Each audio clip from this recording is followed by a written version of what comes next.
And good morning, everyone, and welcome to the Moon Studio Mid-Autumn League. I'm Harry Freak, and we're watching a game between IO Dota 2 and Boom Esports. We're starting the day off in Southeast Asia. After that, we're gonna have 3 games in the China region. First one being between Magma and Demonster, but let's put that aside and focus on this game. Boom Esports, definitely one of the favorites for winning the whole Moon Studio Mid-Autumn League. They haven't been 100% on point with their drafts. I can guess they are still figuring things out, seeing how they like to play. But they have been fairly successful, have only lost 2 games up until now, so are doing quite well. And nothing so interesting happening here in the draft. We see a Snapfire and a Mirana response from Iodota 2 in Southeast Asia. Mirana has been rising in popularity. In the China region, the position 5 Omni Knight has been the big change that we are seeing from series to series that we are always seeing. And we're gonna see how the side of okay, Boom Esports goes for a Bloodseeker. So this means that Snapfire probably won't be going onto the position 3, but we've seen this hero on a lot of positions. So we'll see what happens. Boom Esports for now on the 4th place in the standings, but have only played 4 matches. They have 4 wins and 2 losses, or 2-0 series and 2-1-1 series. On the side of Iodota 2, they are 5-5 or 2-1 series, 3 draws and 1 completely lost. In my own opinion, I love watching this Mirana. It's one of the most fun heroes to watch. You see how heroes actually implemented to their draft. The Moonlight Shadow gives so much, and now Iodota, they immediately respond with a Nyx. Nyx is good against both Snapfire and Bloodseeker, but Mirana and Nyx are both the heroes that are usually being played in position 4. I can imagine this might be a position 3 Mirana, position 4 Nyx. Mirana going for those utility items, so it's not much of a difference because this lane would make sense. Stun into arrow. Nyx can take quite a lot of damage, and overall in the game, Bloodseeker and the Snapfire, they don't really like playing against this annoying bug. The spiked carapace completely counters the Mortimer's Kisses, and when it comes to the blood right, you really don't want to be taking all that pure damage, and Nyx is kind of able to stun you whenever he wants in fights. Also, the break from the Nyx Assassin, sometimes the Bloodseeker is just running around, being fast as a race car, and then at one point you just get hit from the Vendetta, and you are a slow guy, not being able to move and just getting brought down. Boom Esports, they ban out the Storm, they ban out the Lifestealer. So I'm guessing that if it is position 3 Mirana, that Boom Esport, that Iodota 2, they're gonna be needing a little bit more late game oriented heroes. I mean, right now the meta is like that carries are always fighting, but at least those heroes that win the game between the 35th and the 45th minute mark. Alchemist is gonna be the ban from Iodota 2. I'm pretty sure Boom Esports, whenever they get an Alchemist in this league, that they're going to take the game. It's a hard hero to play against. You're always on edge. If he's farming for 5 minutes and you're not able to pressure anything, you're in a lot of trouble. And given how the status with the tier 2 towers is in the current meta, you usually don't get them down before the 20th minute mark, then it's definitely something that you should get out of your way.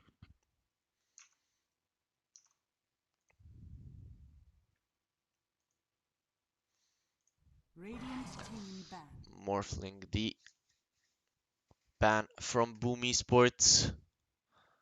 Like I said, more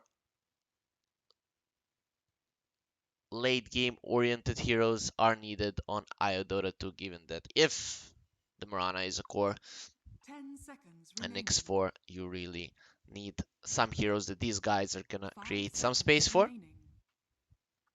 Though two heroes that rely on Invis on the side of Iodota 2, I'd say before the change to the sentry wards, when you could have as much as you wanted, this would be pretty bad. But now you force out, if you want to control an area, you need wards, you need 2, 3, 4 sentries, and then these heroes force out a few more on the lanes, and instantly at some point of the game, like 20-25 minutes into the game, you're kind of lacking sentries. So you really need to be conservative with those and play in areas that you fully control. We'll see if Boom Esports is going to be able to do that. These guys like to play fast, like to rotate across the map, and this might be actually the way to play against them.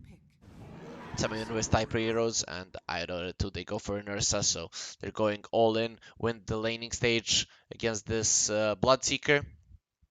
Ursa, ever since the change that people started going for the Battle Fury, it has been somewhat more of a late game or later game oriented hero.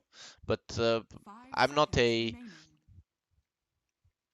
I'm not against this. This actually gives Iodota to the Roche. They are on the Radiant side. Usually the Radiant side likes to go into the Roche first, whereas the Dire will contest it. So Ursa is one of those heroes that just surprises you because he kills the Roche so fast. So right now, Iodota 2, they have heroes that hit a certain timing at one point. If it is a position 3 Mirana, mech, or some other utility item, Nyx just needs levels. Ursa gets to a point where he has enough to grab the Aegis, and then they can continue farming with that Battle Fury up until a point where the Ursa feels comfortable ending the game. If he does go for the Battle Fury, we'll see what they decide to go for. With what do you respond here? The Void has been banned, so that's out of the picture. What does Boom Esports want to play? A lot of their heroes that are kind of run at you oriented are not that strong against the Nyx Assassin, and now Boom Esports, they decide to move the Bloodseeker to another lane and pick a Venomancer that they are probably going to be laning against an Ursa. If you have a Veno in lane with, let's say, a Snapfire, maybe it's a Bloodseeker 4, who knows, but let's say a Venomancer with a Snapfire, with a Cookie, you get away from the Angry Bear, and you are just constantly slowing him, being annoying to him, and he's not going to be able to uh, play that lane as comfortably as he would against a Bloodseeker. This was something to be expected, given that you really don't want your Bloodseeker against an Ursa lane. Bloodseeker is a hero that basically he's constantly healing, but Ursa is one of those heroes, if he gets on top of you, he might just be bringing you from 100 to 0, so you really need to be careful about that. Seeger doesn't like playing against it. Centaur, I love this against the Venomancer. He naturally goes into Hood and Pipe. He is a great burst damage for the Iodota 2 lineup. This kind of puts this Centaur on position 3, most likely. So I'm not really sure what they're doing with the Mirana. Is it going to be a 5? Is it going to be a 2? Or maybe the Nyx goes mid. I'm not sure. But we'll see. The Centaur, definitely one of the best heroes against the Venomancer. You just go in with the Stampede and he has no ways of surviving. Boom Esports go with the TB. I have to say there is solid stun lock and burst damage on the side of Iodota 2. Burst magical damage between Mirana, Centaur, and the Nyx. So this TB is not gonna have the easiest time. He can get scouted. They can get on top of him. Not many saves on the side of Boom Esports, but TB is definitely one of the strongest carries in the meta, and he farms fast, pushes the towers, so in most games he can work, and this one's not going to be an exception. Also, if the problem I see maybe for Boom Esports lineup is that their heroes are squishy to the magical damage in the beginning, and when you have a TB, you want to be defending those towers, especially against these Invis type heroes, Nyx especially. Then also you have the Moonlight Shadow, so I'm not sure if they're gonna be able to do so. Stampede, let's say a Venomancer wants to defend the tower, Stampede, kill him. If the TPs are coming in, they have just so many ways to continue fighting, and that's gonna give them possibly a lot of towers. So it would, yeah, Pugna is the ban. I was expecting some Pugna ban since the early tower push is very important for Iodora to restricting the map for the Terrorblade and actually giving more of the map for the Nyx Assassin to maneuver, find these heroes. Boom Esports, what do they want to ban and what do they even want to pick? I mean, looking at their heroes, we can't really know in both of these lineups where each hero is going to go. Maybe they need a position 4. That could be the case. Something like an Earth Spirit seems okay. If it's gonna be a Bloodseeker mid, an Earth Spirit Veno lane would be good. Something that can benefit when the Iodora lineup is running in.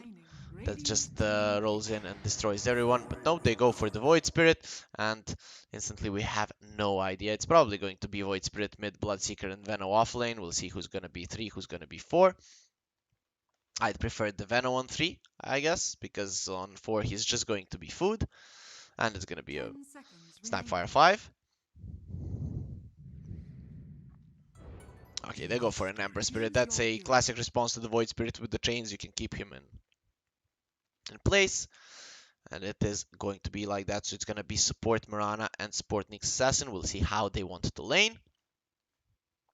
Okay, it's gonna be Mushi 5 Nyx. Yeah, I like that more. Going with the Ursa and against possibly the Bloodseeker lane, whereas Mirana is gonna be laning with the Centaur. And if they get on top of a hero, they're most likely going to be getting a kill. I have to say, I like the Iodora 2 lineup a bit more. I think that they have everything they need to get on top of these squishy heroes. When I say squishy, it's the Veno and the Void Spirit mostly. Slight interchange catches Mikoto, you have the Stampede, you get a one stun on him, or you just arrow him, you can keep him in place. The Sveno also can't do much. And they have then constant damage with the Ursa just running in and getting the other ones as well. Also enough magical damage to deal with the TB. And if the Ursa goes for the Battle Fury plus the Ember Spirit, they might have answers to the later game TB if they don't fall too far behind. But of course, Boom Esports are the favorites, but I have to say that I favor the Iodora 2 lineup a little bit here. But that's if they are on the aggressive. They have to be the aggressors, basically. Whoever, if they lose the laning phase, if they make that mistake of just losing it, they just need to go somewhat even, and then they're gonna start running at the enemy. But if they lose it, they could as well get Boom Esports snowballing, and that's gonna be extremely bad for the side of Iodora because they need that mid game to go well. They need the first Roche.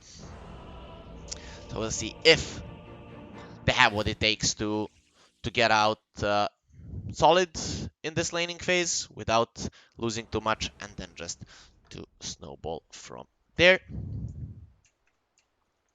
So we're here, game number 1 between Boom Esports and Iodora 2. Say all of the teams in the Southeast Asia region have been looking solid. Okay, it's gonna be 3 heroes top for Io, and probably there's not gonna be any blood spilt on the bounty runes TB, though Dreamocell is getting away from his tower. Usually you expect him to stay away, and he is gonna be doing that. Reason you don't want to contest runes with your TB is that you usually want to use meta on the first and second wave.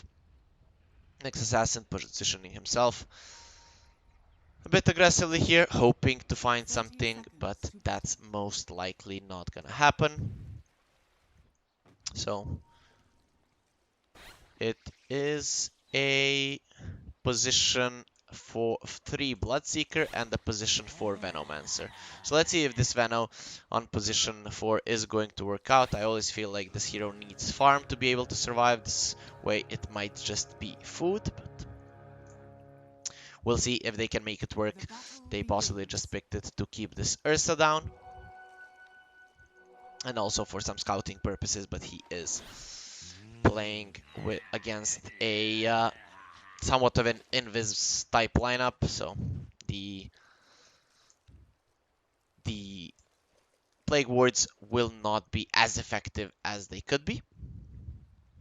There is a ward here. We'll see if Mushi, okay, he puts it to block the camp, and this gets dewarded. This is why most of the time these wards don't even get put, because the position 5s like to block the big camp, and that's gonna be the case right now.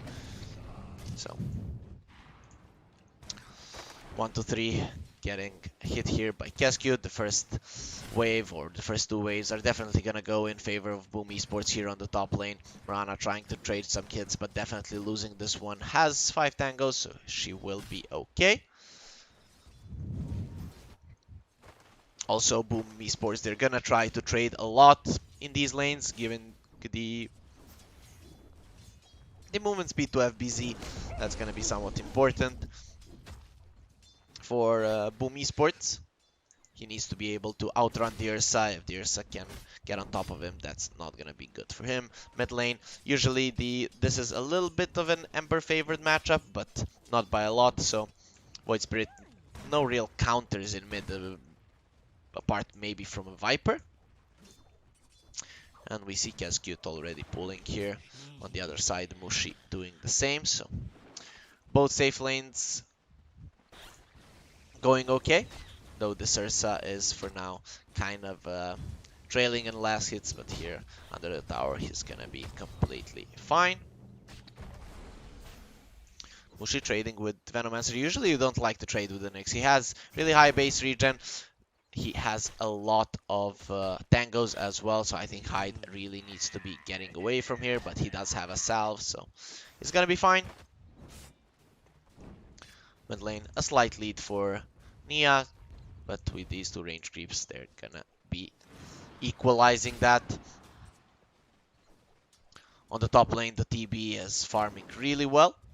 Centaur is one of those heroes that has a really nice animation, so it's not hard to farm with him. But okay, Mirana taking some damage. He got level 2 and is gonna be fine. If he hadn't gotten that, he could have been in a lot of trouble with the Scatter Blast, but is going to survive.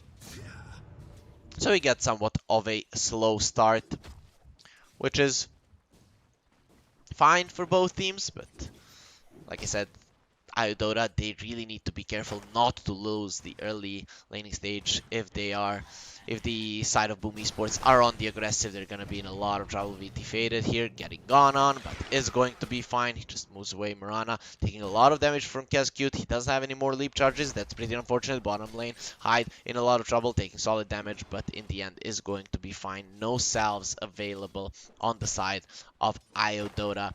Whereas Boom Esports, they're looking quite healthy. There is the go onto the Ursa. Can he get away? No, he can't. And this could be our first blood. And it's definitely going to be Lbzs. Gets the last hit. And that's a really good start for him. So, Boom Esports, they strike first. And they strike on the Ursa. So this Ursa against the Bloodseeker lane. Off the bat, not working out the best. The Bloodseeker winning in last hits. And also now gets the first blood. There is a 1 point in chains on the Ember Spirit. Mirana rotating to secure the runes. He doesn't want to be fighting this Snapfire. Snapfire is doing so much damage to the Mirana and will now secure that Invis rune. So none of the mid laners will be getting that. Jimosel popping his meta again and really going ham here onto Ohio bottom lane. Okay, Witty faded, got the Venomancer. That's nice. That's the hero that you really do want to focus. Level 2 inner Chuck. He wants to go onto Lbzs, but a lot of heroes are very low on the map, and this means that the Lbzs Bloodseeker is just too fast. Ohio is healing quite fast with these two rings. Ooh, mid lane Nia gets chains, and that was probably an arrow, yep. So a nice setup onto mid. They think that the Centaur can do well on his own on top, and now the Ember Spirit has level 6. Mushi here positioning quite aggressively. The 5-minute bounties are coming up, and this could be another kill coming through. There is an arrow. Mushi does have a stun into arrow. There is a blood right, but that's not gonna be enough for Hyde to survive. Just gets slapped, and Nia comes here to take the rune for himself, taking it away from his mid lane counterpart. So Mikoto will not have that bounty to help him. Ohio managed to get one rune on top, so Iodota, they're gonna be happy with how this is developing. And now this is what we see usually at the 5th minute mark. Mirana just going around killing the catapults, not letting her towers take any unnecessary damage. But even with that kill, Mikoto is even with Nia in net worth, so he's pretty happy with that, I guess. I'm guessing Nia was getting a lot of regen out. And Lbzs now, he does have a ward. He's gonna get scouted here. He is rotating towards mid. I'm not sure. Okay, he got scouted there by the ward. That ward is gonna get dewarded fairly soon. Mid lane. Mirana gets the haste. He didn't want to let Mikoto have it. Nia doesn't get it, so he's not gonna be the happiest. And we see both teams protecting their big jungles. Both of those aggressive wards are going to get dewarded. Bottom lane. They're going on the Lbzs, and with the Earth Shock, that's gonna be enough damage. VT Faded maxing his Earth Shock here. Just wants to be jumping on the head of the Bloodseeker, and there with the Stampede, they had enough to run him down. So nicely done by them. Good communication all around the map, and Iodota 2 for now winning this laning stage 4-1. A little bit of a gold lead, not really that much, but we can see that their cores are doing quite well for themselves. Mushi, he is gonna be scouting out these stacks, and there are a lot of stacks for the side of Boom Esports. There was a stack here, so Hyde doing his job, and now he has 1 point in Plague Wards, which is probably gonna start maxing that out. But I'm really scared for the impact that this Venomancer is going to have in the game. I still think that the Bloodseeker should have gone for position 4, but here waiting to be proven wrong. VT Faded comes in. Cascute does have a cookie. He's gonna be fine. The arrow misses, but now VT Faded goes onto him. He's not gonna have mana for the Earth Shock for quite some time, so Cascute could be getting away here. I don't think so. He puts the tree there, and with another jump, one more slap, and you are gone. Cascute gets eaten by the bear. And now they are trying to get this tier 1 down. Mikoto is immediately there. He knows how important it is to keep the tier 1 towers alive as long as possible.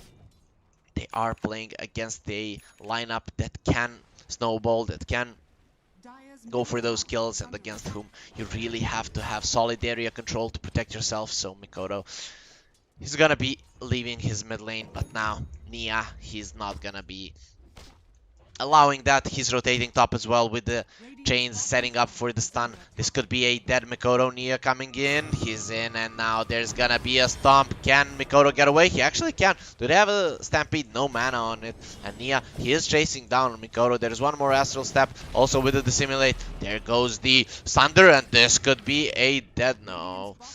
Both of them are going to survive, so Nia is not gonna pursue, but he gets the Void Spirit away, and that means they're gonna be getting that tower. Meanwhile, Mushi was trying to delay this push, so Boom Esports, they're not wasting any time. They're gonna be taking the bottom tower, and now we'll see if there's gonna be any response from Iodota 2. We see Mikoto immediately coming in. He doesn't want to allow it. Nyx is running bot. Is Ohio maybe gonna be TPing? He does have a hood, has a Stampede, though won't have mana for both the TP and the Stampede, and it seems like they're gonna be deciding against that and focusing more on taking mid. Mushi still not close to his level 6, but it's only 9.5 minutes into the game. Say Boom Esports did a really good job with these stacks, but still Ursa is over the TB in farm, and the Ember Spirit trailing just by a little bit. Lbz, he doesn't want to let this tower fall. He's going for Yules, not going um, with the Veil first, which is something that we are mostly used to. He's trying to delay this push onto the mid tower, but it seems like IO, they want to fight. The bounty runes are coming. IO not ready for them. Top Ursa, does he go for Cascute? No, but Nyx here, he's in trouble. He got caught. Mikoto, he's not having it at the Mushi. Dies. Nyx, a hard hero to kill, but definitely not hard enough when you're getting slowed, stunned, pulled back by these two annoying heroes on the side of Boom Esports. Nicely done by them. I kind of feel like Iodora they shouldn't be here in mid with 3 heroes. The lone Lbz Bloodseeker is just delaying their push, and this Zitnia is done with it. He's gonna go here onto Mikoto, and the Nyx got the book, so Mushi is gonna be hunting here. For now, Boom Esports, not too many sentries here. There is one here protecting them somewhat. But we'll see how much that actually will give. And now Boom Esports, as soon as they saw the Ember Spirit TP bot, they're rotating mid. There's still a Remnant there for quite some time. Ohio could be in trouble. Ember Spirit, is he gonna be coming back? There is a Hood and no one is coming. Here comes the Mortimer's Kisses. So the Centaur just gets annihilated. A really good move from Boom Esports, forcing bot lane as soon as they see some TPs coming in. Ohio is their target, and they actually have enough to bring down the tanky Centaur. That's the tankiest hero on the side of Iodora 2, and he just gets brought down, I'd say, quite easily. Mushi going for drums. Interesting. Ember Spirit already has his.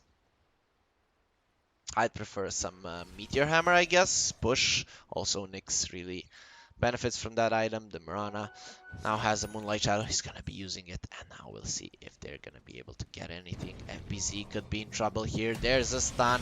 Lbz, you're looking pretty dead. The arrow coming in into his face. And Nia is here to not get the kill, since Ohio with the double edge just secures it for himself. And now they're going to be looking towards this mid tower. Also, VT Faded rotating as well, moving towards his Battle Fury.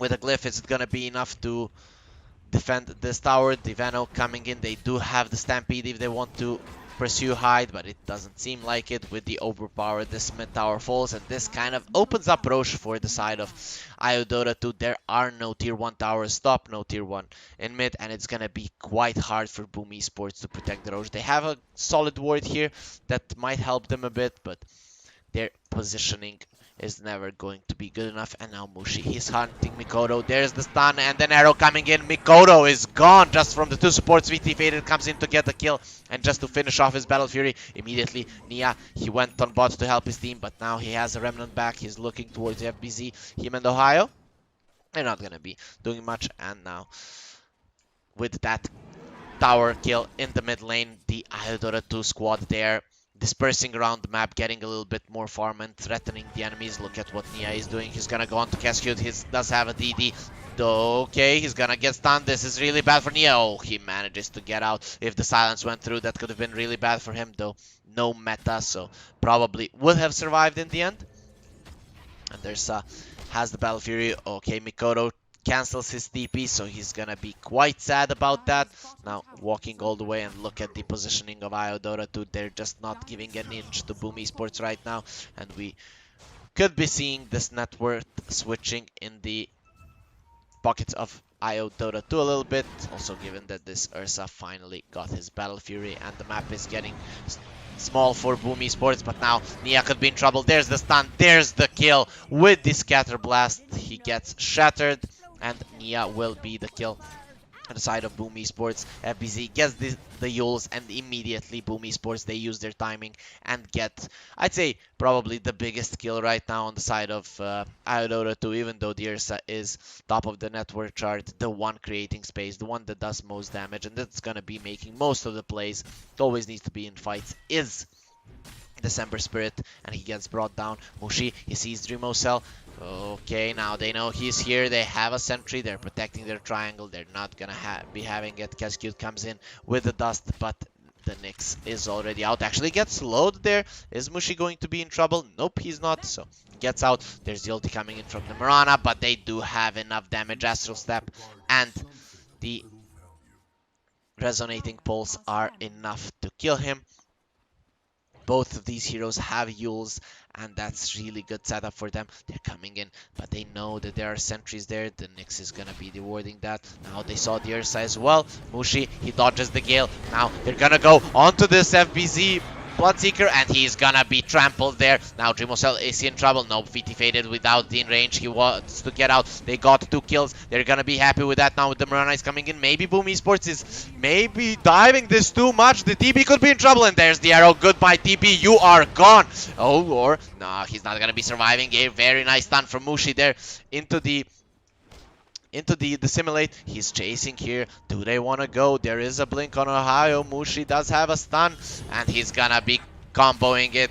The Void Spirit, is he gonna die? They comboed their stuns a little bit badly there. Could be in trouble on Mikoto. Can he get out? There is a double edge. The arrow coming in. He's gonna be using himself, but not gonna survive the stomp on the ground. And the Centaur gets another kill.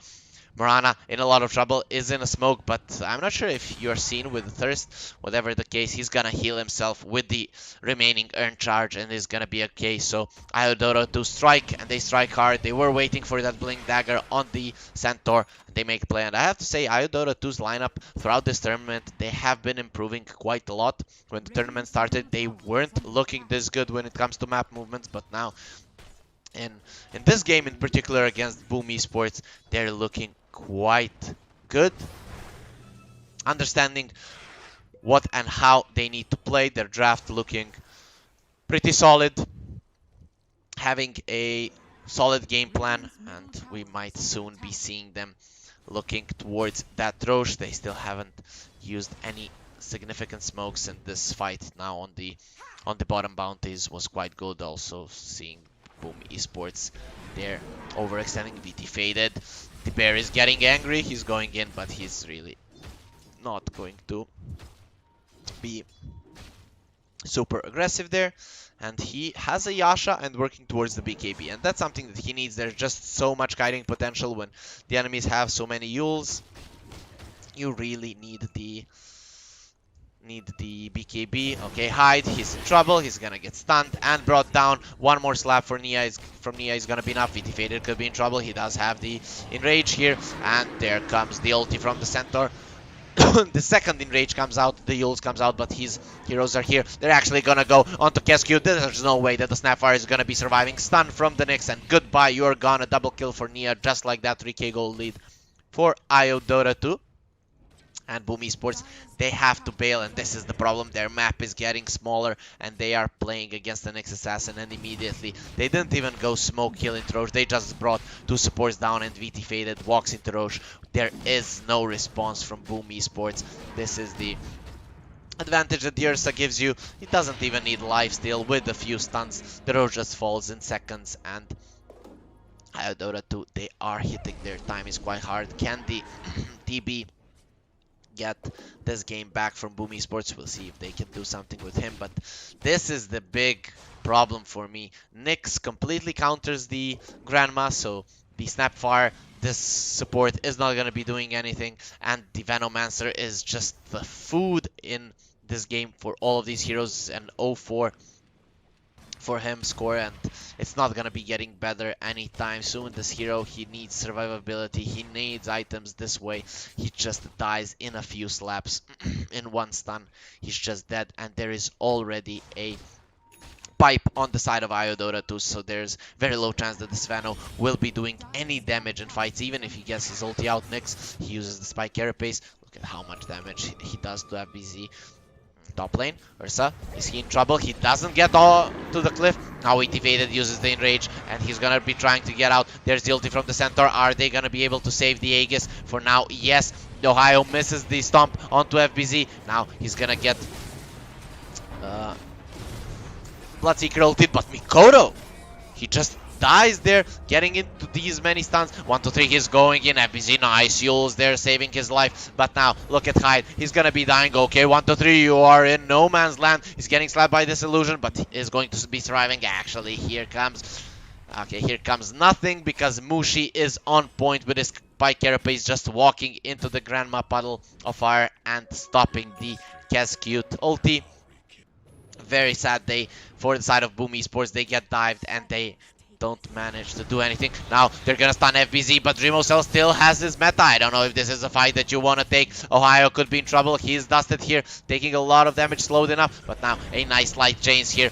Cascute could be in trouble with the Maelstrom procs. Cascute is going to be dying another Maelstrom proc, but wasn't even needed.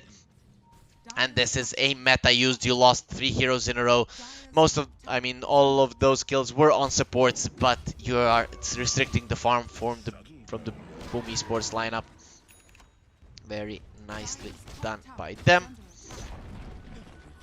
And by Iodota, they get the top tier 2. Boom Esports managed to delay that until 20 minutes, so they are going to be controlling the outpost for the experience time, but now it's gonna get taken down. And Boom Esports, their map is so small at this point. They're only protecting their triangle, and I don't really see that Iodota will want anything to do with that triangle, so we might be seeing Boom Esports getting outside with the next meta, trying to do something.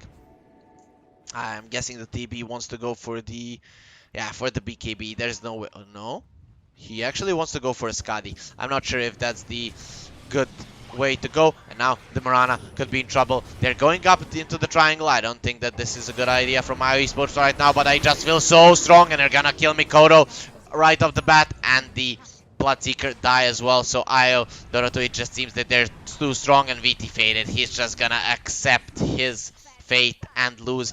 And this is what I was talking about. You don't really go into the triangle if there's 5 enemy heroes there. It's just too hard to contest.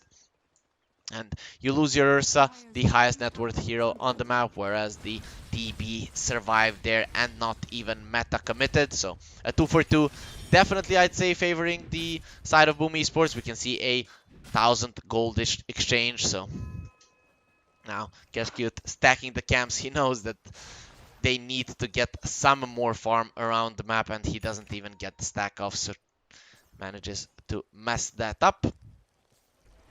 The supports on Boom Esports are looking quite sad.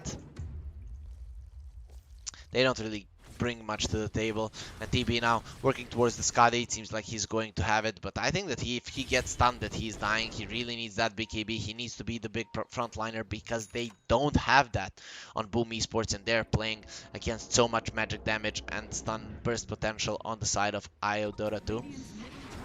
There's now, he does have a BKB. He didn't have it in the last fight, so maybe now with this timing, going for the triangle would be a solid choice for Iodota 2 if they want to go for that. Roche won't be respawning for at least 3 minutes, and now the Crazy Bear, he wants to go in, but the wards are gonna be scouting him, and now he walks into the triangle. This is the classic move that you do. You secure the triangle. You try to get the towers. If not, you know that on the top part of the map, you can definitely hunt the enemies. They cannot protect this big area that there is in their big jungle. They're gonna be getting the bot tier 1.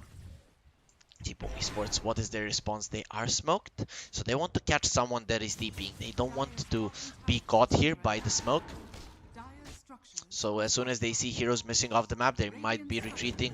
For now, it seems like the case. They're gonna be farming the stack, but it seems like Iodota 2, they have no interest in going there. Okay, the ulti from the Mirana being used, but it has been scouted. Hyde, he's showing in mid. This is the hero that you want to go for. You don't want to allow them to have more map control. And now is Mirana gonna be catching him? Does have a Yules, but really no one there to assist him. 1, 2, 3. He caught Hyde here. Mikoto is TPing. Can the Ember Spirit get there in time? He manages to get the Sleight of Fist out, but not really gonna amount to anything. Mushi TPing top, does have the Vendetta, and now is on the hunt. There are no aggressive wards here. Boom Esports, they do have a smoke. Do they go somewhere? Do they move? Doesn't seem like they want to. They just want to give more time to the TB. He does have a Skadi. Once he does get a BKB, this game becomes a little bit scary for Iodota too. So I think they're praying that this guy doesn't get the BKB before the big Roche fight. that could be a disaster. It is still possible that he gets stun locked and just brought down before even using it, but it's gonna be becoming more and more unlikely to happen. Went for the 250 HP. Probably will go for +8 stats though.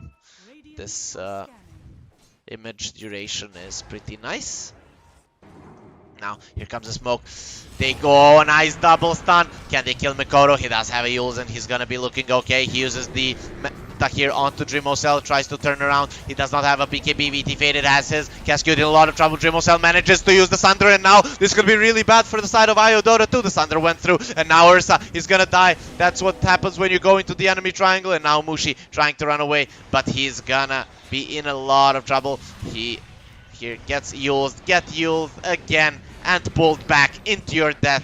A nice fight from the side of Boom Esports. They did lose 2 supports who bought back, but that doesn't matter. We already talked about it. These supports aren't really too relevant in this game, and this mid-tier 1 is going to be falling, opening the potential Roche for Boom Esports once it's up. And now Ohio, he's going to be next. Actually, do these guys have enough damage to bring him down? The supports are rotating as well. Ohio doesn't have his ulti, but there's the ulti from the Mirana, and Ohio is gonna be looking a-okay, or is he? The supports are here, and Ohio is gonna get stunned up and brought down by the 4 heroes on the side of Boom Esports. A nice chase down by them. Roche up in 5 seconds. If they see this, they can actually take it quite fast. There is no meta though, so that's gonna be something that's gonna benefit the Iodota 2 lineup, but being too greedy, wanting to take everything away from Boom Esports too early and just getting brought down. And here comes the BKB from the TB. Okay, they're not gonna be going into the Roche. Iodota 2, if they want to, they can just run into the Roche now, knowing that there's no meta. Might be a good move. We'll see now what their choice is. There are 3 wards on Mushi, also does have a smoke. Ursa is going for the Monkey King bar. He needs more damage, he's aware of that, and the magic damage that the Monkey King bar provides is gonna help with bringing down the TB. Tier 3 items are gonna be coming soon. They do have the sentries. Are they gonna be going for Roche? VT Faded just goes in. Now it's gonna get scouted immediately. Boom Esports is somewhat ready for this. The meta is up in 30 seconds. VT Faded going in. There's the reflection from the TB. Okay, now they found Lbzs. This is a big kill. Does he have buyback? Yes, he does. He's probably going to be using it. He doesn't want to let the Roche fall. We'll see what Iodota 2 want to do. They're going to be using the Stampede. Nia going in. There is a BKB onto Dreamocell. That is not the target that you go for. Arrow, it's not going to connect. Ohio just jumps into the Remnant. And now there's the buyback from the Bloodseeker. Something that we could have expected. Ohio is going to be losing his life. And now Lbzs, this race car, he's gonna be going in. There's the rupture on the Ursa. He does have an enrage. VT Faded though, getting silenced up here. He does have a BKB, uses it now, and will be TPing out this Roche. Looks pretty juicy from Boom ID.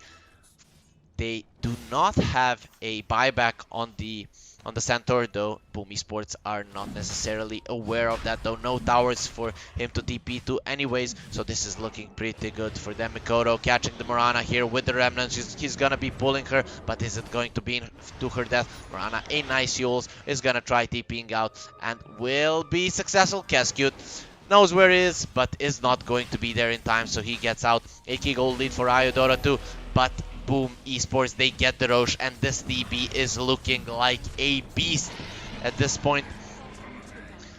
Also with the Blood Rage, that's also something that we forgot about. Extra 140 attack speed on the DB. You really don't want to be dealing with that, but Iodota, they strike, and they strike fast. Hyde, he's actually showing himself here, having a death wish, but it doesn't seem like Iodota 2 want to be fighting him. Dreamocell still has a meta, has a 10-second BKB, and now an Aegis. This is the time where you actually have no play to kill him. If he doesn't use the meta, you don't go for him, and if he does, and you don't manage to bring him down immediately, you're gonna be losing a fight for sure. So quite an unfavorable position for Iodota 2, even though they are winning 9k in gold. It's not looking nice for them. Okay, Ursa went for the Basher, so he wants some lucky bashes to help with the Sunder. Now here, the Reflection, he's gonna try jumping in, getting slapped by his Reflection there a few times, and it will be enough to force them to go back. They know that this Dreamocell TB is untouchable. But the problem is that you cannot ignore him. He just does way too much. Guess forcing the meta would be nice. He finds also the Mindbreaker. Let's see, was looking up with the tier 3 items.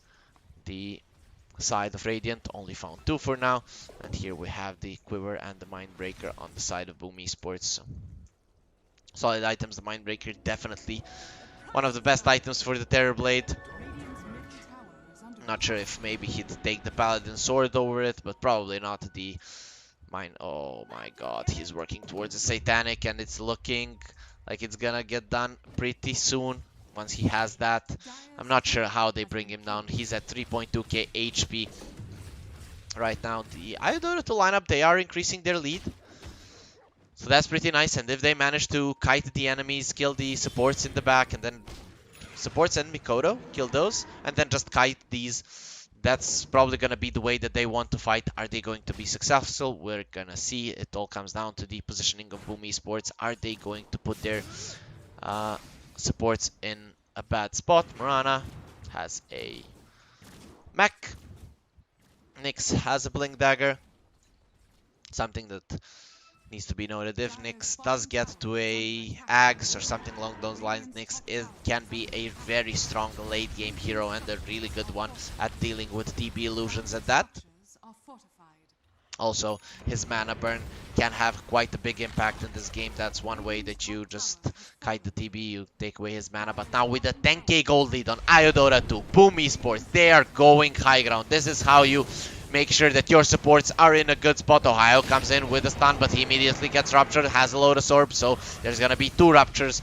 One on each side. 1, 2, 3. Taking so much damage. He does have a Yules, but is he going to be surviving? Yes, he is. Terrorblade in a lot of trouble here. If they bring him down when he already used his meta, that could be problematic for them. But Dreamocell coming in. He wants to use the Thunder. Now turning away onto the Raxes. They did kill the creeps, but VT faded, trading the Raxes. So a somewhat okay thing for Iodora 2. Arrow coming in. He uses the illusion quite at the right time, and now the Ursa is TPing. Ohio gets under. He's gonna be losing his life, but now there is no Thunder on Dreamocell. He does have that 16% miss chance. The Ohio center buys back a nice stun from Mushi there, and also an arrow onto High. That's a really nice fight. Now Ohio goes in with a stun, and this could be a chase now from Iodora to a bad fight for Boom Esports. They want more right now. And Mikoto, is he gonna be catching him? Mikoto here doesn't have the TP, so he could be dying. Cascute delaying his death, but in the end just ends up being brought down. So very nice defense there, mounted by Iodora 2. They managed to get the Raxes on bot. VT faded, understanding that his team can delay it. And now Mushi is coming in. He's gonna get used up. He could be in trouble here. He's gonna be using the Spike Carapace. Actually not staying in that Blood Rage. Dealing with the TP illusion, which almost brought him down. Now FPC, bam! You are gone. Completely annihilated from the map. That damage from Ember Spirit and Ohio Centaur was just insane. And now finally Mikoto gets away from his little wood prison and just continues to push in the top lane. Now Iodora 2, they are on the aggressive. Lbzs that there is no meta for 30 seconds. They know that they cannot be stopped here, so even though they were a little bit greedy with taking their triangle, now they are in firm control of this game, at least when it comes to the map control. The DB still is a beast, not something that you can bring down, but without the meta, they know that he can't do much. There is no Bloodseeker. Can they get another lane of Rax? Mushi jumping in with the blink, but will be forced to move out. VT faded, getting silenced with the Mindbreaker, and will be moving out of there. So now they're controlling the triangle, and we can expect them to stay in somewhat an aggressive position here. Oh, Cascute getting out, gonna get stunned. Venomancer as well. The 2 supports are gone immediately. They do have buybacks, so that's something going the way of Boom Esports, but they get out of their base for no reason. They're a fake back from Iodora to staying in an area, and it seems like they don't want to do anything with this. 2 kills are okay for them. They want to be pushing out the waves, knowing that the Roche is coming soon. The map control of the top part of the map is important for them. Also, they will probably be looking into this top outpost. So for now, Boom Esports. They're looking pretty sad, I guess. Apart from their TB, they have nothing going for them.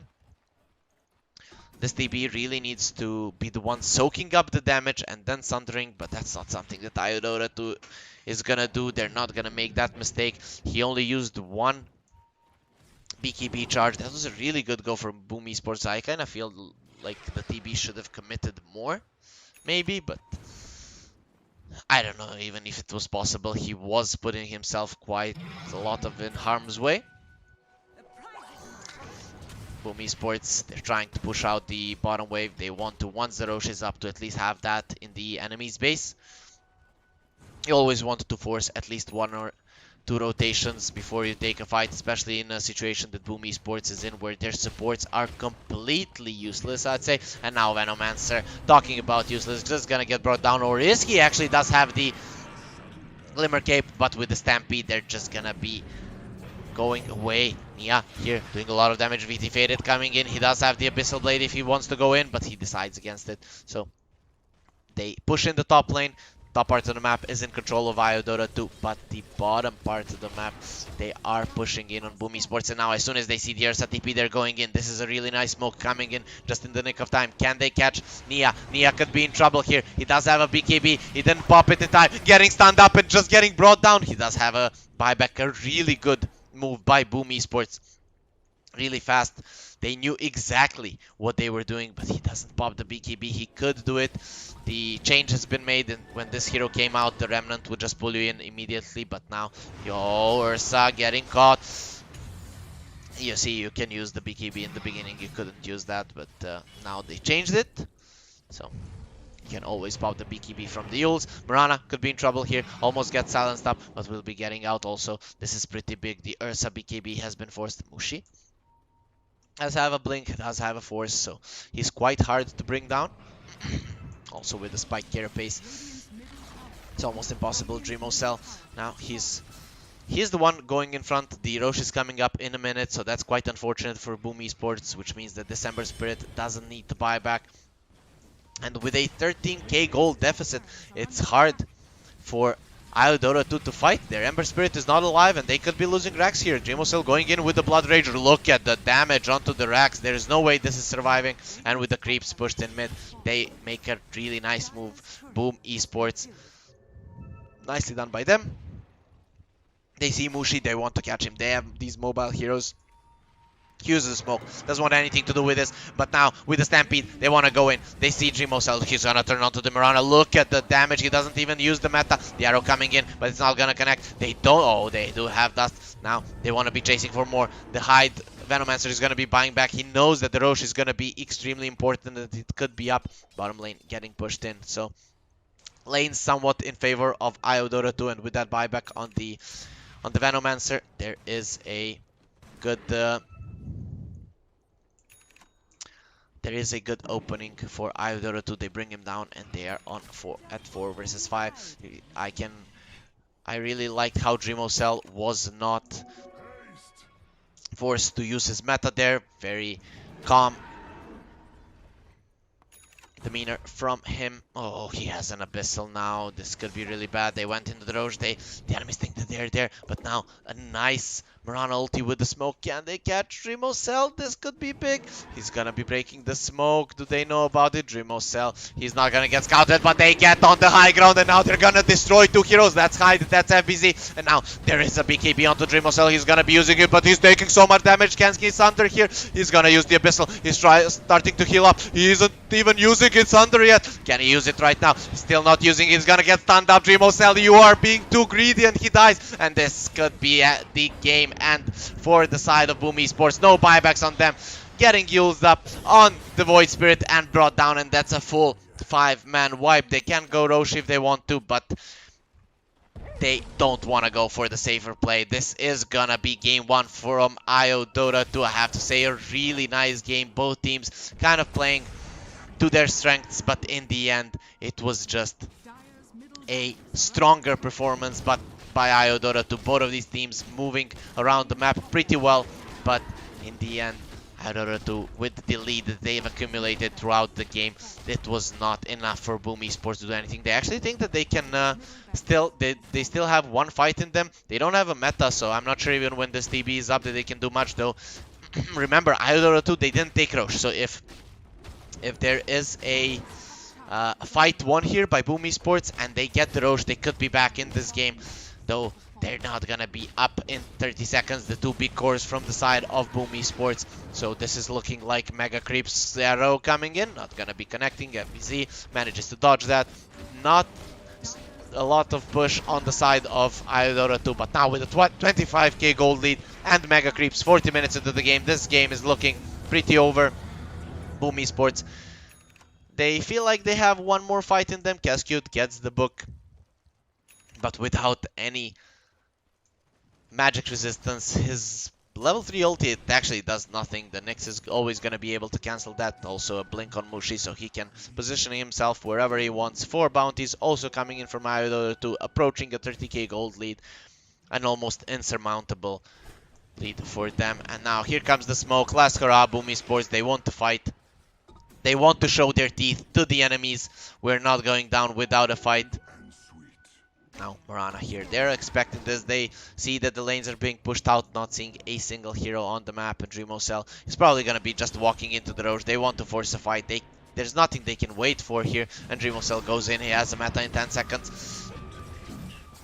Now let's see how much they can do. He's going for the Divine Rapier, and now the arrow coming in, and this stun. Goodbye, Mikoto, you are gone. Dreamocell also in a lot of trouble. No, Sunder for you. A really nice Lotus Orb, and that's gonna be GG. Boom Esports, they've had enough. They are gonna tap out here. Very nice play from Aurora too, but when you have this much of an advantage, you're just forcing your opponent into mistakes, guys. This was a really nice game number 1. Thanks for watching. We're gonna go on to a short break. After that, we're gonna be coming back with game number 2, and hopefully it's going to be as interesting as this one. So stay tuned, and we'll be back as soon as the players are ready.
And welcome back to the Moon Studio Mid-Autumn League. I'm Harry Freak, and we still have one more game here between Iodora 2 and Boom Esports. They gave us a big show in game number 1. Hopefully, that's gonna be the case again here in game number 2.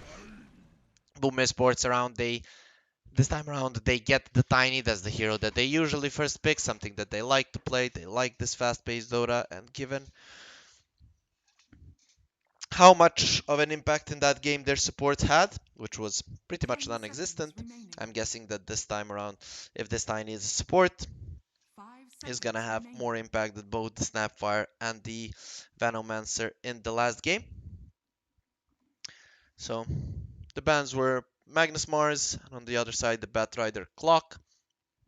Batrider has been banned quite a lot in the Southeast Asia region, but we haven't seen him much, and even when we have seen him, he hasn't been looking so hot, so not sure why they're preferring him so much, though Mirana now, he's getting picked up by Iodora too. I really wouldn't give them that hero. The Boom Sports, they go for the Ogre, and now Iodora 2 going for the Lifestealer, so it seems like IO were ready for this Boom Esports opening, or at least for the Tiny. Lifestealer deals well with him. I always repeat, it can go both ways. The Tiny does do a lot of burst damage, and Lifestealer doesn't have a lot of HP, not much of a strength gain, even though he is a strength hero. So like 1500 HP somewhere in the middle of the game.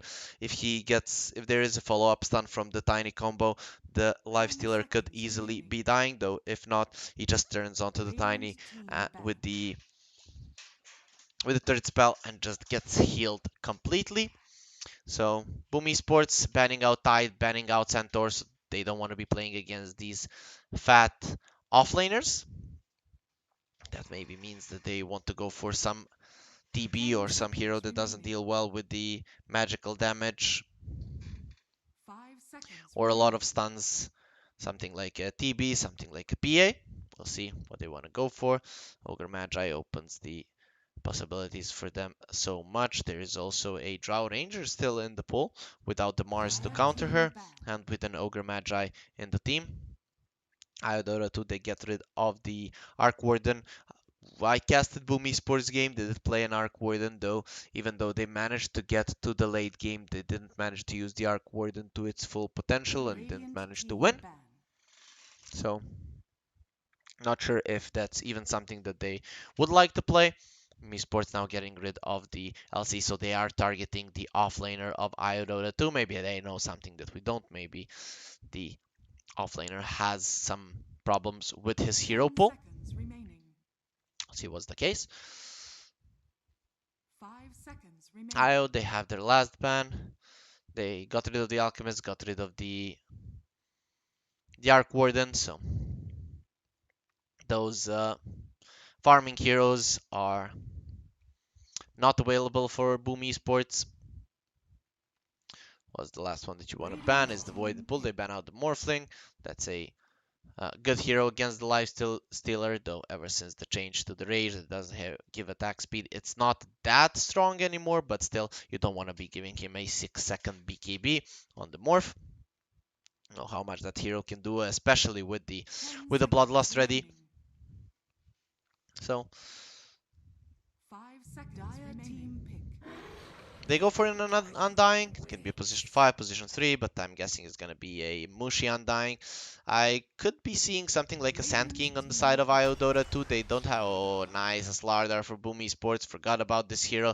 This hero completely annihilates the Lifestealer in lane, though he is against an Undying, so it's 2 melee strength hero, possibly, if it is a Tiny 4 against a Undying lane, so I'm guessing that Boom Esports is going to be putting Tiny mid and getting a ranged position 4, something like Alina, like a Wind Ranger to deal with the Undying. It wouldn't surprise me, Iodota 2, if they go for the Sand King here. They don't have ways to deal with illusion-based heroes. They need some setup for the arrow, so Sand King seems pretty good for me. I definitely want something to deal with illusions if I'm playing a Lifestealer, because Boom Esports could be going for a TB again in this game, and really not much response from Iodota to here. Also, there is a PL, there is a PA, there are just so many things that they can go for, but to me, TB just looks perfect right now against the Lifestealer, against the Tombstone. It's just a really, really nice hero, so that's why I'd like to see something that deals with illusion. Sand King is, in my opinion, the best one, but we'll see what they decide to go for. Also, a pretty solid vessel for the Lifestealers. Let's see, what is the choice for them? They go for the Ember Spirit. Okay, they still go for a hero that can deal with illusions. It wouldn't surprise me at all if they go for the TB here on Boom Esports, and then just ban out some potential lane counters, something that can set up the arrows for the Marana. But we'll see what they decide to go for. They don't have the last pick on Boom Esports. Definitely either two they can respond, though like I said, the Undying still can be position 3, so it's not really the best laning setup, the Undying with the Marana, but at least the Marana can do things on her own, and maybe the Undying just gets a lot of levels, but we'll see. They want to go for Boom Esports, they go for the AM in the end, so not really a good hero when it comes to playing with the Slardar. Slardar likes someone who can come for Roche. AM not really good at that. He likes to be going around the map. Really not much catch on the side of Iodora too. Once he gets a Manta, he's gonna be completely okay, but I'm guessing that Iodora will be addressing that with their last pick, though. AM is one of those heroes that you don't want to pick the Sand King against, so that's out of the picture. They have the Slardar on their side, Centaur is out, the LC is out, so kind of all the offlaners that deal well with the AM are out of the picture. He's not playing against any int-based heroes, so he won't be doing much damage, but um, other than that, there's really nothing to counter out this anti-mage. He can just do whatever he wants in this game, so they just need to secure a solid lane for him. And with the bans, I think they may have just done that. Timber could be a ban for Iodora too. That's a hero that deals well with all these heroes for melee heroes, two of them being strength. AM doesn't like the pure damage, though again, there is not much cash. Okay, the Beastmaster was a good ban. I really like that. They don't want to be dealing with the extra push. I'm not sure what the Iodora 2 gets here. They might be going aggro onto the anti-mage. Just send the Lifestealer there, pick something to lane against the Slardar. 10 seconds remaining. That can deal well with him. Maybe that could be the choice. Undying, going aggressive on the AM, because I really don't see too many heroes right now that they can pick up to, or any heroes for that matter, that they can pick up to deal with him. At least in the laning stage, and this hero, he does need a good start. One of the few carries that isn't that good at catching back up, or he is good, but you really need to be hitting a certain timing, like at 25 minutes, that you have Manta plus working towards the third item. That's when you're the strongest. Manta plus one item, usually the Abyssal Blades. So if you don't get there fast, and the enemies get a lot of levels, a lot of items, a lot of your towers, then you won't really be able to utilize your timing the best. It's always good to give a good laning stage to the AM, and he is a fairly strong laner right now. To see what does Boom Esports want to get. TA? TA could be a go for them. They are the dire lineup, but with the Slaughter TA, they get the Roche quite easily. Ember Spirit TA is somewhat a 50-50 matchup. Mostly it comes down to execution, how well the heroes know that matchup. I kind of feel like if they're both top-notch mid laners, that the TA wins. But if there's just a little bit of a mistake from the TA, the Ember Spirit can just take that lane away. But they go for the Wind Ranger. She kind of deals well with all of these heroes, and they didn't have much lockdown. If she gets on top of the Lifestealer with the Shackle Shot, she kills him. And what do they go for? They go for the Doom. I I have to say this time around, I definitely like the Boom Esports lineup more. There's really no catch on the side of Iodota to before this Doom gets a blink with the stomp. The anti-mage can easily always return the Doom. There's really nothing to keep him in place for that. The Wind Ranger is just a beastly hero in this game, very hard to bring down. So to be honest, this to me is looking like a Boom Esports game. Also, I think that Iodota 2 really need to make some shenanigans happen that they put the Doom against the Slardar, but even if that happens, Doom with his very low base armor, he can't lane against the Slardar. Basically, none of these cores 10 can seconds lane that remaining. well, so maybe it just be the best to put Mushi against these two melee heroes, and I actually would have maybe preferred for the Wind Ranger to be a position 4 to help out the Slaughter lane because two strength heroes against the Undying, that might be the saving grace for IO. But even then, looking at this lineup, I don't see a clear timing when IO Dota 2 is stronger. Okay, they might be stronger in the early mid game, but even if they are, I don't see them taking tier 2s down. I don't see them taking Roche down. So usually when you are stronger at a point in the game, okay, you can get kills, but there's just so much that you can take. You can't really outmaneuver or I guess kill that many heroes around the map, and you don't have that much catch. This just looks rough for IO Dota 2. We'll see if they can make it work. In my opinion, this could be easily a 1-1 series. Trimo Cell on the AM. Looks like there are no counters for him. Even though the AM is not good at Roche, the Slardar helps with that. So if they win a fight in the mid game, they can be looking towards that as Prepare well. for battle. Mikoto will be doing well in mid, and like the only lane that might go into the hands of Dota 2 is the Undying lane, but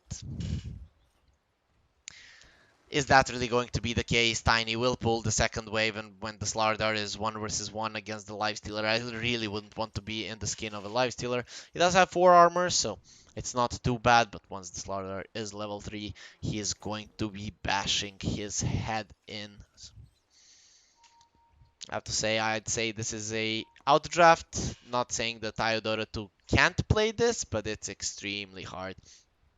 They're going to have to be outmaneuvering everyone and keeping the... I don't even know if they can keep the AM down. They need to keep the other heroes 30 fairly seconds to battle. weak throughout the game.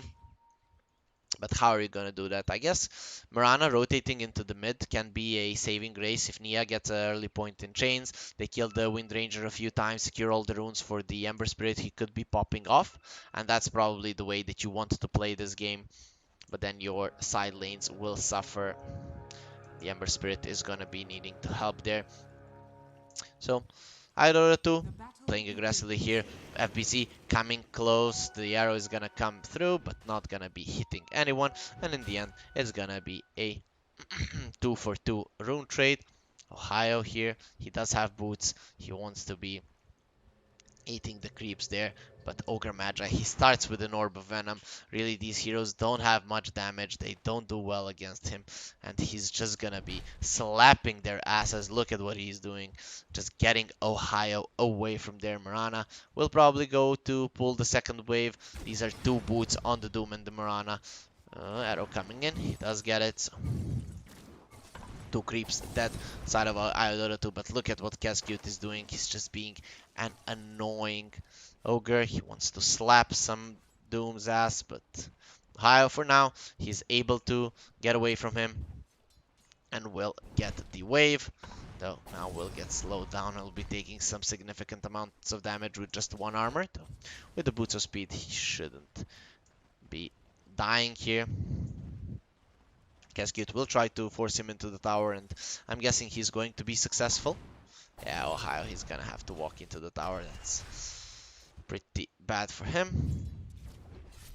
Totri trying to be annoying to Dreamo Cell and hide here. He doesn't want anything to do with the with the Undying, he's gonna be pulling the creeps, possibly doubling this third wave. Mushi, is he? Oh, he manages to pull there actually. Oh, there the creeps are not coming. Hide, toss, Mushi. With 2 more decays, he might be looking to kill this Tiny. He also matches his boots, but they have the same amount of movement speed, so it's gonna be fine. Okay. And this is something that Boom Esports wants. They want the Slardar 1 versus 1 against the Lifestealer. That's something that he definitely wins. And Hyde, he doesn't manage to get the waves, so he's gonna get pushed in. But now Mushi could be in trouble. He only has 2 armor, but Lbzs decides against chasing that. So mid lane going well for Boom Esports. Top lane going well for Boom Esports. Ohio taking so much damage here. A nice arrow onto Tremocell. There is a blink out for him. He doesn't have much regen, though it is coming right now, so he's gonna be fine. Expecting him to start with those 2 Ring of Regens, but he doesn't go for it. And is now working towards the Ring of Health. Once he has that, it's gonna be very hard for them to do anything. Cascute does have his Ignite, still not level 2. He gave all the experience to the AM. Probably the best way to approach this. We're probably gonna be seeing the first action coming in on the minute 4 bounty runes. Mirana and Tiny both good at rotating. Lbzs taking solid amounts of damage with the Soul Rip, almost dies. And now we'll be moving back. And Mushi canceled that salve. It doesn't seem likely. Hyde wants to get the toss back, but they're gonna be fine. And a pull here going through from Boom Esports. So for now, a relatively slow laning phase, okay? As I say that, I go on to VT Faded. He doesn't have a rage. He's gonna turn on to Hyde. He's healing quite well here. Mushi has no mana. Another bash from Lbzs, but it's a first blood for Mushi. So now Lbzs trying to go for more, but that's not going to happen. And they are going to be fine. There is an Orb of Venom on this Lifestealer, so he knows that he needs to fight. If you leave your Undying stranded, you're kind of wasting his potential. Lbzs going in. There's gonna be a bash now on VT Faded. 1 more hit. Ooh, that's a lot of damage. There is no heal right now. There is a Soul Rip, and the VT Faded survives. 1 more hit was needed from the Slardar, but he is going to live. And Tiny isn't rotating to help the mid laners get the rune. Nia, he's not gonna be getting this rune. The arrow, it's not gonna be connecting, and Mikoto does get the rune with the Wind Run, so even though Mirana rotated, the Wind Ranger gets it, so they're definitely not going to be happy with that. Now, bottom lane, a big wave coming towards the Slardar. Once he gets the sprint, he will possibly be able to run down these heroes. Mushi could be in trouble here. It's only an 850 cast range. Okay, he's in trouble right now, getting tossed back. And Mushi inside of a tower. Once the bash comes through, it's not even gonna come to that. He is gonna get brought down by Lbzs, waits for the last hit, and very nicely done by them. Mushi making a mistake and just feeding a kill to the Slardar. No heroes on the side of Iodota 2 are having a really good lane, whereas the Wind Ranger and the AM are having a blast in this game. Number 2, Boom Esports. Maybe they lost game number 1, but they are coming back swinging in game number 2. 2 and 2 for 2 runes are gonna get traded. And the mid laners are most likely going to be getting the bounties. Tiny goes for a second point in the avalanche, so he wants to go for the full on damage. 1, 2, 3 here with the 3 leap charges, but taking solid damage here from the creeps. Cascute still manages to get the pull off, so he's gonna be quite happy with that. Now, Boom Esports, do they want to go for the Ember Spirit? He's still level 5. They use the glyph and they're gonna go on him. Here's the stun. Oh, actually not gonna come through. The toss, are they gonna have enough damage? The shackle comes in. It's a really good one. The Mirana comes in, a nice arrow. Can they turn this? There is nothing on the Ember Spirit. Mirana, does she want to get the kill? Mikoto does have the Wind Run and he has to decide against it. Right now, it could have been bad if he chased. Ohio could be in trouble. He's getting slowed down. There is an Orb of Venom on the Ogre Magi. No ulti on Dreamocell yet, so they're gonna stop the advance. A nice skirmish on mid there, going in favor of I'd say, in favor of Iodota too. But now Mushi, he comes in, he gets the Invis rune. He doesn't save it for his Ember Spirit, so the Ember is not going to be happy with that. He can Remnant and TP back. Lbz now, there is a Tombstone. He could be in trouble. They don't have any stuns, and Lbz is out. And Hyde is here to pick up the experience, so nothing lost there for the side of Boom Esports. Nia gets his bottle refilled, and now he's gonna be farming. Very sad seeing the Mud Golems as an Ember Spirit, but he doesn't even have the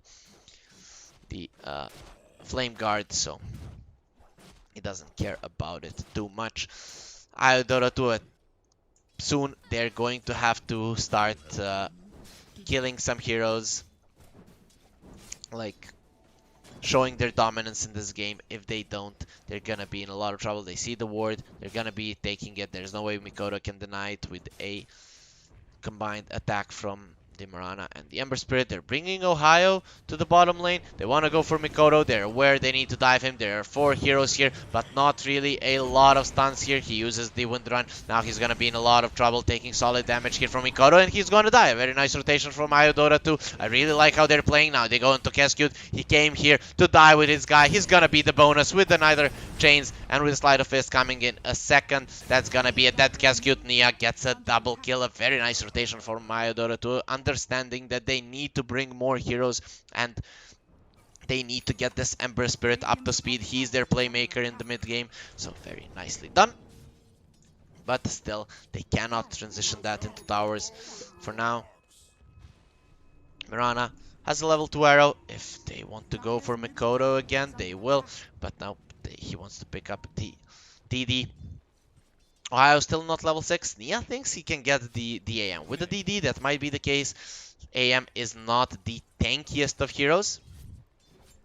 Does have a level 3 blink. There is an rotation from the Lifestealer, and Jmosel just blinks out. He saw them on his vision. Very nice ward there left by Cascute, and that's gonna protect his carry's life. So they're rotating the top. They want to be pushing this tower, but that's not gonna be happening. Mikoto, he actually does not have the he does not have a TP. He just TP'd mid.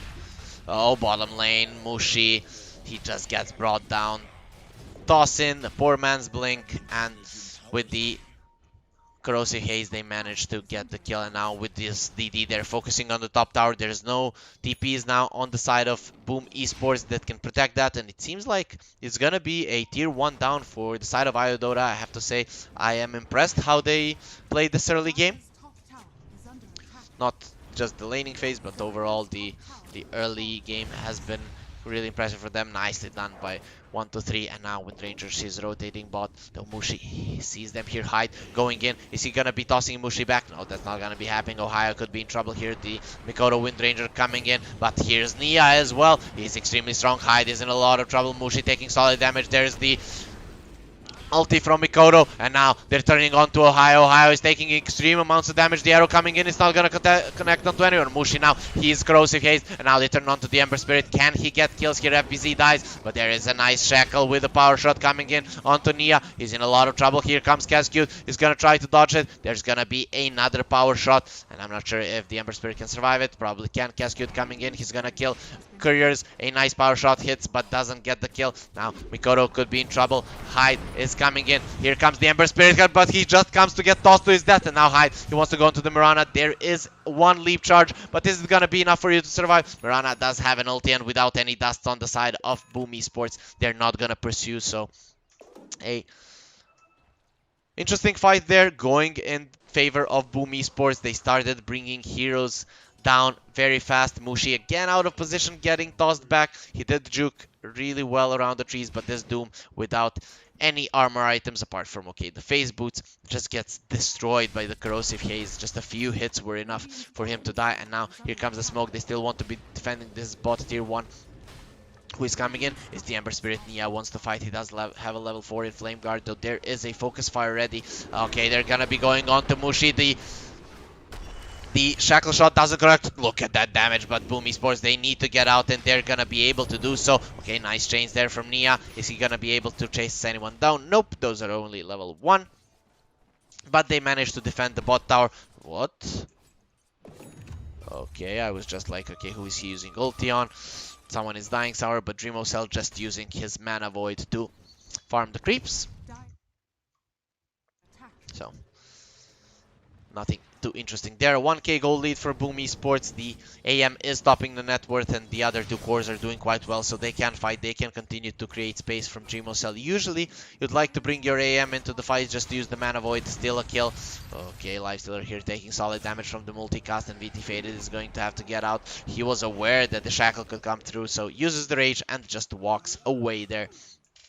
Boom Esports not managing to get a kill, but at least defending their mid tower. And meanwhile, Ohio is trying to force a rotation on bottom lane. He does have the drums of endurance, and he could be in trouble right now. Lbzs coming in. The fish is fast, but not fast enough. Ohio sensing him and just getting away. And now this is a go onto the Tiny. They know they need to go on him. The arrow misses. He could be TPing out. Is there gonna be enough damage? Yes, there is. They do so much with the Soul Rip and the extra Sleight of Fist, and now going for the tower. The Doomstone still standing strong. It's a level 3 Doomstone. Bottom lane, Boom Esports will be trading this, but definitely a favorable trade for IO Dota 2. They're doing quite well, taking the map away from Boom Esports now. Without the mid tower, without the top tower, Boom Esports, it's gonna be hard for them to walk into Roche with the Slardar. And now it seems like IO Dota 2 wants to take away the big jungle from the side of Boom Esports, and that's gonna restrict the AM's farm quite a lot. He's working towards the Battle Fury, does have the Power Treads and the Raid Band. It's gonna be a really good Battle Fury timing, but his map is getting a little bit smaller, so Boom Esports, they're gonna have to find a way to get a little bit more map control. Slaughter coming in. He wants to go into the Mirana, but the Ember Spirit is here. The arrow is ready as well, so if they want, they can go for him now. A second drum's coming out for IO Dota 2. No big items for now on the side of Boom Esports. Tiny working towards his Blink Dagger. That's something that might start to change the game for them. They might be playing a little bit slower till that comes close. Yes, cute. They know the Doom is there, but for now he's just stranded here. And there comes the Mirana ulti. They're gonna go into Cascute. Meanwhile, going for hide top as well. They have the Mirana arrow to cancel the TP. They're gonna get him, and they're gonna get Cascute as well. IO Dota 2 playing out of their minds in this mid game, just getting kills everywhere on the map, fighting in all the right positions. And now 1-3, he wants to go on to Dreamocell here. This AM is gonna have to start posturing himself. He's very hard to bring down by the side of Aurora 2 unless he gets doomed. So those still okay. Bottom lane, they're gonna go on to Ohio, and with the focus fire, Doom, you are gone. He uses the drums thinking that he can get away, and with the bash, Lbzs breaks the head of the Doom, sends him to base for 25 seconds, and now Boom Esports, they're gonna continue taking some farm on bottom lane, but IO Dota 2 definitely controlling more of the map and not giving much ground to Boom Esports. AM farming woods, you never feel well farming woods. You want to be pushing out the waves, you want to be playing more aggressively. Though the only lane that can do that is the bottom lane, and now IO, they want to go in. They found Cascute. The arrow, it misses because 1-3 for some reason didn't want to click on the Cascute, but that's good enough. He's making a statement. I can miss my arrow and you will not survive even then. And Cascute dies. BT Faded gets Corrosive Haze and just decides to use the Rage and get away. Now here's the chains. This time arrow, it was on point, or it was tossed in the right place, but with the level 2 in chains, it just wasn't long enough of a lockdown for the arrow to come in. 9-6, barely any lead for IO Dota 2, but still AM topping the network charts. And I have to say, VT Faded has been doing a good job keeping his net worth close to the AM's. They want to go for him. Is there a Blink Dagger on side of Boom Esports? No, there is not. So this Lifestealer is pretty much untouchable until they get that. Maybe a Shackle from the Fog, but that's very hard. And now here comes the smoke. They're going to find the Ogre Magi. That's going to be a first kill. The Shackle comes through, but it's really not going to change much. Cascute, actually, can this guy get out? Nia has another Sleight of Fist, so no. Cascute will be losing his life with that Sleight of Fist. Does Boom Esports want to fight Lbzs. He's going on to the Doom. He's gonna get doomed here, and there is not gonna be any life for this fish, actually. Hyde manages to toss him away. Can they get him out? And now the Ogre is gonna be buying back, and Ohio loses his life. They use the Doom, and when the Doom is used, this AM, he does not care about anything. Maybe slide of fist chains into arrow could be something that kills him, but now it's not gonna be happening. But now they want to be rotating towards him. He doesn't have any vision. He's gonna be going here, and this could be bad for Dreamosel. He could get caught here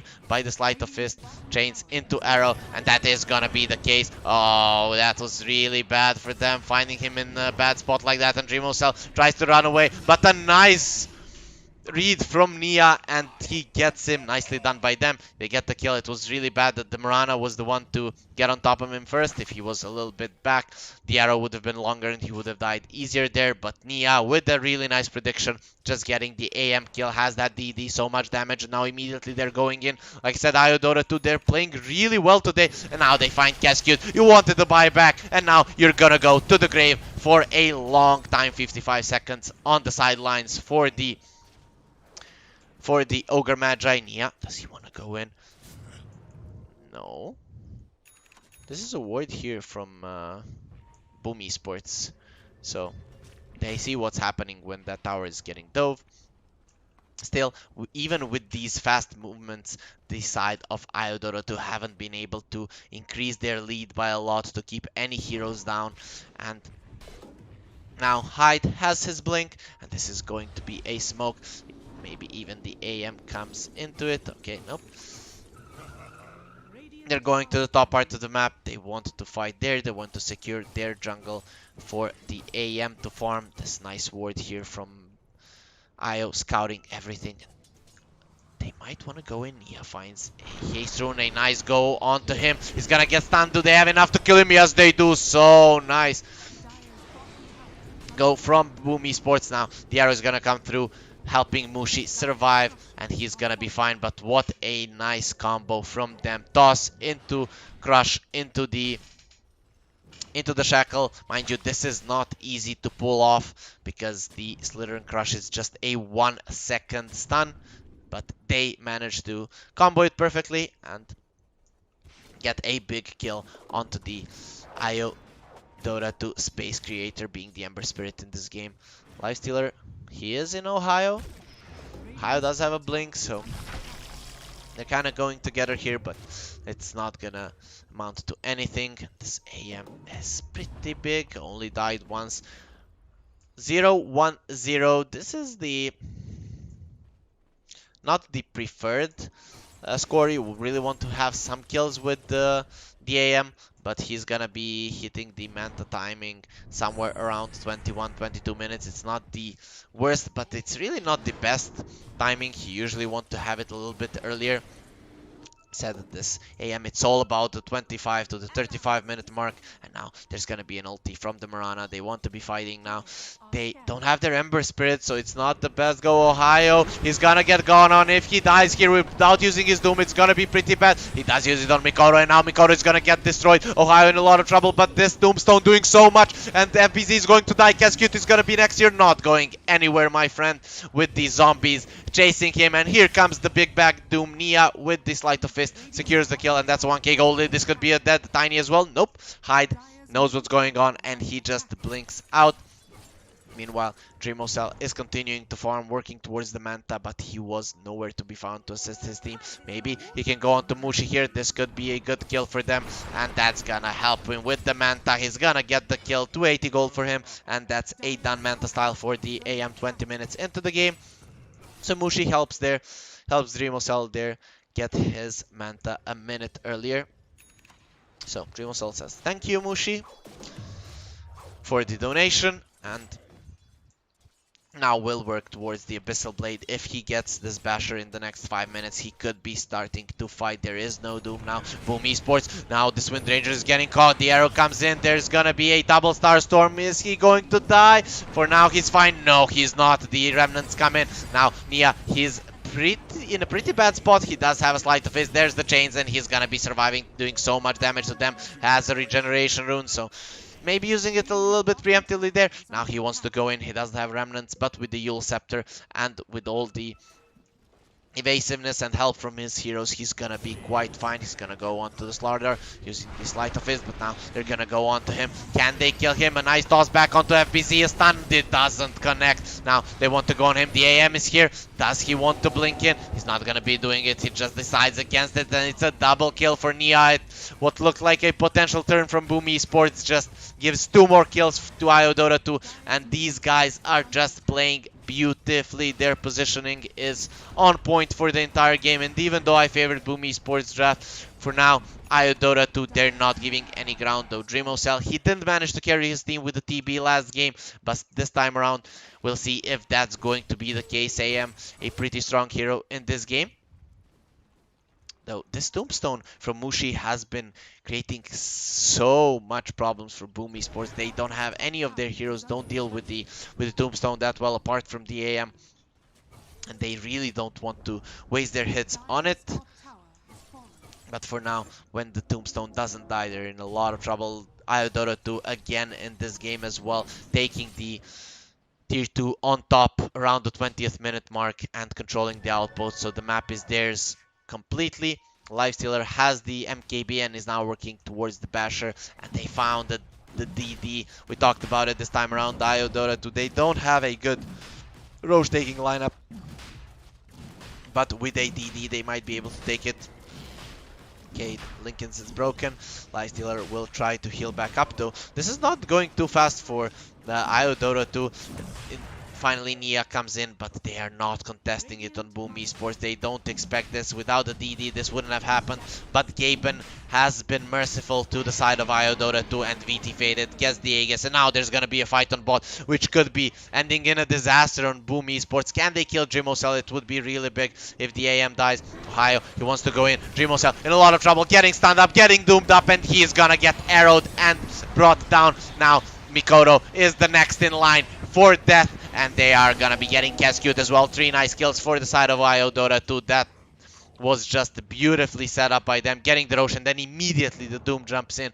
Boom Esports, they tried to get out, but they didn't manage to do so. AM dies in the end. He gets doomed, arrowed, everything on top of him, and the big hero on the side of Boom Esports dies at the timing where the AM should be starting to get strong, so that's really big.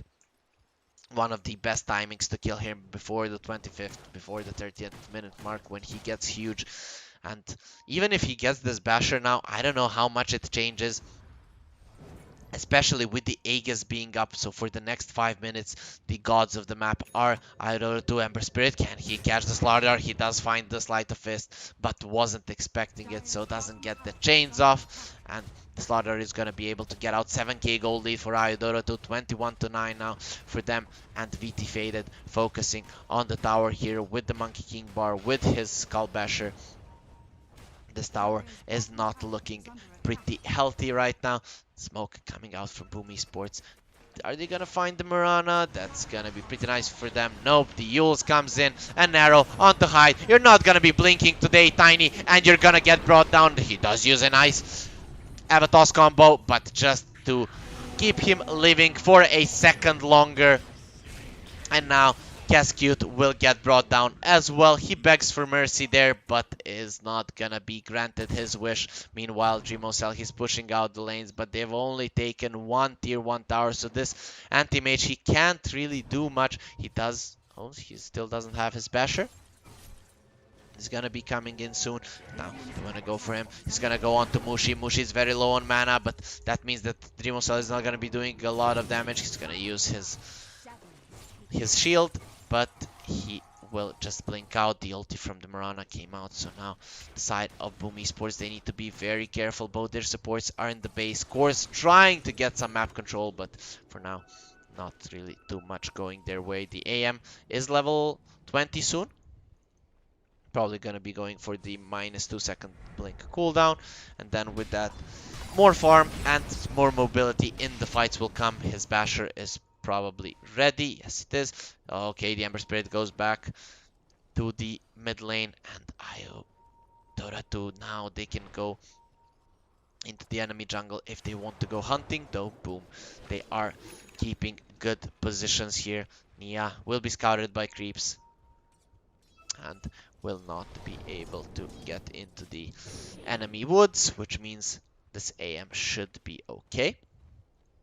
Though Blink Stomp, they could kill him, though Cell, understanding that his life is in danger, and now when he sees Nia, is probably going to continue farming on the top lane. He wants to force a TP, and they want to get a favorable fight when it comes to numbers.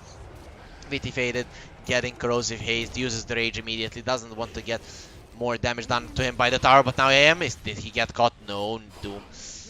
He is actually the one who got caught, and that was some rotations forced. Now, can they fight in the mid lane? It seems like they don't want to go against the Aegis. Might be a good choice there. They can make a few moves like this. They're gonna go on to the Mushi Undying, but he's gonna be surviving, using the Tombstone onto the high ground, destroying Hyde there with Nia and with the Soul Rip, and now they want to go onto the Wind Ranger. They do have a Monkey King Baron, VT faded, he's gonna get destroyed here, a double kill for Nia. Do they chase? No, they don't. They have the discipline available. Actually, Nia going in, nope, he's not gonna be doing it, and now forcing the glyph, and this tier 3 tower is looking pretty dead. VT faded, wants to go for it. They're gonna go on to the Slardar. Slardar is gonna get destroyed. The arrow comes in. Goodbye, Slardar. You are gone. VT faded, and Nia and the whole side of Iodora 2 are banging on the doors of Boom Esports, taking away their racks 28 minutes into the game. And this anti-mage, who has been topping the net worth charts from the beginning of the game, actually is falling behind the Lifestealer. And we talked about the timing, 25 to 35 minutes. But Iodora 2 managing to keep the other heroes on the side of Boom Esports down, not letting them have enough items, and now this AM can't do much, and here comes Cascute. He doesn't want to live anymore, he wants to die. He's gonna be buying back. That might have been a bait, though the AM is still not coming. He did farm a Titan Sliver. There are no tier 3 items on the side of Iodora 2. This might be big actually if he comes to fight the Moonlight Shadow being used. This is another turn. They did it last game, and they're gonna do it again. Cascute, you bought back, but you're immediately sent to the base, and that's another dieback from him in this game. Hyde is gonna be dying as well. That's 3 kills there for Iodora 2, and this is probably gonna be another lane of racks. There is no Deso on their side, but still not much they can do. Dreamosel trying to cut waves, but the mid wave is still going to be coming. Nia, he wants to go in. Slardar wanted to cut the wave, but that's not going to be possible, and it's gonna be a second lane of racks here for the side of Iodora 2. And what can Boom Esports do? Nothing. They are helpless, looking at their Araxes fall down. Slardar, is he in trouble here? No, Mirana wasn't looking, so the arrow is not gonna come through. The AM working towards the Abyssal, and with that Abyssal, that's gonna be the big timing. But when that comes out, your base is already in shambles, an 18k gold lead, and can you really do anything? Dreamosel, Steam didn't play defensively enough. They were always trying to stand their ground, and in the end, it came to bite them back. Iodora 2, they are looking to end this game. Lbzs, you're gonna be dying here. Here comes the Sleight of Fist and the Chains. And now Hyde is gonna be next. He's gonna get brought down and eaten by VT faded. And now, without the 2 heroes, even if the Abyssal comes through, Dreamosel, what are you going to do? They died again. So Boom Esports playing overly aggressive, not really careful here, and Iodora 2, it seems like they're gonna be claiming the victory here. There is a Linken's on the Lifestealer, so the Abyssal Blade really not gonna be doing anything. They see VT, they see Dreamosel, they don't care. VT faded, goes ham here with the Assault Cuirass. They feel just so strong. The arrow coming in, nothing to save. Mikoto is dead. He does not have a buyback. He's gonna be Yule. Oh no, that's the Yule from Nia. And with another Sleight of Fist, they're gonna kill Mikoto. They're gonna call GG without even Dreamosel trying to fight. Ending the game with 1-2-0. 400 last hits, but the creeps don't give you anything if you've lost your throne. So the side of Boom Esports, even though they came in the favorites, Iodora 2 not looking the hottest at the beginning of this tournament. Now they're improving, and they managed to win 2 games against Boom Esports, and in what fashion? Really, really convincingly. First game I did favor their draft. This time around I actually thought Boom Esports had it, but they didn't manage to do anything in this game Good rotations by Iodota too, especially those around mid lane, rotating even 4 heroes, losing the laning stage, but then just the mid game was completely on their side. And look at this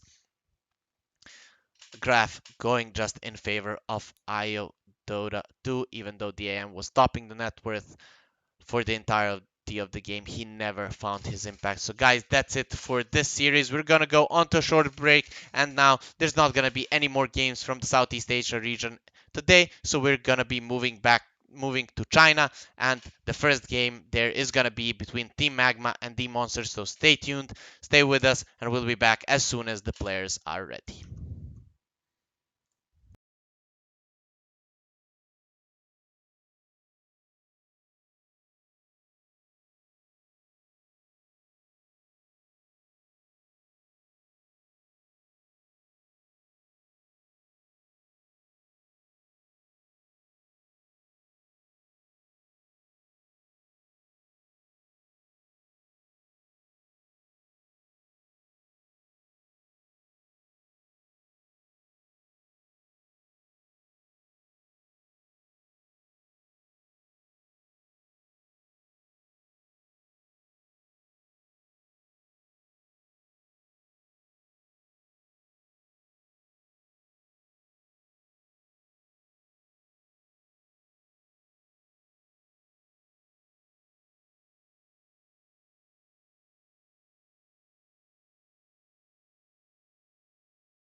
And welcome back. As I promised, as soon as the teams got ready, we came back into this second 10 series seconds of the remaining. day. Said we're moving to China, and it's gonna be Team Magma versus the 5 Monster. seconds Team Magma remaining. first in the group, and the Monster second.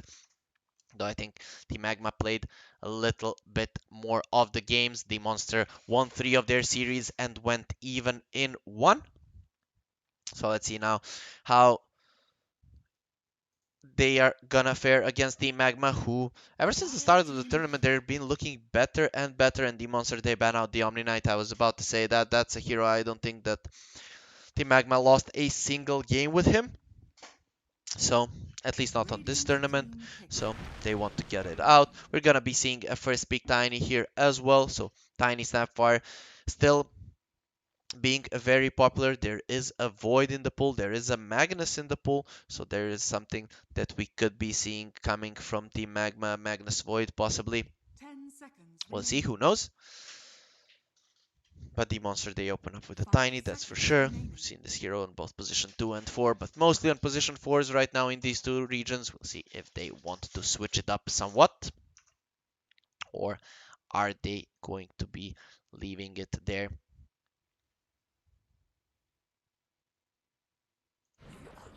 Okay, Team Magma going for an Undying, so they kind of prefer these defensive position 5s.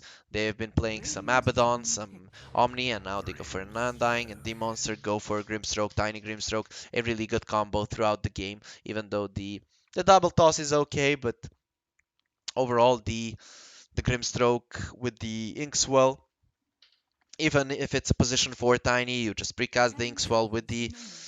jump Avatos combo. Dire Basically, team most of ban. the heroes in the game are gonna be dying, and Team Magma, they get the Magna, so we might be seeing, or we're probably gonna be seeing some melee agility carries getting banned out by Demonster, something like a PA, like a Jug, like a Troll. Those are the ones that come to mind, but there's just so much that Team Magma 10 can seconds pick up. remaining. Who has the 5 first pick seconds remaining. uh,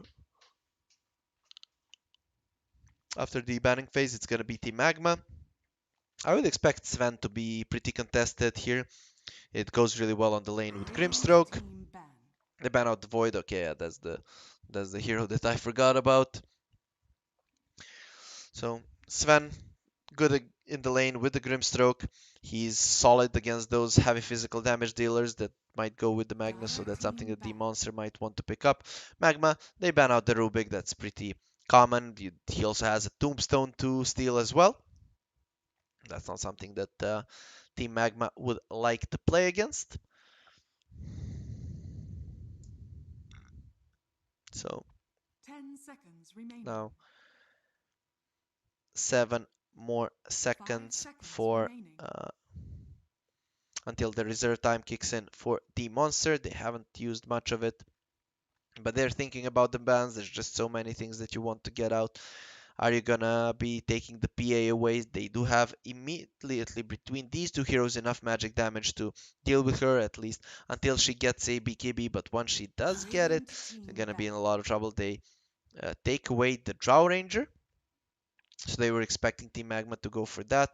Drow doesn't really benefit from the Empowered that much, but still does somewhat. And in the lane with an Undying, she's gonna be a big troubles for Tiny 10 seconds remaining. because he has 0 armor.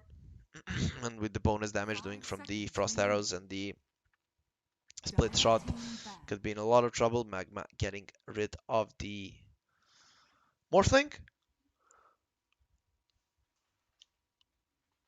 Really not a lot of lockdown. Basically no burst damage, no immediate lockdown for him, so the Morphling would basically be able to survive 10 anything seconds here remaining. from Team Magma. So I like the ban, also a 5 high seconds remaining. armor hero, something you don't like playing against when you're playing this heavy physical damage lineup, which most likely Team Magma is going to be. So what does the monster ban here? I think PA is a decent ban though. There's just too many heroes here. There's also TB, but I think PA is just too Radiant scary. team Okay, they ban. actually banned the Mirana and they're like, yo, we can't ban all of them.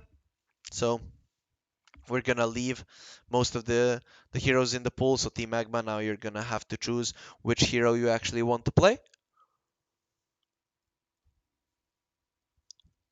10 seconds remaining. Morana, we saw how much it did for Iodora 2 in the last 5 series, seconds and I remaining. really, really love this hero. It just hasn't fallen out of meta completely for a very long time, and for a good reason. Even with all the nerfs coming through on the Morana, they still aren't able to get her out of the meta. She's not OP, but she is really, really strong, and if a team utilizes her well, it can be a big problem. So Radiant the last team ban for Team Magma is gonna be a DP, so this might be indicating it's gonna be a Magnus in mid. Though Demonster for now they don't have anything to deal with the tombstones, so they might be going for some uh, illusion-based heroes. Though against the Magnus Empower, that might not be 10 seconds remaining. the smartest idea for them. 5 seconds remaining. So what are they gonna be picking now? They can Dire team pick.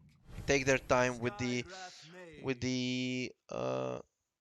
carry pick. They go for the Skywrath Mage. I'm kind of scared for this. Skywrath Mage is an easy target for the Tiny, for the Grimstroke. They don't have much lockdown on the side of Team Magma, so probably their 10 offlaner is gonna seconds be remaining. a lockdown based hero. And now with all of the 5 carries seconds actually remaining. remaining in the pool, I am probably expecting Team Magma to pick out their offlaner in the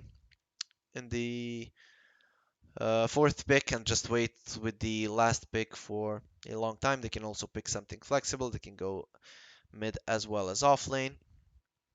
Magnus Skywrath Mage wouldn't be a bad lane at all, especially if Magnus would get a early Arcane Boots. So they can put that Radiant off lane as team well if pick. they want. Phantom Okay, assassin. Demonster, they get the PA. PA Grimstroke, very good lane. I maybe would have preferred the Riki here with the Grimstroke, but also against the Magnus with the Smoke Cloud. It's really hard to get the ERP down, though PA, she is killing these 10 heroes a bit seconds faster. remaining. Both Undying and Skywrath Mage are food for her, and Grimstroke PA in the lane 5 with the seconds Inkswell. remaining. This Skywrath Mage is not gonna be too happy with her jumping on his head. Dire And it's team also the pick. deny pick from Team Magma. They go for the axe. That's a good response to the PA. You get called, you crit the axe, and you could be in a lot of trouble though. PA, if she doesn't crit onto the blade mail, she's not gonna be killing herself at all. So Skywrath Mage Axe, that's one of the 10 seconds uh, remaining. strongest or most common lanes 5 always played seconds in the remaining. offlane. It isn't popular right now too much, but these two just love playing together. Axe is the perfect hero to protect the Skywrath Mage in the laning phase. And Skywrath Mage can pull, be annoying. He has high movement speed, does a lot of damage, and Axe can deal with all of the creeps. Also zone out people with his battle hunger. So I really like I really like how this lane is looking from Team Magma. Not a lot of lanes can deal with the Dire Grimstroke team PA, ban. but this one is gonna be okay. Now, when they know that the Magnus is mid, playing against three melee heroes, they go for the Queen of Pain immediately, and this the monster lineup. I really like how it looks. They have just so many ways to make plays around the map. So we have one lineup that's gonna be run at you, use spells, kill you 10 as fast seconds as remaining. possible, and the other one that will need some time 5 seconds to remaining. get online. They need to protect towers.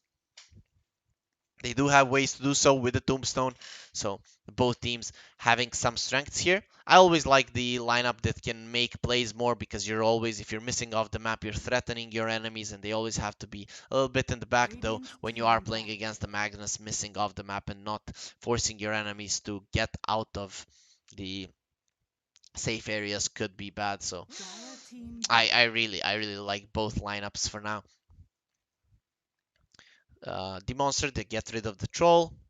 They don't really have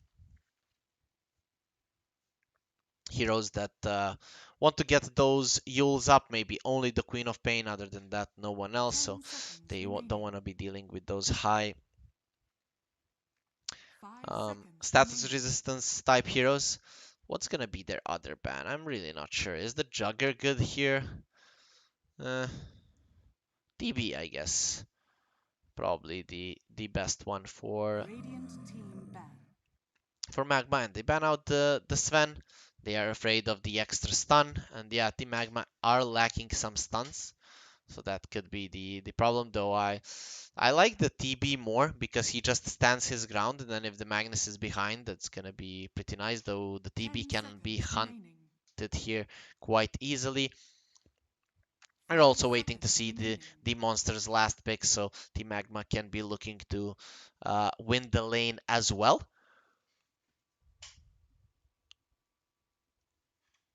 I kind of Dire see team don't beat. see Jug happening for the side of Team Magma, but just because Jug Undying doesn't seem like a good lane, but it is a solid hero in this game overall. 10 These seconds heroes are remaining. fairly squishy. So Demonster, they have only 5 6 seconds seconds of reserve remaining. time, so not really much for them to think about here.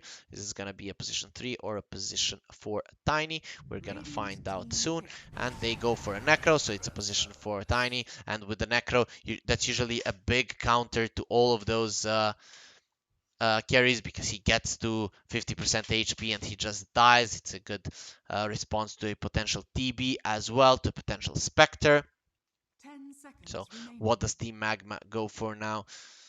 Think of something like a 5 Wraith King. seconds Is that remaining. even a viable hero right now? They need something that builds a BKB for sure here. I guess now Jug does seem a little bit better because he deals well with the Necro in the lane. Undying just gets him low and they can kill the Necrophos quite easily with the spin. But we'll see what they decide to go for. There are options. Okay, they go for the AM. You may now select your I heroes. actually forgot about this hero. Usually you don't want to go for the AM against the PA. They have a lot of burst potential on the side of Demonster, though it is a solid AM game overall. We'll see if they can make it work. Like I said, I always prefer these a little bit faster lineups. They are going to have to secure a good lane for the Necrophos, and I think that that's going to be the case. Tiny Necro should do well against the Anti-Mage. They need this Necro fat enough with a Yules, with a Hood just to be able to survive the Skywrath Mage. If that's the case, I can say I prefer the Demonster lineup a little bit, though there is always a potential for outplay with the anti-mage onto the Reaper scythe, but when you are actually you're not all in on one hero. Magnus is a really strong late game hero as well. Actually, this Team Magma lineup is easier to execute, I have to say. Like definitely they need to protect towers and they just need to empower the AM and the Magnus and get farm, right? On the side of the monster, they need to be pressuring, but they don't have that much on to take the towers down, and there's just too many ifs on their lineup. But I still think that if both teams play top-notch Dota, the monster should be winning this, right? But it just seems like Team Magma's lineup is a little bit better to a little bit easier to execute. But I'm gonna be a man here, and I'm gonna go with the monster. I'm gonna say they're gonna win. We always say casters here at the Moon Studio Mid Autumn League are always right. We always guess who's going to win. There's no way we go wrong because we're just too good of a too big of an experts here. So there's no way that we are gonna miss the prediction. But that last game, that was a fluke. Like no one heard that. I missed the prediction on that one. So we're just gonna pretend like that didn't happen. Like I said, here at the Moon Studio Mid Autumn League, our casters. Okay. Prepare Uh, for battle. I need to set up my camera. Sorry about this, boys.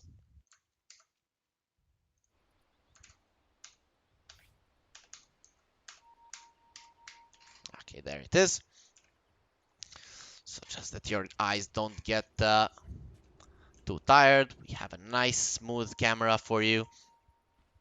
It's gonna be a Magnus versus Queen of Pain mid. The lanes should be going okay for Demonster. and they need to not make a mess in the lanes if they're not strong enough on the Necro and the Queen of Pain to fight in the mid game.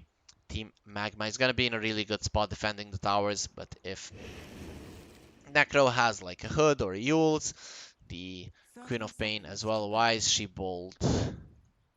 Please have some here. Please. Ugh. Pretty ugly sight.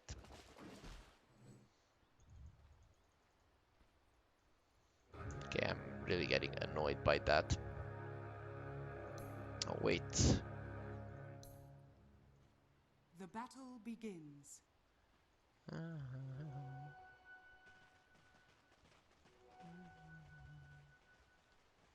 Okay. Let's give you guys a little bit of a better experience here. Oh, look at how nice that looks now.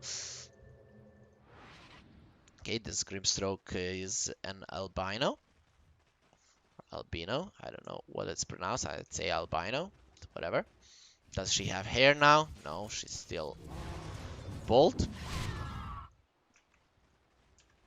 So I didn't manage to accomplish what I wanted. The settings were there for when I'm playing, but when we are watching, we want to have the best experience possible. So Kaz here, he's gonna try getting the double DKs off. The only thing that needs to happen is them not letting that happen, and they're gonna be quite okay in this lane. AM trying to purge off some mana from the Tiny without any... Oh, that's a double DK, so a big mistake there from them. Top lane. I think this is the one that we're gonna be seeing most of the action on. The bottom lane Tiny can be annoying, and with some nice tosses he can make things happen, but top lane is where heroes can die quite easily. We have Axe, Skywrath Mage, and on the other hand we have a PA on the carry role. This hero is not too tanky, and he didn't start off with a lot of regen. Does his support have regen? Yes, he does. He's gonna be helping his core with that healing salve if needed. And with a Battle Hunger, they're zoning the PA quite heavily. Is gonna be killing the creeps, so yeah, this is gonna be fine. Kaz here having a lot of stacks of DK, just with the boots zoning out the Necrophos and the Tiny. It's a really big problem if you're giving a lot of double DKs to him. Molyu, he's harassing the Magnus here, but losing in last hits, which is to be expected. Look at the damage of the Magnus, 90 damage compared to 61, and you also have the Quelling Blade, so basically the denies are gonna be impossible for the Queen of Pain, and the last hit's not the easiest. PA and the Grimstroke being pushed back. Once they hit level 3, that's their timing to go in for kills. So, I mean, when the Grimstroke hits level 3, when there is a level 2 Inkswell, they might be going for it. Bottom lane, Kaz taking some nice damage, but he has been securing the lane for the AM quite well. Now they're gonna go on to the Skywrath Mage. They have Dinks well, it's just a level 1, but it should be enough here, or is it? This hero is just way too fast, and with 5 stick charges, they're gonna decide against chasing. So we're saying level 2 Inkswell secures the kill for sure, but for now they're not able to kill this Skywrath Mage, and meanwhile this Axe is just rushing towards his level 3 and is having a really nice time in this top lane. Now all the cores on the side of Team Magma are doing really well for themselves in the laning stage, but like I said, Demonster, they just need to not feed in the beginning. Team Magma, they're going to have to be defending the towers, so and just playing a little bit on the defensive until their Axe gets a blink, Magnus gets a blink, they get more levels. So this is somewhat to be expected. That the laning stage goes a little bit in the favor of Team Magma, then in the mid game it's gonna be Demonster, and then once the AM hits the timing, Team Magma will be trying to end the game. Top lane, ooh, the Axe, look at his positioning. He has a Bracer, 4 stick charges ready with the Ring of Protection. They can't go on him. The level 2 Inkswell will be coming soon, but do they really want to go on this Axe? Level 2 in the counter Helix. Have it. Now they're gonna go on him. They're gonna use the Inkswell. Is it gonna be enough damage for TZY to die? He's actually just walking into the creep wave, and now he's gonna be in a lot of trouble. Actually, he has to start running away. There are 11 stick charges on the PA. He's gonna jump onto TZY. 9 stick charges. Not gonna be using it, and it's gonna be a first blood there. The Skywrath Mage was nowhere to be found. If he was there, he probably would have. Probably would have been enough to protect the axe. Now, Tiny rotating in and securing that ward goes down. Magnus, is he gonna be getting the rune? Nope, the rune is gonna be on top. Let's see if the Queen of Pain can go for that. Ooh, that's almost a kill, and now they secure the rune for the Magnus as well. So this mid lane, even though it's a Queen of Pain against a melee hero, he gets forced back to the base. He has been probably forcing the Magnus to get a lot of regen out, but he's doing quite okay. And he is winning in the last hit departments by quite a huge margin. TZY here. They're gonna go on to the Grimstroke. They know if they're on the offensive, that's not gonna be very good for Demonster. Demonster needs to be going in first. Skywrath Mage with another Arcane Bolt is going to be securing that kill. PA, does she want to pursue here on the Skywrath Mage? No, she doesn't. He has boots of speed and is really, really fast.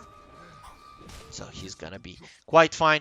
Bottom lane, AM 30 last hits is having a solid lane, I have to say. Like, getting solid levels, getting solid farm, but not being able to restrict the AM's farm, and we already talked about it. This is the hero that needs a good start. And basically, it's all about timings when it comes to AM. TZY going into the PA. PA taking solid amounts of damage. Not too many spins coming in from the axe, so not a lot of damage taken there by the PA. This AM, he does have a lot of creeps, but he is not leading that much in net worth, though. Definitely a nice start to the laning phase for Team Magma, gearing up for that mid game. Now there's a call. If there are a few counter helixes, and there are going to be, he could die here on DPA, but with the stick charges, he's going to be surviving. Is that actually going to be the case? Battle Hunger not coming back up soon, and PA able to get out there. She will buy the Ring of Health. Needs to be careful now to die, but the Tiny, a nice rotation from him, kills the TZY axe, and that's gonna give enough time for the PA to go here. Actually, now Skywrath Mage, he doesn't have enough mana. He could be dying here. There's the Inkswell, and they're gonna be killing the Skywrath Mage. He is gone with the Inkswell popping, and another kill hit from the PA. She just manages to get the kill now with the Magnus rotation. She comes in with the Invis rune. There is no RP, but with a blink away and a TP away, he's gonna be fine. There is no sentries on Tokaz. He knows that there is a ward there now. There were no heroes to give the vision to the PA. Oh, he used things well onto the Grimstroke. Is he going to die? No. There is no skewer on the Magnus, which is to be expected. He can't really target the Queen of Pain with that skewer. With the blink, she should be okay every time. And now Tiny defending top from the siege creep, but this tower actually taking significant amounts of damage. A nice deny from Kaz, and finally this siege creep will be dying.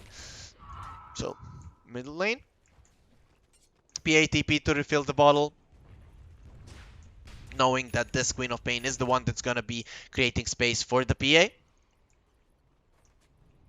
And now the PA is going to top. The Tiny is there, surrounded by 3 heroes on the side of Team Magma. They really want this tower. The PA coming in will take some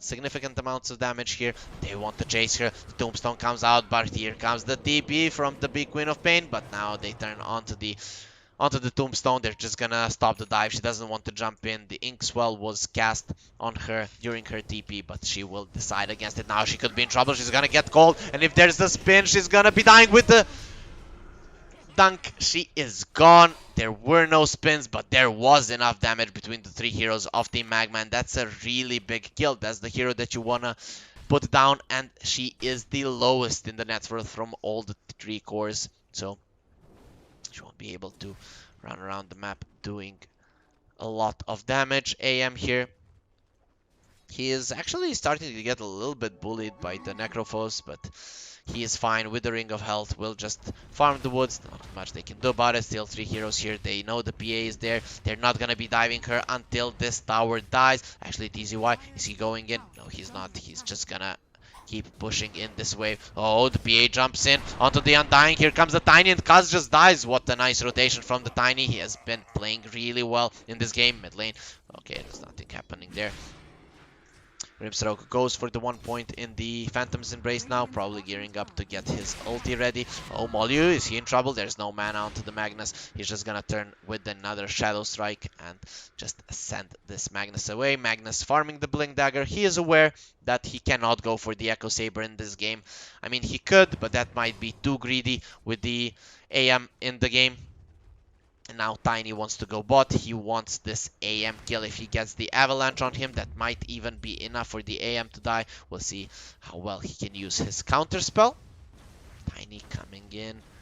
Are just focusing on the tower for now. He's in a solid position. Okay, the Tiny going in. The counter spell coming out. There's gonna be a Reaper Sight. Nope. He manages to blink out. Not able to get it. So nicely done by the Anti-Mage using the counter spell at just the right time. Nicely done there. And now they're gonna be moving on to this bottom tier 1, but a really nice laning stage for Magma. Right now they don't have many heroes to make plays around the map. That's why they're probably going to be forcing the top tower as much as they can. They're going to be using the glyph, delaying the bottom push, but that tower is going to fall for sure.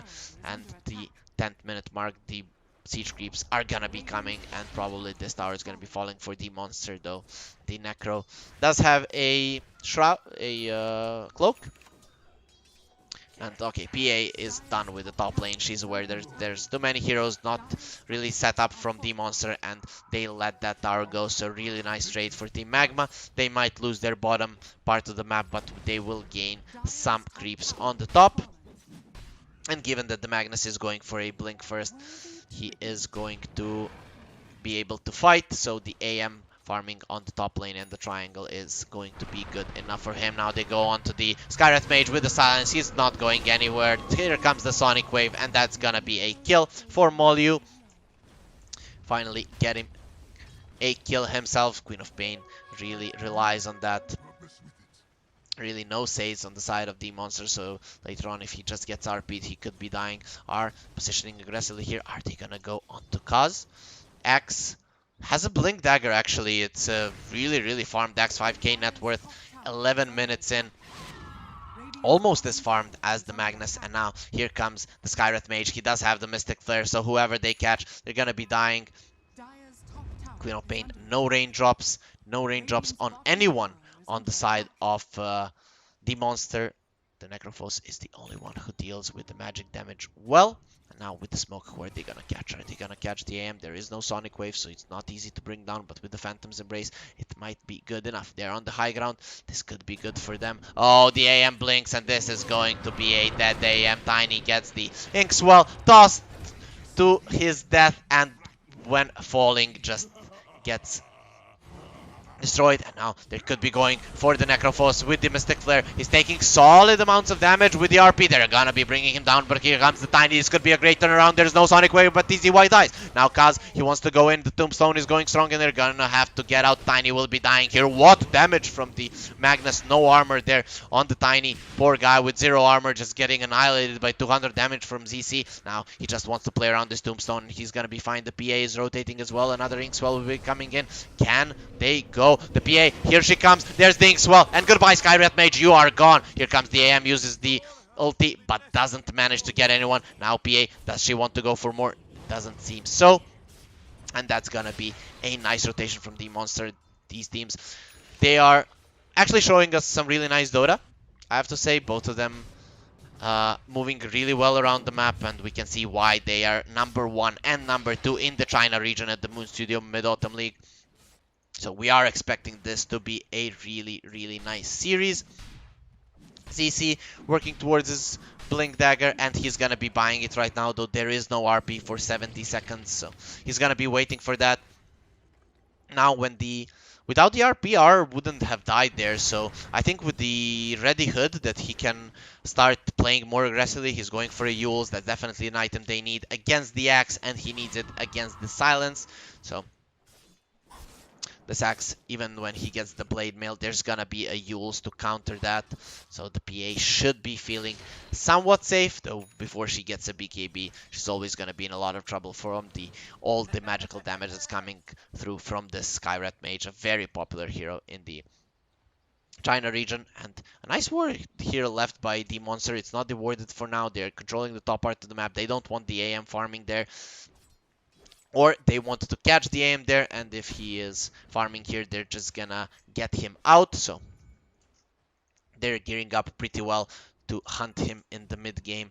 AM still not getting the empower charges, but he's gonna have the Battle Fury ready 14 minutes into the game. A solid timing, though getting delayed a little bit by that kill there. ZC, he's going in onto the Necrophos. There's a Mystic Flare coming through. He doesn't manage to get the hood off. Actually, he gets it off and he still dies, so a billion magic damage coming through, and Demonster, they didn't use the timing well. The RP was down to do anything, and that's gonna kind of cost them. The PA will have a Battle Fury soon as well, almost as good of a timing as the AM. They have roughly the same net worth, so she's okay. She has the magic wand, something that AM is lacking. And now, after this ancient creep camp, she is gonna be getting the Battle Fury.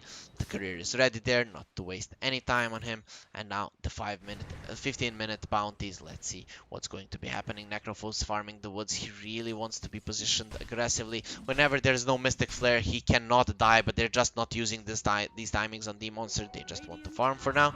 What are they waiting for? No Yules on Queen of Pain coming soon. Maybe the blink on the Tiny. Yep, that was maybe the case. He has the clarity now, and they're gonna be smoking using the bottle onto the Tiny. If they get a kill now, that could be the tower. So nice timing now coming from the Monster. They're rotating to the bottom lane. They could be finding the Axe and the Skywrath Mage, but if this PA dies, that's gonna be very sad. Tiny, he will see them. He's gonna go on to the Axe. They're doing so much damage, but here comes the call onto the 2 and the Mystic Flare and the double dunk. What a turnaround from these two heroes, and a bad initiation from the side of the Monster ends up in a death of 2 of their heroes, and now they're in a lot of trouble. Here comes another call, and PA, she's gonna be the 3rd casualty. Here comes the AM, and that's the perfect heal for him. Now he uses the sticks in just the right time, but here comes the Magnus, and it's a disaster for the side of the Monster. They managed to get just 1 kill, but 4 of them are just gonna get annihilated, and the AM getting a 400 gold bounty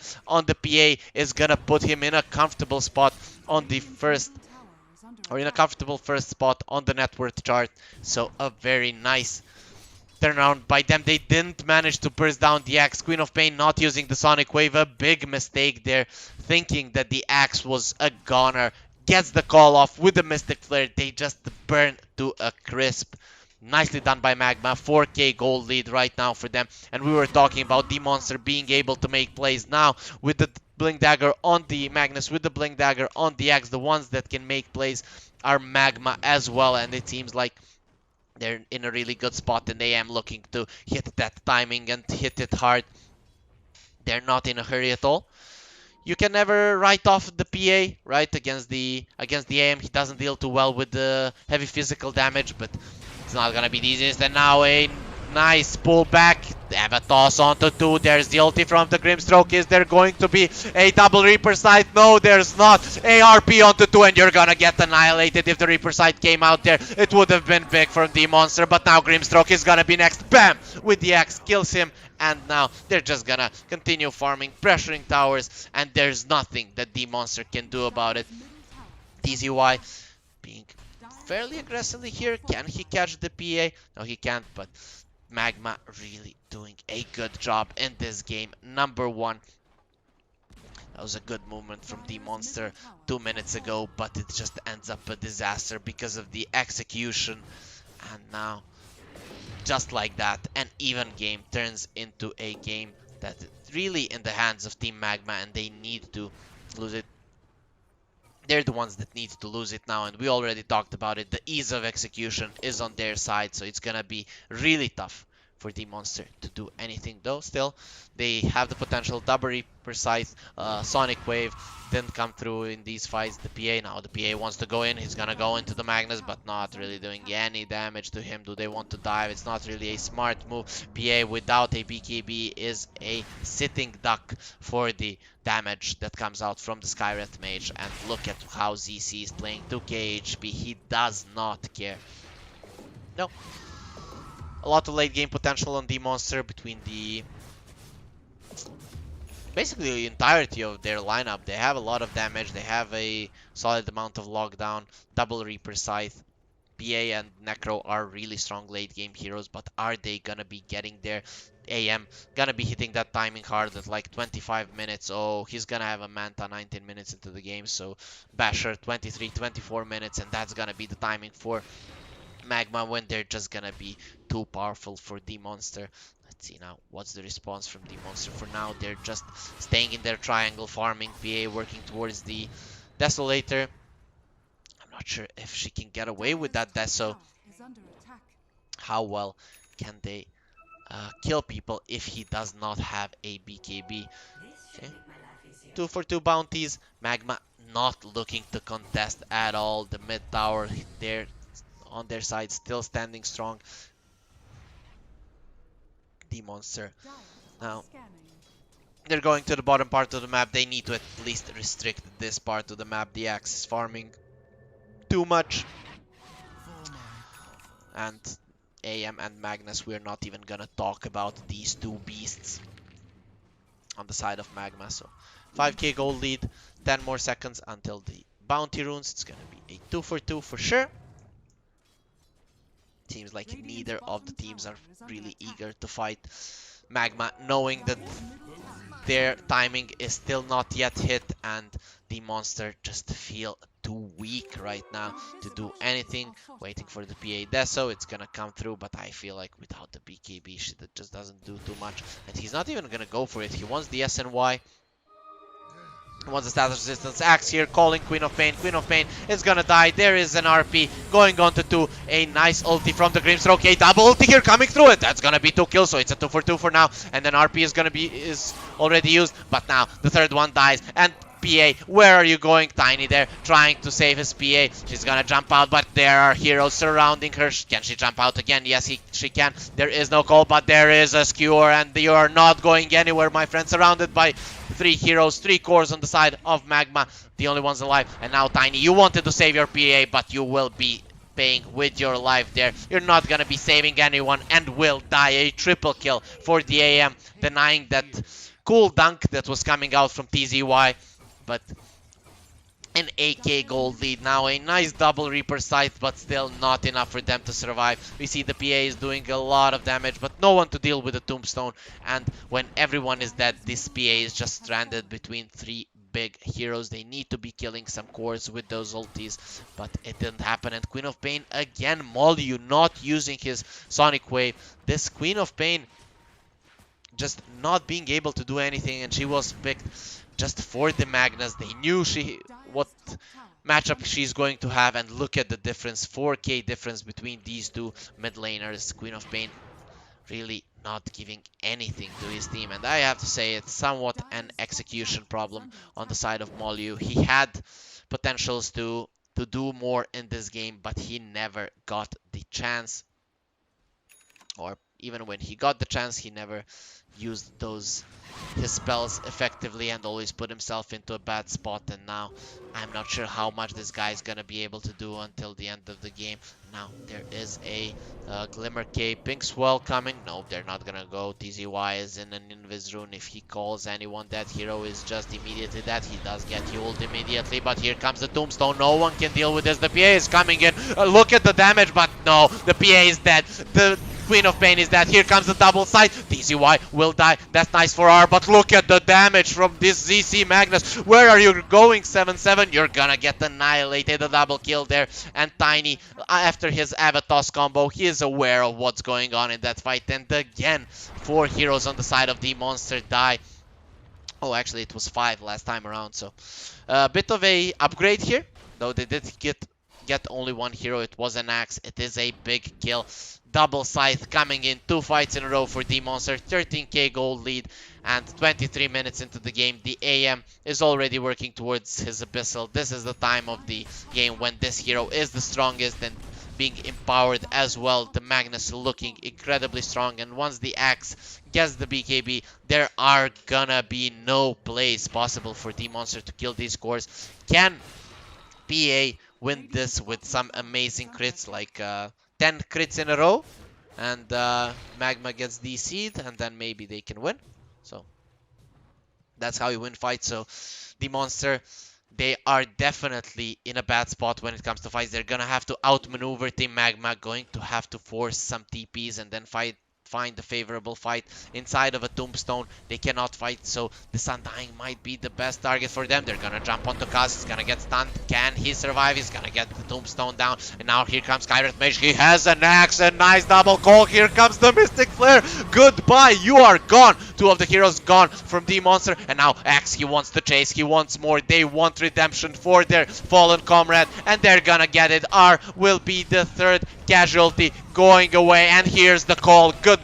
A double kill for the Anti-Mage. And this kind of seals the deal for the side of the Monster. They're trying to fight. They know without the mid tower gone, they really can't outmaneuver the side of Magma, and that's gonna be GG. Without that tower falling earlier, they couldn't force any TPs. They couldn't find the favorable fight. They knew that in the with that mid tower, they're always going to be at a numbers disadvantage, and they need a big numbers advantage if they're gonna win this game number one, and that wasn't gonna happen. So Team Magma, they get game number one. The ease of execution of the lineup works really well. TZY had a really good laning phase, so a nice performance by Team Magma. We see that these teams during the Moon Studio Mid-Autumn League, they're getting better and better, and we are getting some nice Dota here, even from the China region that wasn't looking so hot like a few days ago, but they're improving more and more. So guys, that's it for game number one.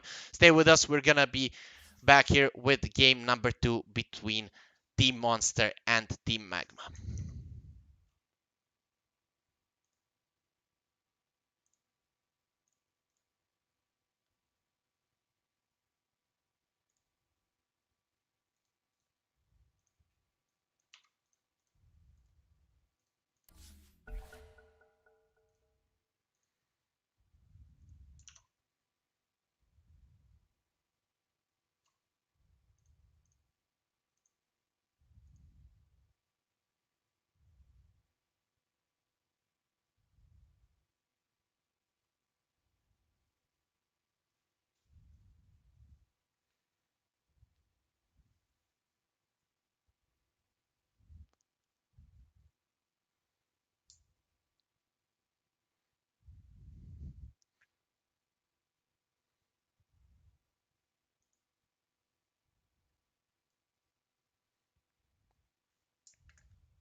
And welcome back to the Moon Studio Mid-Autumn League. I'm Harry Freak, and we are back to see the second game of the Team Magma versus the Monster Series. Team Magma, very convincing game number one. 10 A seconds lot of remaining. mistakes coming out from Demonster.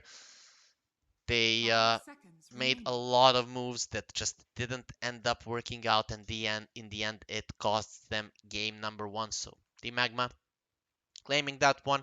The ease of execution was on their Dire side. team pick. The Monster are gonna be getting an Undying this game, and Team Magma starting off with the Tiny, going with the Oracle. That Oracle might dissuade the Monster for going for something like a Void, though the Snapfire is still in the pool. We'll see if they want to go for that. The hero's been quite popular, though 10 seconds remaining. as it is with a lot of heroes, they just rise so much in popularity that 5 teams seconds just remaining. learn how to play against them, and then it's hard to run them, even though they're strong currently. Radiant So we'll team see ban. what the monster goes for. They go for the Night Stalker, so they want to have a way to find this Oracle. It's gonna be a vision hero, but immediately, what is the monster lacking? They are lacking stuns. That could be a problem, and Night Stalker not the best laner. It does have a lot of HP, so 10 Oracle's seconds burst remaining. in the early laning phase might not be that troublesome for him as they are for some other heroes, but still Dire not the team best ban. laner, and Team Magma can definitely capitalize on that. I think the monster they need to get rid of the troll. Troll Oracle could be a big problem for them, especially because the Night Stalker would get owned Radiant by that in team lane. ban. They're gonna ban the monkey, so they are thinking the way that this hero can't get destroyed in the lane. A Night Stalker player should know which heroes he actually hates playing against. Dire Though me team as an ban. Oracle player, I hate playing against the Night Stalker. It's just so hard to position against this hero. You sometimes even need to go for the Blink Dagger and just always stay out of line. That's probably the best item that you can get for the Oracle. The Force Staff just doesn't work. You are not going to be able to position well enough to use your 10 ulti. He's always seconds going to be remaining. scouting you with the darkness, so we can expect 5 something like a blink seconds to come out remaining. from the Oracle this game, but that's just talking far ahead.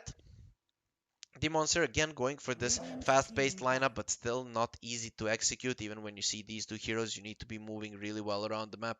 They were moving okay around the map last time around, though their uh, spell usage was not the best, especially on the Queen of Pain and positioning. This time around, they don't need to be thinking about their positioning that much. They're 10 playing a Night seconds Stalker, playing an remaining. Undying. The only thing I don't like is Night Stalker. This is a hero that likes to 5 run in. seconds Tiny is very remaining. good against these kind of heroes because he bursts them down or he puts them really low, and then it's really hard to pursue with these heroes. And if you are getting pushed back with the Night Dire Stalker one, team two, ban. three times, then you're gonna be falling behind quite a lot because this hero does not have any potential for farming. They get rid of the Monkey King, they get rid of the CK. I like the CK ban, not really much to deal with the illusions here, deals well with the Tombstone, 10 seconds annihilates remaining. these high HP, low armor heroes like the Undying, like the Night Stalker. 5 They don't have a seconds lot of remaining. armor, but they have a lot of HP, so the crits coming in are gonna be quite painful for them. Dire team And pick. they get rid of the Bat Rider, so they don't have anything to deal with that. Undying would be very sad playing against the Bat Rider. So the monster, what do they want to go for? Uh, Okay, Magnus is not in the pool actually. It's Radiant being team banned. pick. So they're gonna go for the Mirana. Yep, a standard position 4, something to help the Night Stalker in the lane. Pushing in the lane with the arrow is gonna help the Night Stalker lane. And it's really important that you leave as much experience as you can to him. Mirana can run around, arrow the 10 creeps in seconds woods, remaining. threaten mid, secure the lane somewhat for the Night Stalker, even stay in 5 the seconds out of remaining. experience range while using the arrow to secure the range creep. So it's kind of a solid combo for the Night Stalker. Usually with the Mirana, you like some setup for the arrow, but that's not going to be the case in this game. So the Magma, how do they respond to this? They already have some save for the arrow, some save for all the magic damage, not really much physical damage coming out from the monster.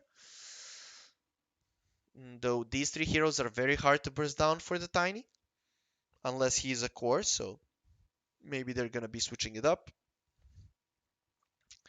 We'll see what they want to go for. Uh, when you see heroes that are good against the Undying in lane, in particular, Batrider Band, Nature's Prophet comes to mind, though. Do you really want to be playing it against the Night Stalker? I'm not sure. So we'll see how they approach it. Is Team Magma going to reveal something here? They didn't go for their Dire team signature pick. Omni Knight. They're gonna go for the Dark Willow. Okay, this kind of shows that it's probably going to be a core Tiny. And they position for Willow. They have the Oracle. They're playing against high HP heroes, so Radiant team pick. the damage is not really Scan gonna be stands that ready. big. But here comes the Sven, and they needed some stuns on the monster. They're gonna cover that with the Sven. Sven also really good against these low armor heroes. With the cleave, he's gonna be doing so much damage. Dark Willow, I'm 10 seconds not. remaining. It's an okay pick here. Not the best one. Maybe now we see a 5 Mars. Is the seconds Mars in remaining. pool? It would surprise me. He actually is. Mars is in the pool. Am I seeing it right? Okay, so that could be a pickup by Team Magma, pushing the Tiny to mid there. Mars Dark Willow is very nice, though the problem is Night Stalker flies over your arena. But Dark Willow, once this Night Stalker starts running in, uses the Terrorize, just uh, buys time for her team. So if she's even if the Oracle is Radiant getting chased team down, pick. if she uses the ulti summon on him, and it is going to be a troll, so we talked about it in the beginning of the draft. A Oracle Troll combo, Troll kind of destroys Night Stalker in lane, is also a really good hero against a Sven. One of the few heroes that can actually man fight a Sven, or Troll is one of the 10 few heroes seconds that Sven remaining. cannot Dire man team fight. If ban. they start man fighting, the Troll will just eat him alive. There's not much Radiant uh, team ban. stuns on the side of the monster.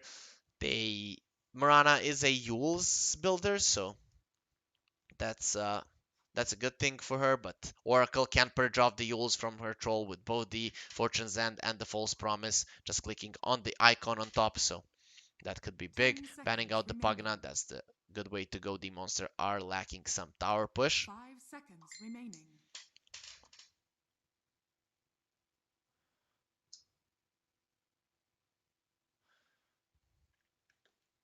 So ban out the Timbers on the monster. They have 3 melee strength cores, so they don't want to be dealing with Dire that. team Yeah, ban. that probably would have been the best pick maybe for Team Magma if picked there, though.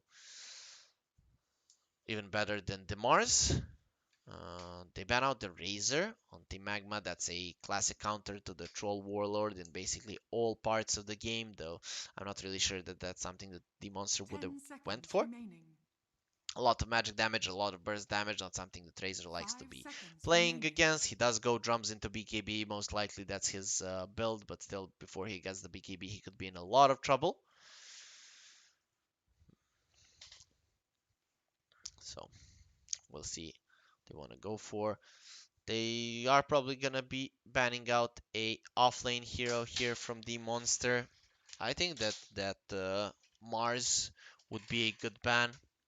Radiant team pick. Okay, they're gonna ban out the Dire team pick. Beastmaster when deals well with him in the lane. Oh, it's gonna be a Brew. So if Brew gets his ulti off while the Night Stalker ulti is down, he can just live the Night Stalker or live the Swan, completely turning the fight around, just getting one of those guys out of the fight. Him and Dark 10 Willow seconds should be remaining. okay in the lane, though Dark Willow, unless she hits the brambles, will not 5 be seconds uh, remaining. triggering the Cinder Brew. So not the biggest fan of the Brewmaster right now. I'm not sure how well they're gonna be using it. I'm not familiar with the hero right now. Don't see it too much in pubs. Even when I see it, it just the cooldown of the ulti is just too big, and the hero without that feels just too weak. His spells have been nerfed gradually until he just became almost unplayable. Having a little bit of a comeback right now, but it hasn't been successful, at least not in the competitive games that I've seen. And offlaners just don't pick him that much, at least not in EU pubs. I'm not familiar with Chinese pubs, so we'll see now. So last pick from Demonster, it's going to be a mid hero against a tiny. So they have a lot of options what they want to go for. There is a Queen of Pain that just annihilates him. Okay, the DP has been banned. Pagna banned. They have SF would be a solid one with the Yules, with just maybe killing one target. See what they want to go for. They're taking their time. They have a lot of time to actually think about it. Do they maybe want to go TA? Oh, they go for the Choose your Omni Knight? hero. What? Is this a mid Murana? No, it's a mid Night Stalker. Okay, so they want to get the would they want to get away from the Troll Warlord? So it's going to be a offlane Omni Knight. So they move the Night Stalker away. I kind of feel like they could have gotten a better offlaner against the trolls, but whatever. So they're gonna go with the Omni. They have ways to deal with the troll ulti, but it's not like the best Omni game. I guess they are just favoring the Heavenly Grace so much with the Svenin team. Swan with that is just gonna be able to run around as much as he wants. The ulti from the Omni though gets purged by the Oracle. The Heavenly Grace is not purgeable though. But I'm not sure. I'm not the fan of this last pick on the side of the Monster. But then again, I'm not the fan of the last pick of Team Magma. If I had to choose someone, I guess I'll go with the Monster again. Just feel like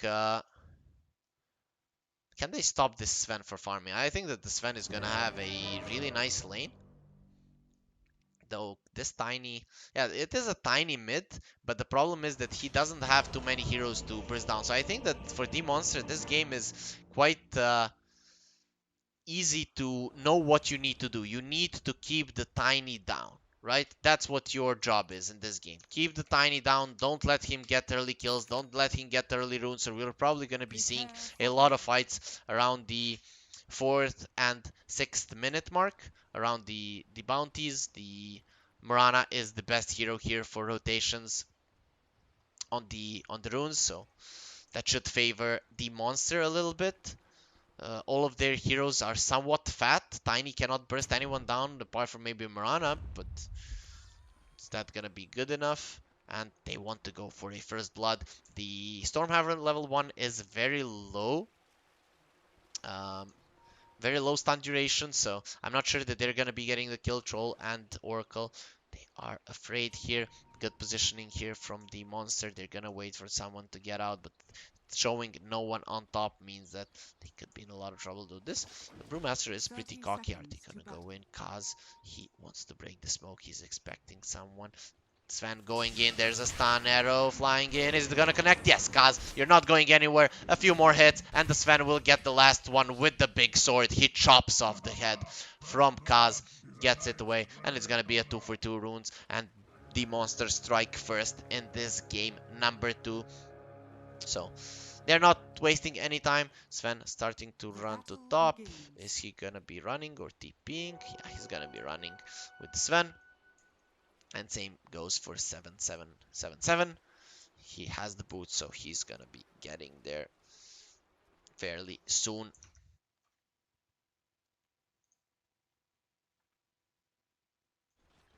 So now, how are these lanes going to look? So mid lane, it should be somewhat even. I don't see any of them killing each other. Maybe with some huge toss back on the Night Stalker, but he really needs to make a mistake there, and also he's a very high HP hero, so he's gonna be fine. Maybe a little bit of an advantage with the last hits on the Tiny, but he missed a lot of the first wave, even with his tree grab. Bottom lane, Mirana and then Omni. Not much action there. Top lane, there's probably going to be the most action. They use the Bramble Maze and the Cinder Brew. He manages to hit them, so the Sven is going to be taking quite a lot of damage. He does have magic stick charges. He got the first blood, so he's going to have enough. And we see the Undying actually got a lot of double decays there because he has 20 charges, and now he's running in on this poor Dark Willow, just hitting her and bullying her out of the lane. And Brewmaster could be a lot. Another double decay. These guys are actually making a lot of mistakes. That's the only thing that you need to think about. Bottom lane, Mirana taking some damage. Now she's gonna get level 2 and will be quite fine. Mid lane, Tiny losing in last hits for now. Both of these heroes have high damage. And now they're gonna go on to TZY. He doesn't have his third spell. He's gonna turn around with the Cinder Brew. Sven taking a lot of damage. He could be dying here. Actually has 5 stick charges, so should be okay. Still could be in trouble. Is he gonna hit him with the Shadow Realm? Not gonna happen. And Undying will posture himself aggressively there, not letting his Sven get in trouble. Do they have a salve coming in? Nope. So this Sven is gonna be low for quite a long time, has 6 stick charges, and Undying going to die.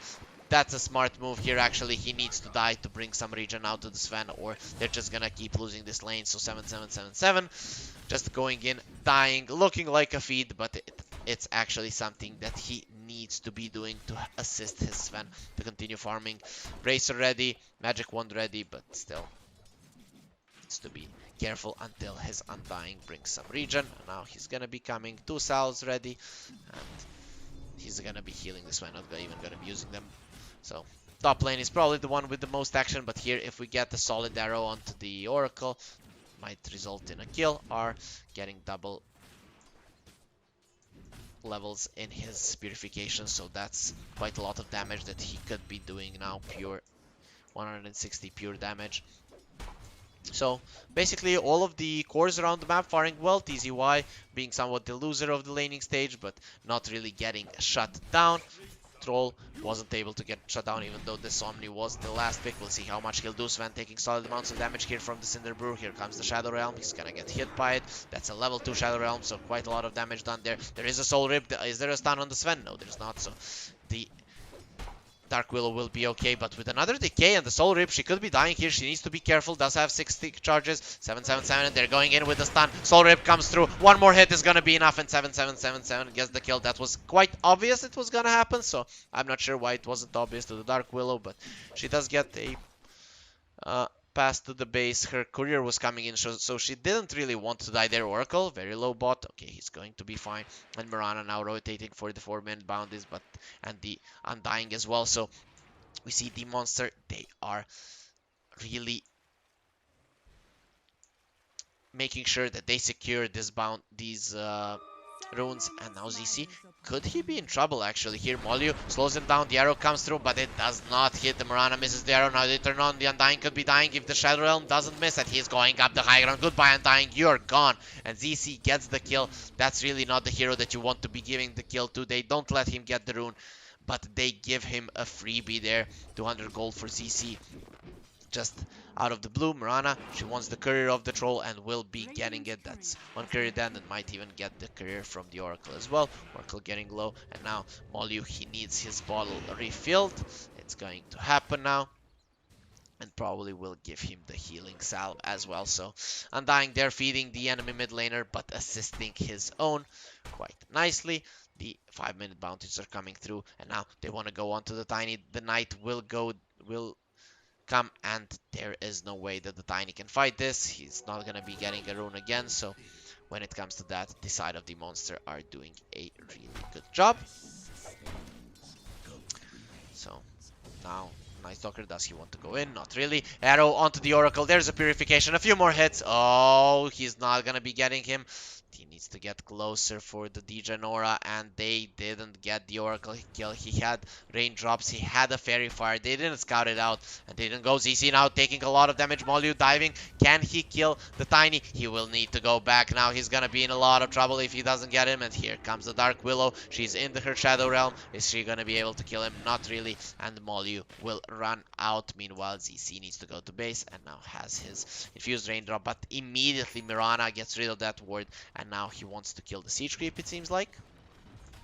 RR bottom lane actually doing quite well for himself, and we see that the laning phase went somewhat even, though the Tiny is put down now, so Demonster are gonna be super happy with that. That's the hero that they need low. He wants to deward the sentry, not gonna be finding a ward there, so better map control now. Just a second. On top, TZY in a lot of trouble. He doesn't have the Drunken Brawler. No stun anymore on the Sven, so he will be surviving. Actually, ooh, the Soul Rip comes through, doesn't get the kill, and he will be healing himself with the bottle. The Tombstone was committed. That was a level 2 Soul Rip, but doesn't end up in a kill. So a nice try there for Demonster, not really resulting in anything significant. Now, Sven could be in trouble. He's gonna go into the Shadow Realm, but not gonna be hitting the Sven immediately. Now he turns onto the Undying, but the Shadow Realms goes out here. He's going on to Kaz with the Mirana.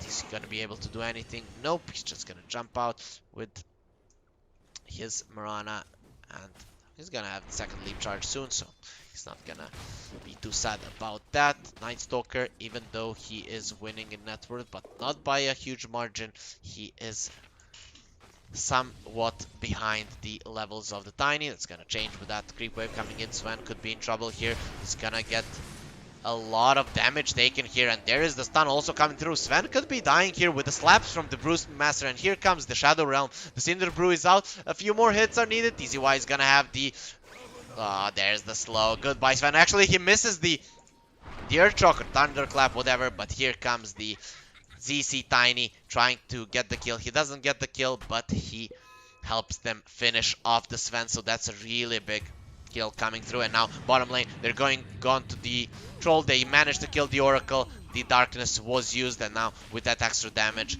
the Night Stalker will be focusing on the tower. He's working towards his power tread, but meanwhile, TZY with his ulti ready is focusing on the top as well. The siege creeps are not ready, so this bottom tower will be falling down a little bit quicker. Molyu, because of his darkness damage, he wants to get hits onto the tower, and the darkness will be expiring soon, but he will have it when the daytime comes, so we can probably see Demonster fighting the 10-minute runes. They do have the resources needed, and here comes the Omni Knight ready to defend this top tower. Not much mana on him though, and the cooldown on the Soul Ring, though I'm not sure that the side of Magma are aware of that. So Demonster getting out of the laning stage with a 1k gold lead, and now Sven is gonna start farming. Troll as well. Is he going for the Battle Fury? Yes, he wants to stay relevant against the Sven, and when you kind of put these cores against each other, like I said, one of the few heroes that the Sven cannot man fight is the Troll. So if they have roughly the same farm, it's probably gonna be the Troll winning, though with the Heavenly Grace I'm not sure how much you want to be challenging the Sven. He's gonna do some nice stacks there. There is an ulti here on the Brewmaster, the Primal Split. A really strong spell right now. They're focusing on this tower. The Undying is coming in. Does he really want to go in? Has level 3 in Soul Rip, and now here comes the Night Stalker. This is the strongest hero on the map right now. When it's nighttime, you really don't want to mess with this guy. He does have the silence. That's 4 seconds during the night, and that could be enough to actually kill TZY. He does have the raindrops, so that should help him live. Tiny using the Arcane Rune. Who does he want? He has his first spell maxed out. This could be really big, but he's gonna get spotted by the Night Stalker, and he will run out. There is no way that you're catching him. No. Phase boots actually. 777 taking a lot of damage here. The Heavenly Grace is gonna be used on him, and here comes Molyu. He's gonna silence everyone, but that's gonna expire. TZY does have his ulti. They're gonna TP out with the Dark Willow, and now Molyu, he's gonna use his ulti. An arrow comes in on TZY, and now ZC with all the zombies slowing him and eating him slowly. He's gonna be dying as well. Molyu gets a double kill, and Kaz is there. He says, take me as well. I want to die, and Molyu will grant him his wishes, and with a double Star Storm, actually Molyu finishes him off, gets a triple kill, and Demonster just like that get 3 kills and 3k gold ahead, defending their tower. And meanwhile Sven is comfortably hitting creep. Same goes for the troll, but Sven definitely getting a little bit more. So very nicely done by them, and the Dark Willow there TP'd out. Nice arrow coming in from the Mirana. If the Primal Split went out there, I'm not sure that Demonster win that fight, at least not that convincingly. And now, without the nighttime, without the darkness, I think that the side of Demonster will be leaving this tower to fall. Really, not much for them to do there. Mirana using her last leap charge, getting out, has the Moonlight Shadow now, so if they want, they can try to make a move with that. But we're probably going to be seeing a little bit of a slower game now coming in from Demonster. R here kind of showing himself, but not really interested in defending that tower, and we can see why. He would just get brought down by all of those heroes, or wouldn't really accomplish much. 7777 has his ulti, so that's some more HP that he can work with if he wants to use it, but that's not going to be the case now. And now Molyu, he's rotating to top. Actually, the Sven is posturing quite aggressively. He has almost 2k HP, so not really a hero that you want to go for. Troll still working towards his Battle Fury. It's gonna be a solid timing, but it feels like this game is already at that point where towers are gonna start falling, where team fights are gonna start happening. So even though it is an early timing when it comes to minutes, it just doesn't seem that that early of a Battle Fury timing for the Troll. He does have phase boots and the Battle Fury. TCY, they're really pushing the issue here. They want to fight, but that's not gonna be happening with these 3 fat guys like positioning themselves in front, and without a blink dagger on Tiny, and it's not gonna be out anytime soon. It's gonna be very hard for them to do anything. This Tiny didn't have a good laning stage, and he's gonna get overtaken by the Mirana. ZC, he has been put down so much. And now, can they kill the Sven?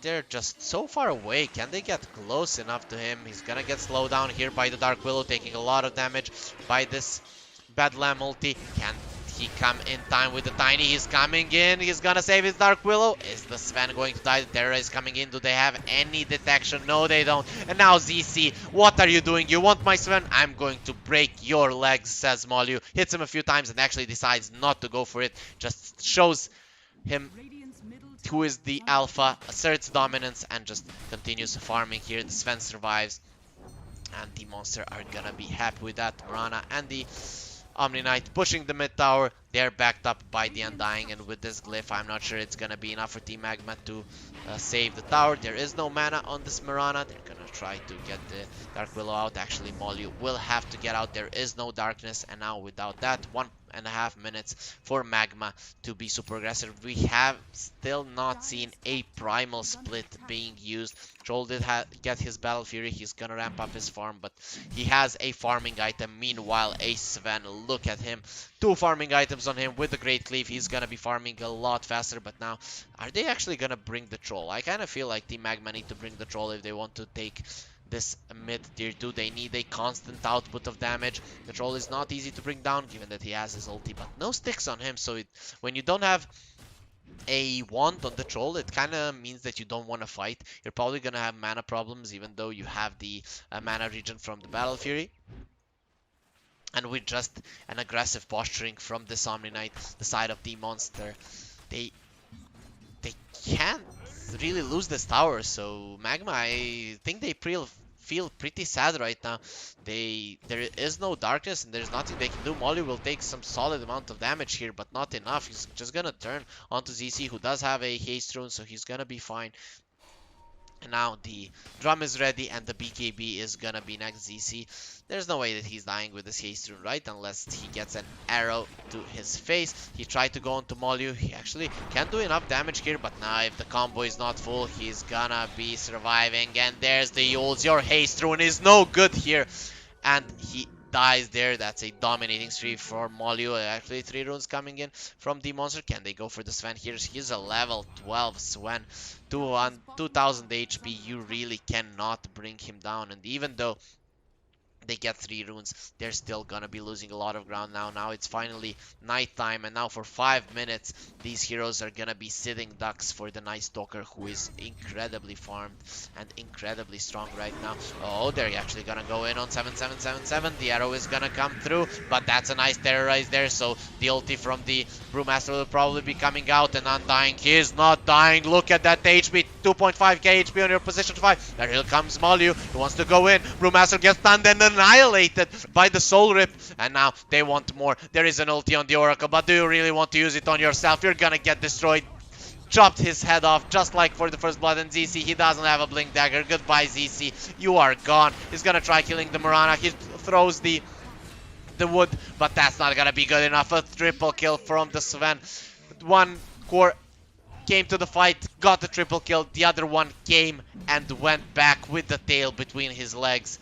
The troll looking very sad here. He was leading in net worth. He was actually farming a little bit faster than the Sven there, just because his team was forcing the issue a little bit more. But a 6k gold lead here from Demonster, and Sven now rotating to the top. He's gonna farm this whole woods and then walk again towards the bottom part of the map. So Demonster, first game they lost, but this time around they are coming back swinging. The one that is swinging the most is the Sven with the big sword, and whoever gets in his way is gonna be in a lot of trouble. Molyu, look at his positioning. He's working towards his BKB and getting a blink dagger as well. This poor Oracle Kaz is gonna be so sad in this game. He's gonna be food for the Night Stalker, level 6 Oracle. 17 minutes into the game against a big bad vampire. His mouth is ready to gobble him up, so Omni Knight is still gonna continue showing himself in mid. The Monster not giving any ground. The Magma is the same like last time around, just the roles are reversed. The mid laner from one team is just completely destroyed in this game and not able to do anything. They are keeping their mid tower alive on the Monster this time around. Last game it was Team Magma. Team Magma cannot open up the map enough so that they can make plays. Now Kaz could be in trouble. They're gonna go onto him. He will purge off the slow, but is that gonna be enough? I guess it is. There is an arcane rune on the Night Stalker, so he's gonna probably use his Dark Ascension soon. With it, we'll see. They are on vision right now, so they're gonna be smoking. That wasn't in the that wasn't on the ward, so it was not spotted. The Steiny could be in trouble. He does have a haste rune. His blink dagger is coming out. Oh, is the career going to die? Oh, he gets the blink, but he's gonna be dying. There's the Yules. He didn't use his haste yet, but he's not gonna be using it at all. The damage comes through. They see the Troll Warlord. Are they actually diving this? It seems like they are. They want him.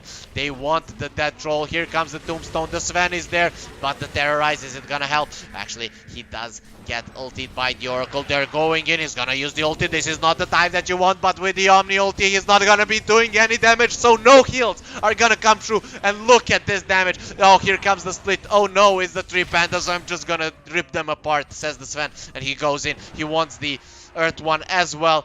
The Storm Panda will be running away in Invis like a coward, and the big lineup from Demonster, they don't care about anything. They just went in. It seemed like it could be a bad dive, but as soon as Troll uses his ulti, there's the ulti from the Omni Knight. No Fortune's End was ready, so Troll doesn't heal one bit, and he just gets killed there. A nice dive from the Monster, and that was with an Arcane Rune on the Night Stalker. He's gonna have his Dark Ascension as soon as the rune come, so that might be another potential fight for the Monster without the Primal Split. And even now when he does have it, the Sven just destroys the little pandas. He's only level 11 on the Brewmaster, and that's what I was saying. Too big of a cooldown, and even when you use it, it just doesn't feel that strong. So we'll see how much the Panda can do in this game. Sven has a BKB. That was a 10-second one, working towards the Ags, and given this hero's farming capabilities, the Dark Willow, how do they call it in a League of Legends? Face checks. She face checks the high ground and gets her face ripped apart. So, hoping the community doesn't strangle me for using the League of Legends terminology.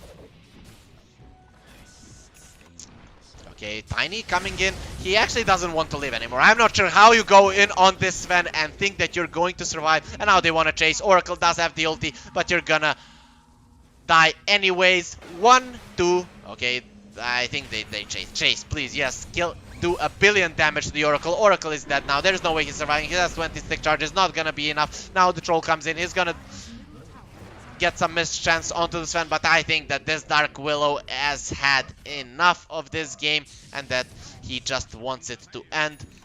He just stood there waiting to die, and Demonster are gonna be winning this game. 13k goal lead, 4-19, completely annihilating Team Magma in this game number 2, not giving them any breathing room. I have to say, I really didn't like this Brewmaster pick. I wasn't sure how much the Omni was gonna do, but he did a lot. And now they find the Panda as well. Arrowed in the eye. There's gonna be a stun follow-up with the silence from the Night Stalker. The fear just cripples the Tiny. And they get the top tower now as well. So that's a first tier 2 of the game falling down. 22 minutes into the game. They're not going to be getting the outpost experience away from Team Magma, but really not much Team Magma can do. This troll is working towards his basher. He does have solid amounts of farm, but looking at his teammate, he really does not have any backup, even with the Oracle ult. The Guardian Angel is just a counter to that combo, and with the Oracle not being able to come any close to just use the Fortune Zen. And this is the smoke. I'm guessing after this they're just gonna GG out if they don't manage to get anything. And the Omni, he gets the Heavenly Grace on himself. You can't touch him. The Terrorize is gonna come through. Here comes the Moran ult. Can the Omni Knight survive? He uses the Guardian Angel, and now TZ-wise Pandas, they look pretty juicy here. The Storm one is gonna die now. These two ones are gonna try to run out, and the Tiny has been caught in the bag by the Mirana, but there is really no follow-up. Here comes the Sven now. He's gonna go in. Oh my god, Oracle just gets annihilated. He's in a lot of trouble here. And now the Mirana, she has to leap out, so this is a chase right now. There's really nothing they can do. Here comes the Sven. A double kill. TZY, you are next. You wanted to lift me up, and now you're gonna die. And like I said, right after that smoke, if it doesn't work out, they're gonna GG out, and that's exactly what happens. Team Magma, they don't want anything to do with this game anymore. They had some kind of a plan with this Panda, but it just did not work out. I was really curious to see if Chinese teams can make this hero work and prove me wrong, but for now I'm just not a fan of it. So it was just Demonster all the way in this game number 2, and Team Magma not wasting any time. They don't want to get tilted. They just go in for a smoke, trying to make something happen. They lose a fight, and they're like, okay, guys, we have no more chances to win this game. And that was probably the case, looking that the Mirana was overtaking the Tiny and the Brewmaster in the net worth. It was really hard for them to do anything. So really didn't manage to use the troll enough. I think he needed to come into fights earlier, but he decided to just farm. His team just wasn't strong enough. He was the only good hero, and with all the when the night time comes, they had no chances of fighting during those daytimes. I really expected him to come. He didn't, and in the end, it just ended up in a demise for Team Magma. So these two teams, first and second in the group stage of the China region, are gonna go in a tie. I really expected a little bit more of an exciting series. Both of these games were fairly one-sided, so it's gonna be 1-1, guys. We're gonna go on to a short break. After that, we're gonna be coming back with Lbzs versus Team Matador, so stay with us and we'll be back as soon as the teams are ready.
come in time with the Tiny. He's coming in. He's gonna save his Dark Willow. Is the Sven going to die? The Terra is coming in. Do they have any detection? No, they don't. And now ZC, what are you doing? You want my Sven? I'm going to break your legs, says Molyu. Hits him a few times and actually decides not to go for it. Just shows him who is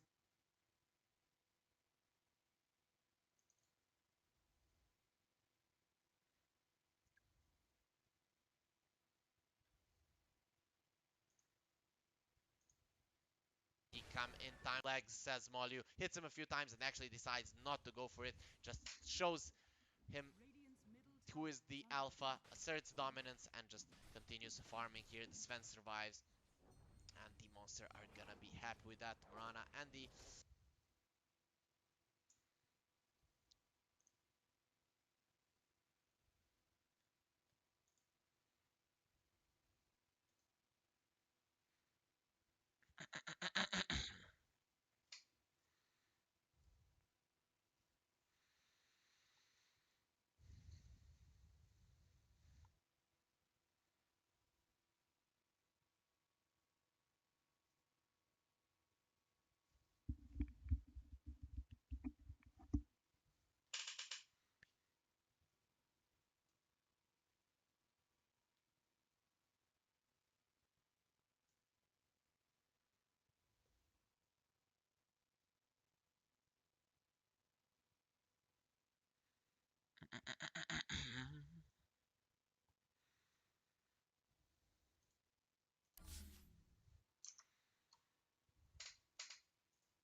And welcome back to the Moon Studio Mid Autumn League. I'm Harry Freak, and we're watching a game between Lbzs and Team Matador. Finally, we are in. The teams took a little bit more time to get ready, and of course, the last 10 series seconds ended remaining. quite early, so we are back now. 5 seconds remaining. Hope you had breakfast and are ready to watch some more great Chinese Dota. These two teams are close to each other on the in the group stage, but Lbzs has two matches less than Team Matador. They won two of them 2-0. They went one even, and one they lost 0-2. So on the other hand, Matador, they didn't lose a single match, but they won 2-0, and they went four of them even. To be honest, I think Lbzs got a lot of default wins. So Radiant team ban. in my mind, Dire Team team Matador ban. is a little bit of a Radiant favorite here, team ban. since they did win a match, I think, against Team Magma, if I'm not mistaken. No, they went 1-1 with Team Magma still. Team Magma, the first one on the table. Definitely a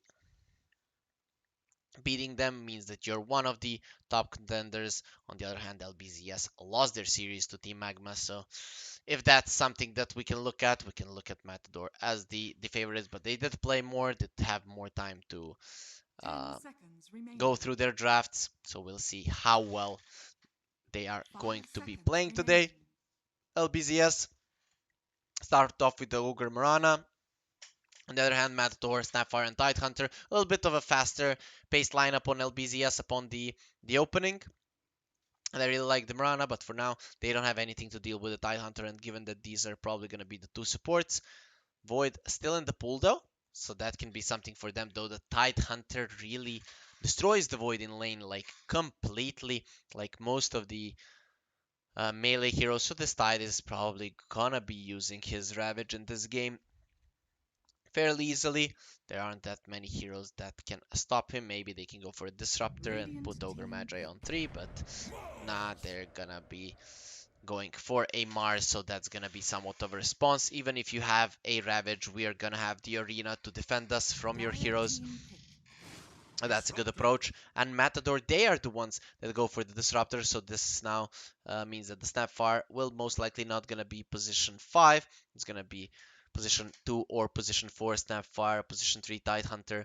And Disruptor is very annoying to the Mars in 10 the seconds beginning of the remaining. game. So we're probably going to be seeing Matador defending towers, and 5 then Disruptor seconds always remaining. being there to get that one extra kill if they're chasing the enemies away from the tower. So I haven't seen this hero for Radiant quite some team time, pick. but I am Radiant happy to look at it right now. And Lbzs, they go for the AM successful. instantly. There's a TA from the Matador lineup, a response to the AM. AM is hitting a Dire timing between team ban. 25 and 35 minutes, but that's when TA is completely controlling the map with Blink, Deso, and the BKB, and probably Aegis up her pockets. And that's one tower taker that they need.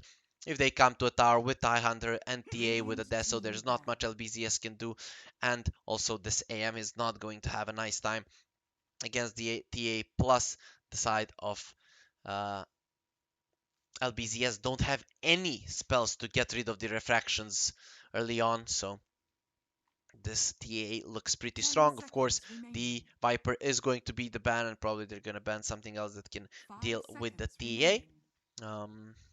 Ember Spirit comes to mind because there's really not much to deal with the illusions on the side of Lbzs. They could be going for an illusion hero on Matador.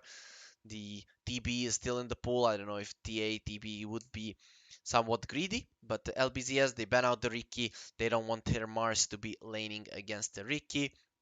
And also he kind of deals well with both the anti-mage and the Mars, can catch them, escape them. Not really a lot of good lockdowns for the Riki on the side of Lbzs and hits the timing somewhere around the same time as the TA, so maybe Lbzs don't really want to deal with that timing, but I don't even know if Matador needs to go all in on that 15 to 20 minute range, because if they get a late game Dire hero, they team kind of ban. cover the anti-mage timing between 25 35 minutes with the TA, and then with the late game hero that they can just secure this game. Lbzs, they ban out the void. That's a pretty standard ban. I thought they I thought they were gonna forget about it. A void snap fire disruptor, it would be a death 10 sentence seconds for this remaining. anti-mage, but it's gonna be okay. So 5 Matador, they seconds ban out the remaining. Pathrider. That's definitely a hero that would win the lane against the TA, and you really want to get a lane winner, snowball type hero. Ember is banned, the Viper is banned, the Batrider is banned, so I'm not sure what they can go for. Huskar is a bad hero right now, but that's a hero that can actually bully the TA out of lane quite early. But no saves, so it's not really a good Huskar game. So not sure what Lbzs will want to go for.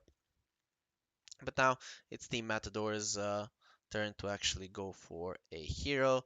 They have just so many options in my mind. They've already won this draft. Dire team pick. Yeah, they go for the TB. Okay, so they don't feel it's too greedy. They were probably discussing it. And now, what do you get? Maybe Lesh? No, Pagna. Okay. Choose Okay, your Pagna hero. is a good response here. He deals well with the TB, pushes towers, has burst damage, can play with the Morana, Ogre Magi, Mars quite a lot. Doesn't lose the lane too much to the TA. Even when the TA gets super farmed with the Decrep, you can protect yourself and your heroes with it, though. And there isn't that much magic damage on the side of Matador. The supports have solid amounts between the two of them, but without their ultis, they won't really be able to deal with the Pugna. Not many stuns to cancel the drain, so I'm liking this pick quite a lot. It deals well with all of the Matador heroes, and I think that Lbzs kind of put it a little bit back in their favor when it, or yeah, I still think Matador got this, but with this Lbzs, they actually have a fighting chance. This is a good hero to respond to everything that Matador does have. They have really good ways to kill heroes. Probably Mars will go for something like a Yule, so it will set up for the Mirana arrows. They'll have catch. They can kill a lot of these heroes, and they can push towers, but can they push fast enough so that the TA doesn't get farmed and starts going in? Let's see now. I actually think Lbzs might be having the better draft here overall, even though it's AM against the TA Terrorblade, not really the heroes that you like to play against. TA Terrorblade both will want to farm woods, and I feel like I feel like this Pagana pick is gonna make the map too small for them. That's gonna delay the TA timing. If it delays the TA timing, then he won't be able to keep the AM down that much. I just want to see what is the AM laning against. He's laning against no, against Tide and Snapfire, right? Prepare Okay. for battle. Oh my god, again. Let's set up the camera for you guys. Hmm. I have to say, these are pretty even drafts, but like always, we're gonna be manly here at the Moon Studio Mid-Autumn League, and I'm gonna make my pick. And I'm gonna go with Matador. I just think that the side of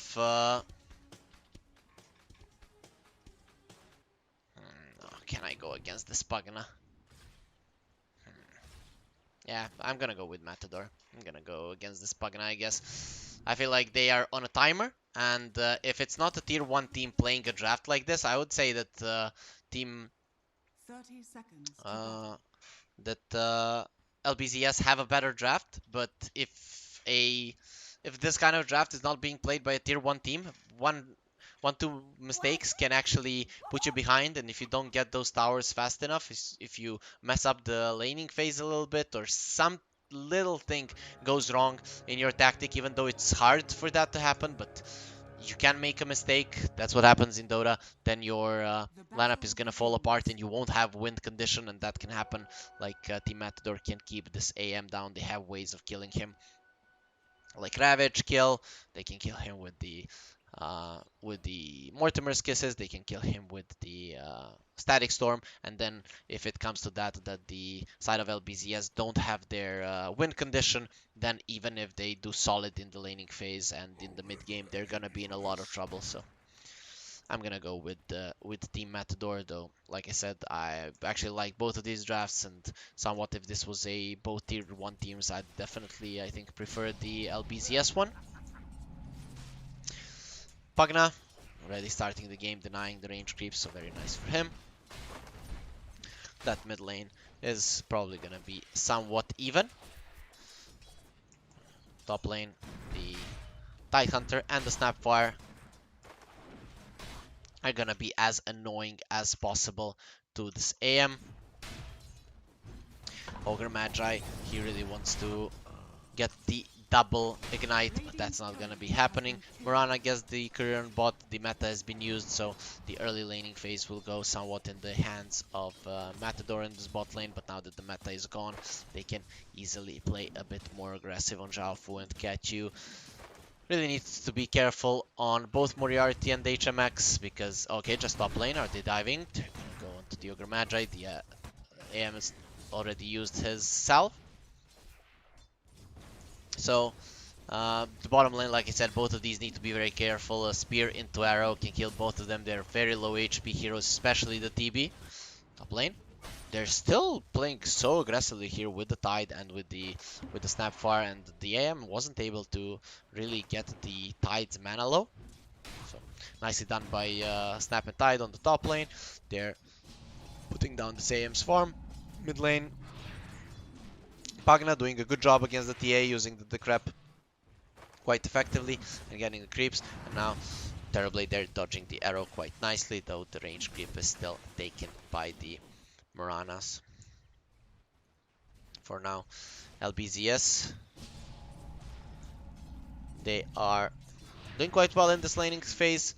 The main hero that needs to get a good laning phase is the Pugna, though we always talked about it, the timing that the AM needs to hit. This hero needs to have a good laning stage, a good start, but for now, only 7 last hits. He's not gonna be happy with that. Bottom lane, it's definitely going in the favor of Lbzs, even though the Mars has the same amount of last hits as the Terrorblade. The Mirana has 6 top lane. Okay, he actually gets a kill onto the Snapfire with the anti-mage, and that's now a nice start to him. He really needs those items as fast as possible, and with that, he's going to be quite happy. So now with that, all of the lanes are kind of going in the favor of Lbzs. That's what they need. They need timing. Everything is about timing in this game, and the Pugna dies to the side blades.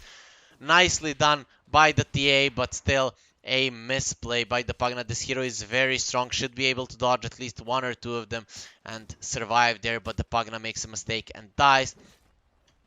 So as I say that Lbzs are doing okay in their lanes, they lose the Pugna, and that's actually not the best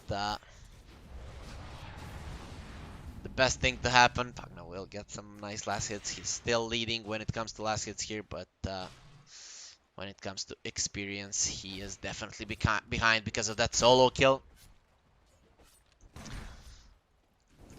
That definitely should not happen.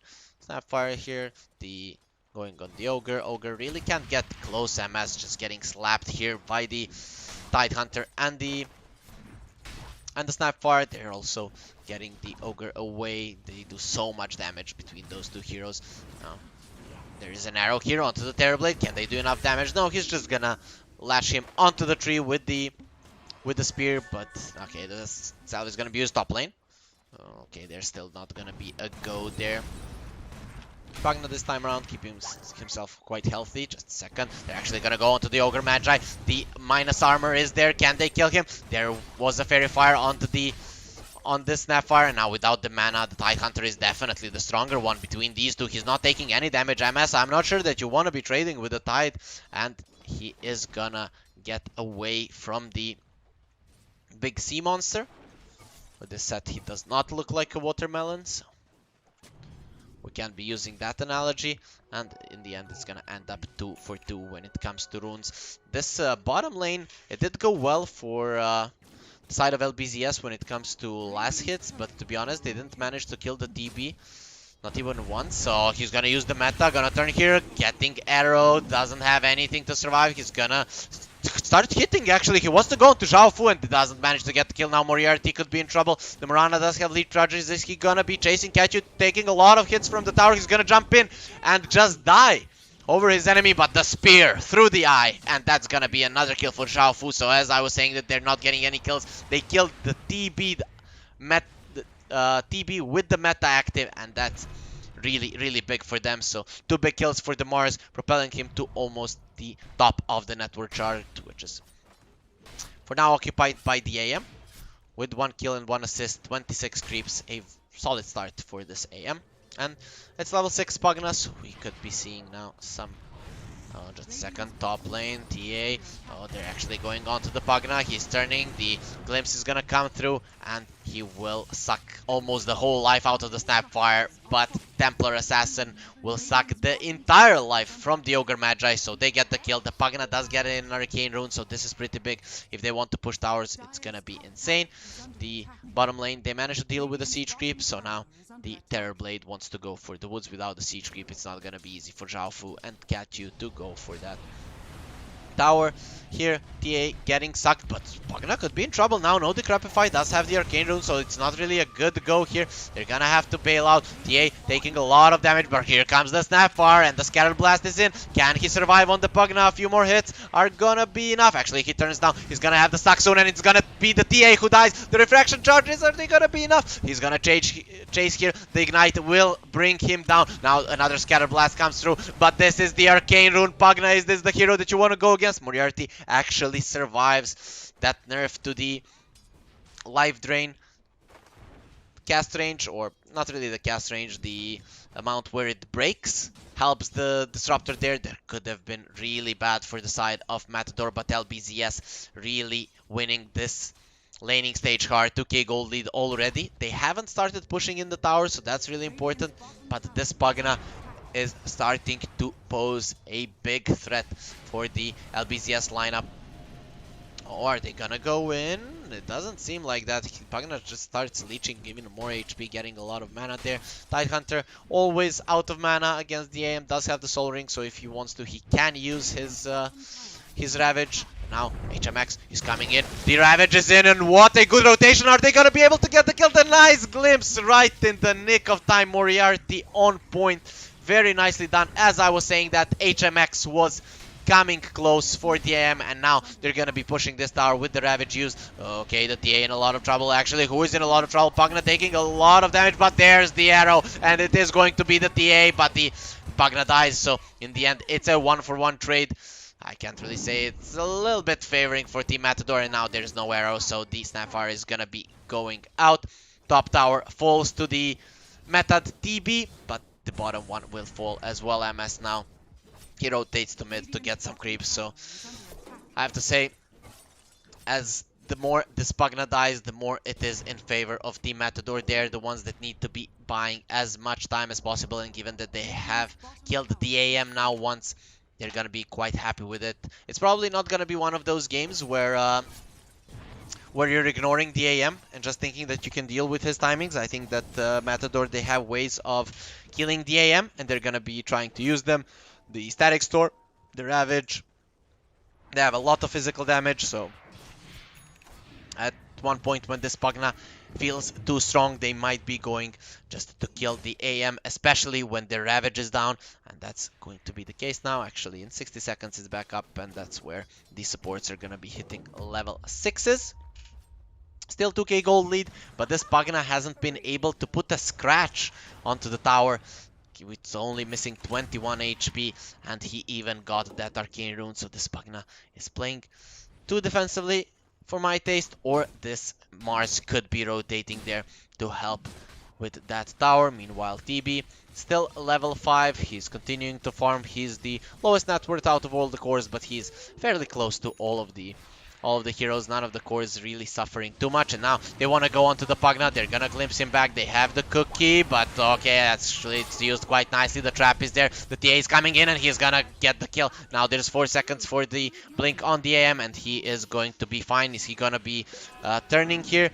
Moriarty could be in trouble. He actually goes and kills the couriers on MS. He is trying to fight a bit. The Ogre is coming in, but the TB is here as well. MS needs to be careful. The Static Storm is gonna get used, and MS now could be dying. The TA actually just leaves the Disruptor stranded, and this actually could have been a kill onto the MS if they were actually talking about what they wanted to do. But now their wards are gonna get killed, and they did get the Pugna kill.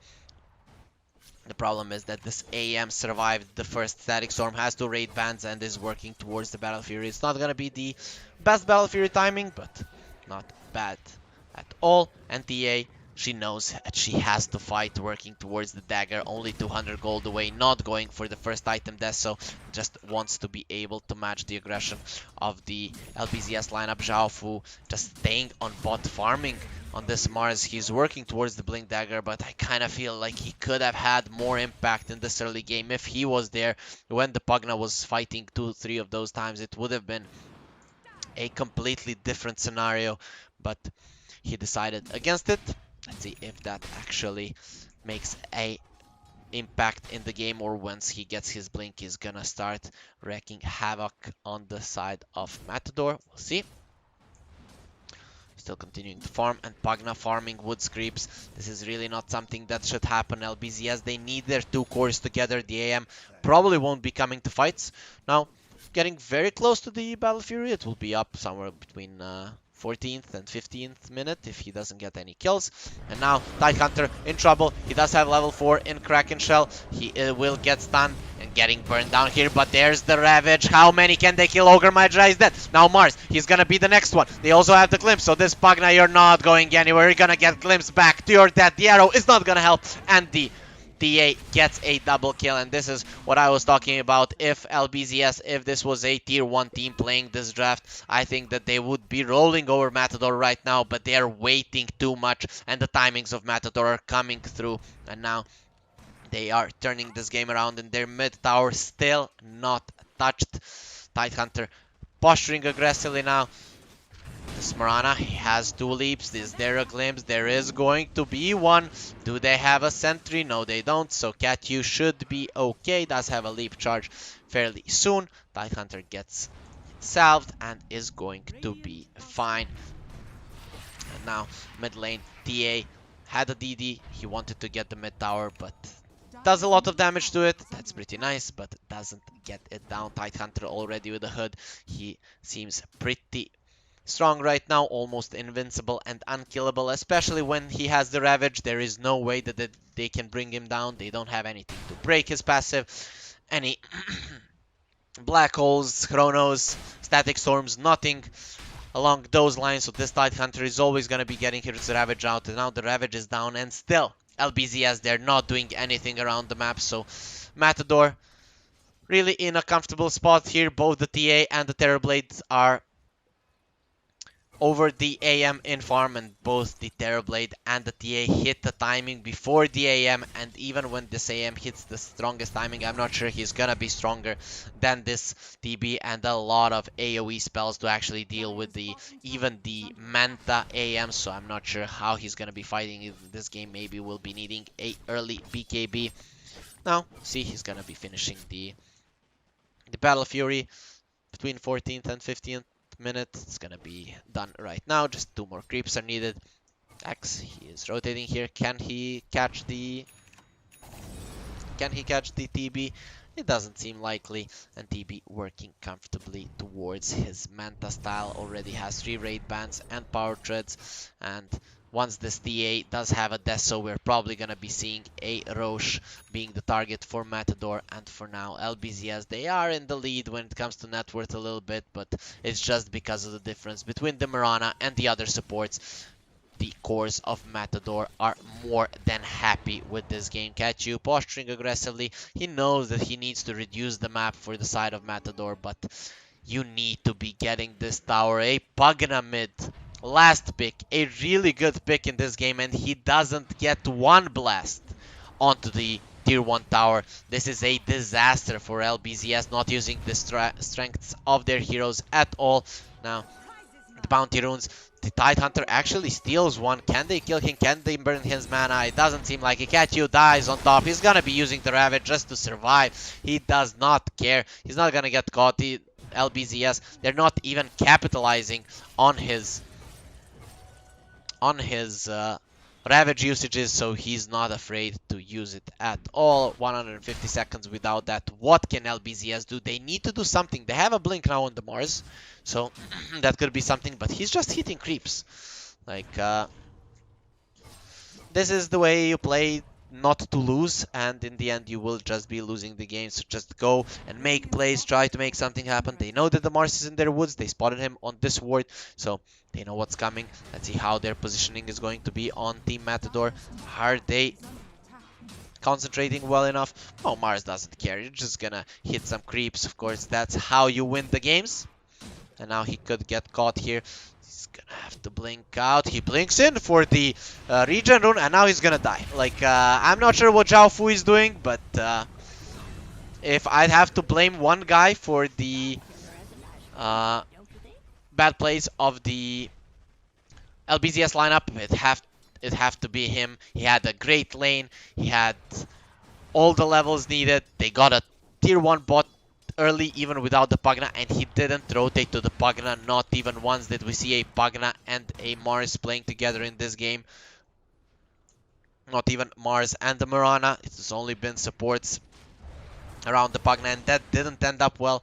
And now there's a Deso, and hello Roche, you're gonna be the next target. Mars is not okay. Now he's alive. He does have a TP. He's coming mid. Was this scouted? They're gonna use it. Okay, so this is finally a chance for Team Lbzs to find something to get a fight here. They have a blink. Okay, the arrow is coming in. It's gonna hit onto Tide. They should just leave him, not do anything on him. The Snapfire jumps in onto the Pugna. He uses the Mars ulti onto the Snapfire. This kind of opens up the Roach now. They're gonna use the Moonlight Shadow, trying to get them away. Is the AM gonna be coming? It doesn't seem like he's too interested. The TB does have a Manta, though he did use it to push out the waves. And now Mirana here staying in with the Moonlight Shadow. He only has one leap and he's gonna die. I'm not sure what the idea was there from Catyu, but he just dies immediately, and this Roche is gone for the side.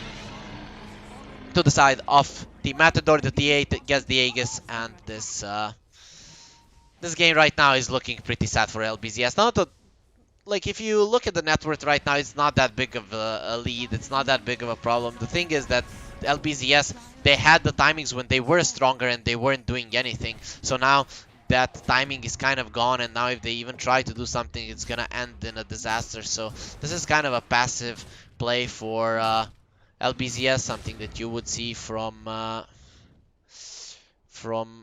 like tier 3, tier 4 teams. Definitely a series of a lot lower quality than the last two that we have watched today here at the Moon Studio Mid-Autumn League. But let's see, maybe their mechanics are quite good and they manage to make something happen. Catyu just jumps over. The cat lady doesn't want anything to do with the Tide, so just gets out. Okay, TA coming in, only one leap on the Mirana. He needs like 3 hits to kill him. There's the glimpse. Catyu is not going anywhere. 3 hits plus the Thunder Strike, and he's that Zhao Fu doesn't have a blink yet. He's gonna get slowed down, and he will have a blink now using the arena to get out, but that's about it. You're not really making any plays. The AM continuing to farm. He is close to his Manta, actually has it, so that's pretty nice. Pretty good timing. 19 minutes into the games. He's gonna be hitting those timings pretty hard. That's when you kind of want to start winning the game as an AM. When you get one more item, he wants to go for a battle for the Butterfly, playing against 2 heroes, both physical damage dealers. Might be a good idea, though I'm not sure he's gonna be surviving the magic damage from the side of Matador. And now they're focusing on the tier 2, and they're probably going to be getting it pre-20 minutes. That also means the outpost for the side of Matador. HMX, so much armor on this TB, he doesn't care. that the tower is hitting him, and he's gonna be getting it quite soon. And they're not actually focusing on the outpost. They want to fight here. The TA does have the Aegis. He could be dying here. He's gonna get arrowed. Okay, that's the Aegis gone. Zhao Fu could be in trouble here. There is a glimpse. They're gonna be using the Moonlight Shadow, and now they're gonna be losing so much. Actually, Moriarty is gonna die. Here comes the Mortimer's Kissing. The smooches from the Grandma flying in. He's doing solid damage here, but he doesn't see heroes. Now the TA, oh my god, catch you, where are you going? And now they're gonna go into the TA. Here comes the Tidehunter. He does have the Ravage, but Zhao Fu is there to protect his Pagna. Finally, in this game, these two are together, and something goes their way. Didn't manage to get the outpost on top, so shouldn't be happy with that. And the AM actually now, okay, just a second before that, let's see what's going on in the bottom lane. Tidehunter, does he want to run in? Nope, they devoid the ward, and they're gonna continue pushing here. So the AM, he understands that he is going to be dying to the magic damage and goes for the Skadi. I like this choice a little bit more. Would have probably liked the BKB the most, and now they go in. Zhao Fu, he uses the arena, but is that going to save you? Actually, for now, it is. The HMX Terrorblade, he wants to get out, but the guys are pushing him back with the shields. Meanwhile, AM is cutting the waves, so he's not letting anyone get close. He's going to be using the Sunder onto the Snapfire now. He wants to turn onto the Pagna. Can the Pagna survive? Does have a blink and should be fine. I like the blink on the Pagna. And now going for a Dagon. Definitely something that you need to deal with the TB. For now, the side of Lbzs, they do not have enough damage to deal with the Matador. So 1k gold lead for Matador, 15 to 10. And the creeps are not coming still. The MSAM doing a really good job controlling the lanes, and here comes the Axe. The spit out goes in onto X, and he's gonna be burning down. And now there's the glimpse. That's what this lineup is good at. He's gonna turn around with the shield, but he's gonna be broken from the back, or his shield is gonna get shattered to pieces. Actually, Zhao Fu doing a really good job here. He's gonna get netted and destroyed from the back, actually. So they don't touch his shield, but they kill him nonetheless. So the creeps are finally coming, and this is gonna be another tier 2 tower coming, going the way of the Matador. No glyph ready on the side of Lbzs, and even if they want to, they could be going high ground now. Actually, no meta, so we might be seeing them taking the triangle now. The hardest area to take. They're quite comfortably right now, don't have any vision, and then they can hunt the anti-mage on the top lane. It's much easier to hunt him down than on the bot lane. And they can be looking to take down these last outer towers standing for the side of Lbzs. On the bottom lane, Tidehunter. Is he in trouble here? Doesn't look like it. He does have a TP on the outpost on bot, and there's a spit out in mid. Pagna, he decrept himself, but look at the damage from the Grandma, just destroying the Pagna. 3 TPs coming in mid, or 2 of them. The Ogre was already there looking at his poor Grandma being burned to, or looking at this poor Pagna being burned to a crisp by the Grandma. And now AM, he is hitting the creep in woods. He cut the wave in mid, I think. No, it's probably gonna be cutting away on bot. And now the TB does have a Skadi, so once this AM gets a Skadi, he'll hit his timing, but the TB is already a beast. The TA is already a beast, and this is looking like a pretty easy game for Team Matador for now. Templar Assassin eyeing MS.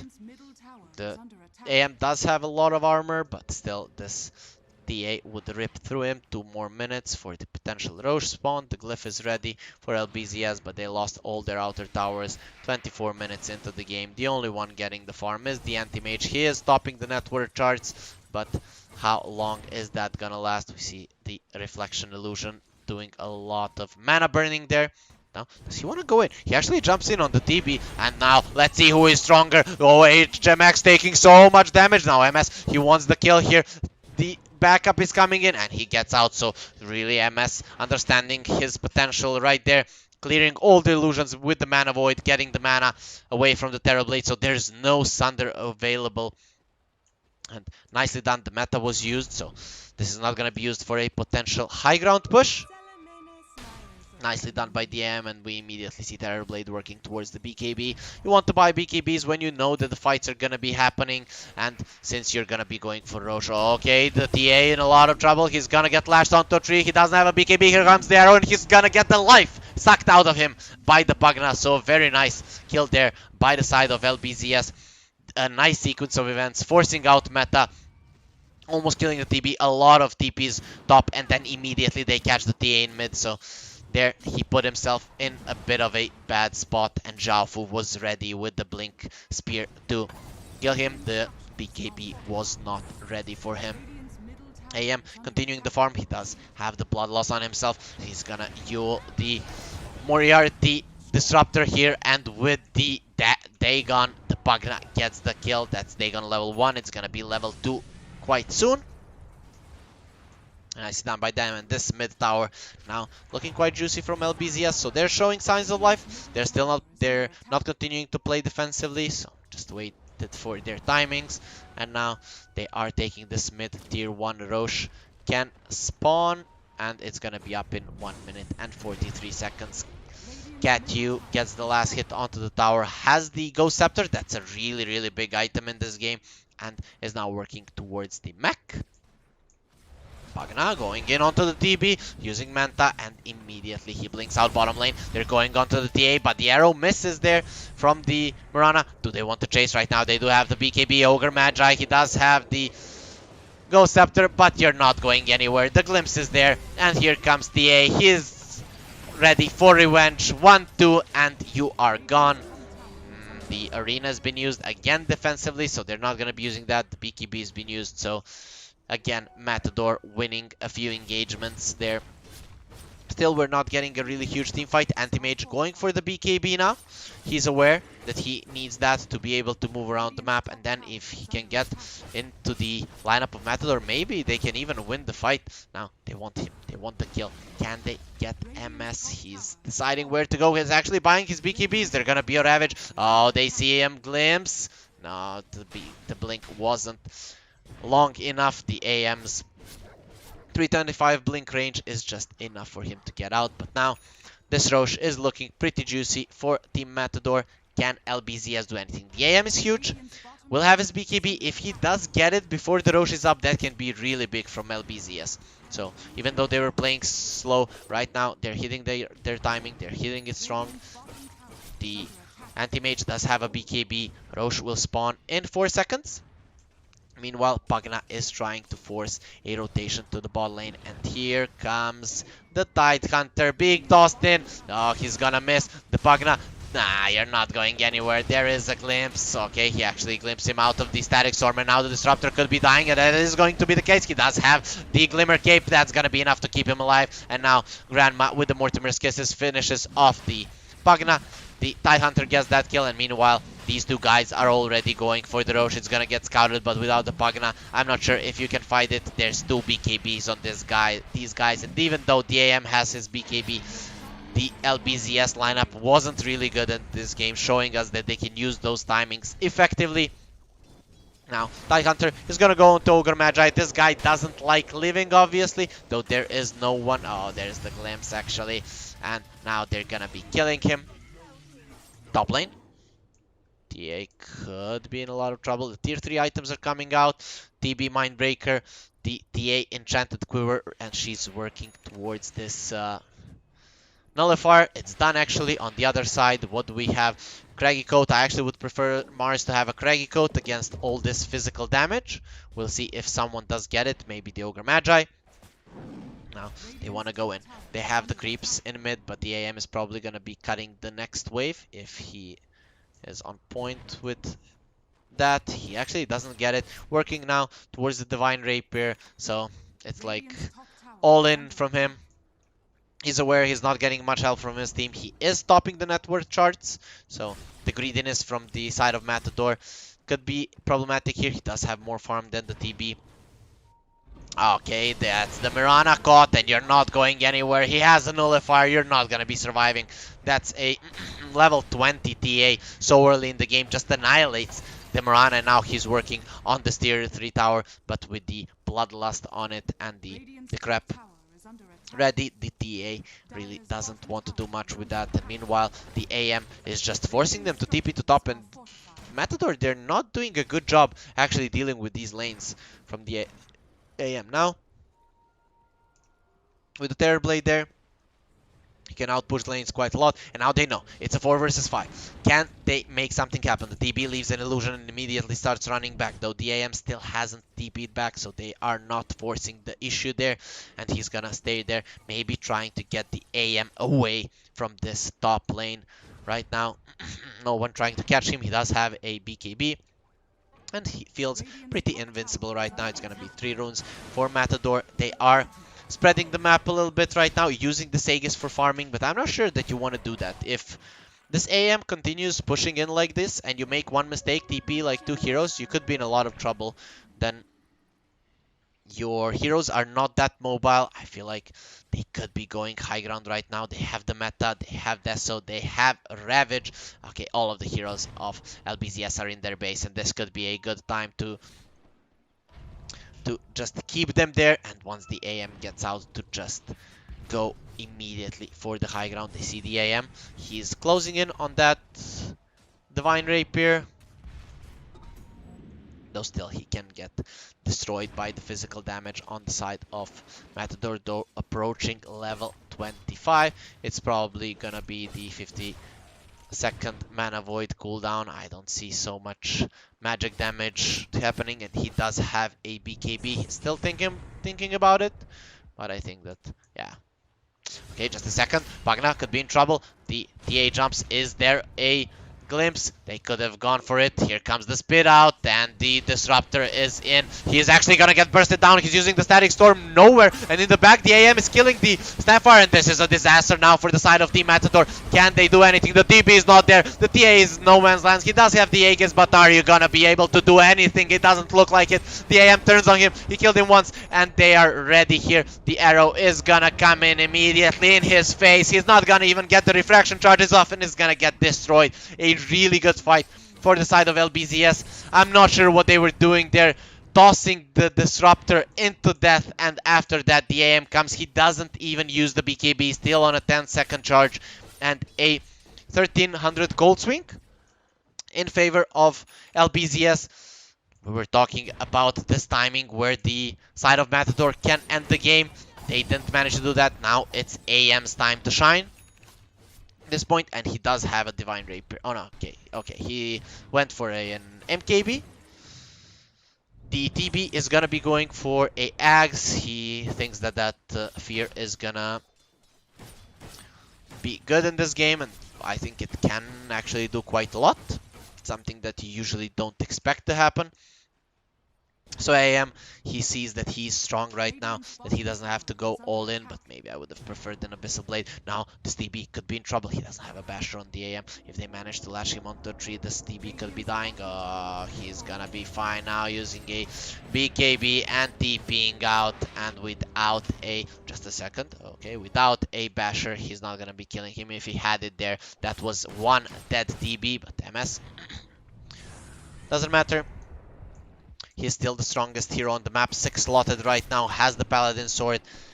They should be going aggressive right now. If they let this TB farm a little bit more, he will be the big beast. Actually, and AM comes in. He's going to be using a BKB. That's a 10-second one. Going on to the Snapfire. His damage has been reduced by the Anchor Smash, but now he's turning on to the Tidehunter. Has the Mana Void in 10 seconds, but he's not going to be staying there for long enough to use it. With this Bloodlust, the AM is just feeling like a beast in this game. And now he's gonna be blinking away. I have to say I'm a little bit disappointed by the performance of these two teams. I expected a little bit more. But okay, now they're going in. MS, he feels strong. Hello Moriarty, you are gone. He uses the Glimmer Cape, will survive for some time, but they find the TA. Actually latched her onto the tree with the spear, and that's 3 kills on the side of Lbzs. MS just running around the map, pushing in the waves, and being in every possible engagement. Now, what does he want to do? Does he want to push the tier 2, or does he want to continue this aggression that he is showcasing here in game number 1 against the Matador? So he's gonna go for a butterfly. He wants to go full stats, no Basher. Are they gonna go onto the AM? There's the Ravage, and AM is dying. Goodbye, AM. You're gone. MS died just like that. He thought he was strong, but they showed him otherwise. And now here comes Snapfire. He's spitting flames onto the side of Lbzs and Pagna. Where do you think you're going? Actually, it seems like she's gonna survive. Nope, gets gushed to death. And now the Mars and the Ogre Magi, they're trying to run away. Are they going to be able to do that? It doesn't seem so. The Ogre Magi gets caught, does have the Ghost Scepter in a few seconds. HMX, if he crits, okay, here's the gush. He's gonna try to get out and he's going to be successful. No one there to cancel the TP from the Ogre Magi, and Roche spawning in 45 seconds, so that's nothing big is gonna be happening right now. Just some lane pushing from the side of Matador, and we saw how fast the AM dies in the Tidehunter Ravage. The Terror Blade just ripped him apart entirely, nothing he could do. And once he does have this Axe, he can follow up that Ravage with a Fear, and it's gonna be very hard for the AM to get his BKB off in this fight. His team needs to be initiating. They need to find the Tidehunter before he jumps, or he needs to jump in with the BKB, focusing the target. Now there are buybacks on both the AM and the Pagna. They're gonna be forcing out the glyph. Are they gonna go back, or are they staying? There is a cheese on the TB. He just feels strong enough right now. He's gonna go in, does have the cheese, does have the BKB, has the Sang there as well. HMX, he's going in. Here comes the TA. There is no glyph. They're doing so much damage. The spear is there. It's gonna go onto the TB. Can he survive? No, he cannot. No BKB, no cheese. And now this is retreat for the side of Matador, but you're not going anywhere. Actually, the Tide tries to TP out, but here comes the big AM. He's not gonna let anyone get out apart from the TA, and the Tidehunter is gonna be next. Where do you think you're going? Look at the damage being done to him. The Mana Void doesn't secure the kill, but the Pagna Life Drain does. And now Team Matador are the ones that actually make a mistake, and they don't even get their access. MS, he wants to go in. He wants these buybacks. Knows that there's no Ravage, but it's gonna be up for 15 seconds. And that could be a problem for him. He does have the Butterfly now flying off to him, so he might not get destroyed like that by the TB or by the TA. Meanwhile, TA going on bot, he's gonna be finishing these racks, so a bit of a mistake there from Lbzs. The Mirana is coming back. She's gonna get hit once in the face, but should be fine on the side of TA. Meanwhile, the mid racks are gonna be falling, so it's gonna be a rack straight to this TA. He's going on to the range racks. He wants it as well, and he's probably gonna be getting it. But on the bottom lane, look at what they're doing. They're trying to force the buybacks on the TB, though the TB doesn't want to use it, so it's gonna be a 2 lanes of racks here. And here comes the Mortimer's Kissing, but AMS, this is an AM. He doesn't care that much, and it's not like girls are fine with getting kissed by the grandmas. Only the boys try to get out of it, so AM should be fine here.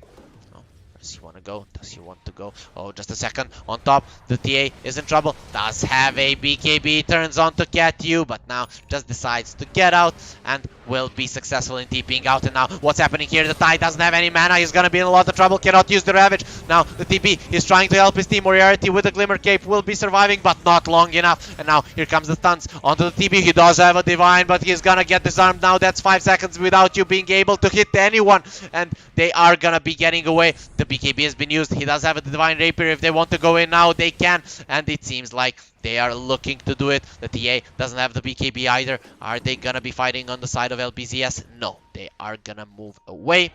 They feel, oh, the TB coming in, a 3-man stun, but is this a good spot for you? Here comes the Ravage, but the Divine is gone, and now MS, he sees it, and they know it's there. The Grandma is running for it, but there's nothing you can do about it. Who took the Divine? Who took it? Oh, the Mirana, she's hitting like a truck now. 450 damage, double kill for her, and that should be GG for Team Matador. I have to say, like, again, I am a little bit disappointed by the performance of these two teams in this game. Number one, none of them played to the full potential of their lineups in the end. Still, congratulations to Team Lbzs winning against Matador. Matador came into the game as a little bit of a favorite. So game one goes to Lbzs. We're gonna go on to a short break. After that, we're coming back with game number two between Lbzs and Matador.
And welcome back to Game 2 between Team Matador and Lbzs here at the Moon Studio Mid-Autumn League. I'm Harry Freak, and we're already way into the draft. Lbzs, they start off the draft with the Bloodseeker and the Sand King. This could be our off-lane duo combo, though.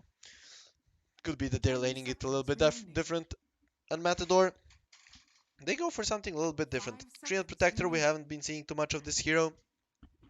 Dire team It's ban. gonna slow down the pushes a little bit. Lbzs, they already don't have anything to go for the early tier 1 towers, so given how important it is to keep those tier 1s alive just to Radiant increase team pick. your net worth lead, this could be a good pick for Team Matador, and also both of these teams have been playing quite a bit defensively, not really playing to their timings in the last game, so I can see this tree and pick working 10 out seconds quite remaining. good, staying in the trees, pushing out the wave on your safe lane 5 while your cores seconds are remaining. farming. So I like the approach of Team Matador actually, given I mean the approach to their draft, given how they played the first game. This is something that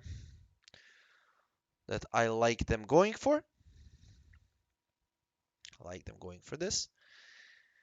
They ban out the Spectre, the Undying. On the other side, the Rubik and the Void have been pulled out. Dire team So we'll see. pick. They get the Drow Ranger out. They're not going to be picking it against the Mars. She doesn't really like playing against that hero, and also, but she does love playing with him, so they don't want to be dealing with it on the side of Lbzs, and they just ban it out. So now let's see, what do 10 they want to go seconds for? remaining. I'd like them to have something to get the towers down, 5 the tier 1s seconds at least. remaining. If not,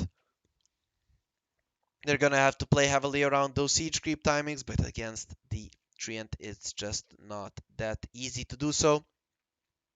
So let's see now what's gonna be their pick. They have these two heroes, they do quite well in the lane and they can snowball out of control a lot. The Sand King doesn't need to go for a Blink Dagger, they can just run around the map killing people, but he can also get that blink fairly early also if it's a position 3 Bloodseeker. Going for the Veil is really nice for the Sand King as well, but we'll see who is what position and are they both even on the offlane. Radiant team pick. They get the Morphling. Morphling deals well with the Treant, with the Mars, is a good late game hero. Uh, we saw Lbzs winning on the back of their AM. Maybe it could be the case here for the Dire Morphling. team pick. Okay, immediately the AA Treant during the laning phase, they might not be the best combo, but they have the Mars Arena to set up for the A ulti. They have the ulti of the Treant to set up for it as well. So the Radiant Size team Blast pick. will be hitting a lot. Clock. This is a good hero against all three of the heroes on the side of Matador. AA doesn't stand a chance if it gets caught. The Mars, when he uses the arena, you just use the cogs and he cannot latch you onto the edge of the arena, so you're immediately taking a lot less damage. He can get into the Radiant faces of team all these ban. heroes and they're gonna have a really bad time. Queen of Pain. Okay. The Matador needed a heavy damage dealing hero, burst damage to kill the morph and something that can escape the cogs. So Dire I team guess ban. Queen of Pain was uh, solid, uh, a solid hero. They She will have to go for Yules in this game, I feel like, against the Bloodseeker and the Sand King, Radiant but team ban. maybe she can go for Orchid BKB if she does have a good game, though.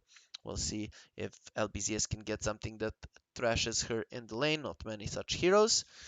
They ban out the Broodmother. Really, the Queen of Pain would suffer Dire against team that ban. quite a lot. Radiant team pick. And they ban out the Void Spirit, hero that can dodge the dagger and also is quite good against in the lane, and also with the lineup of Lbzs with these four heroes, he can go quite aggressively. Matador, they need Dire a team pick. last pick now. What are they gonna go? They go for the Sven. Transparency.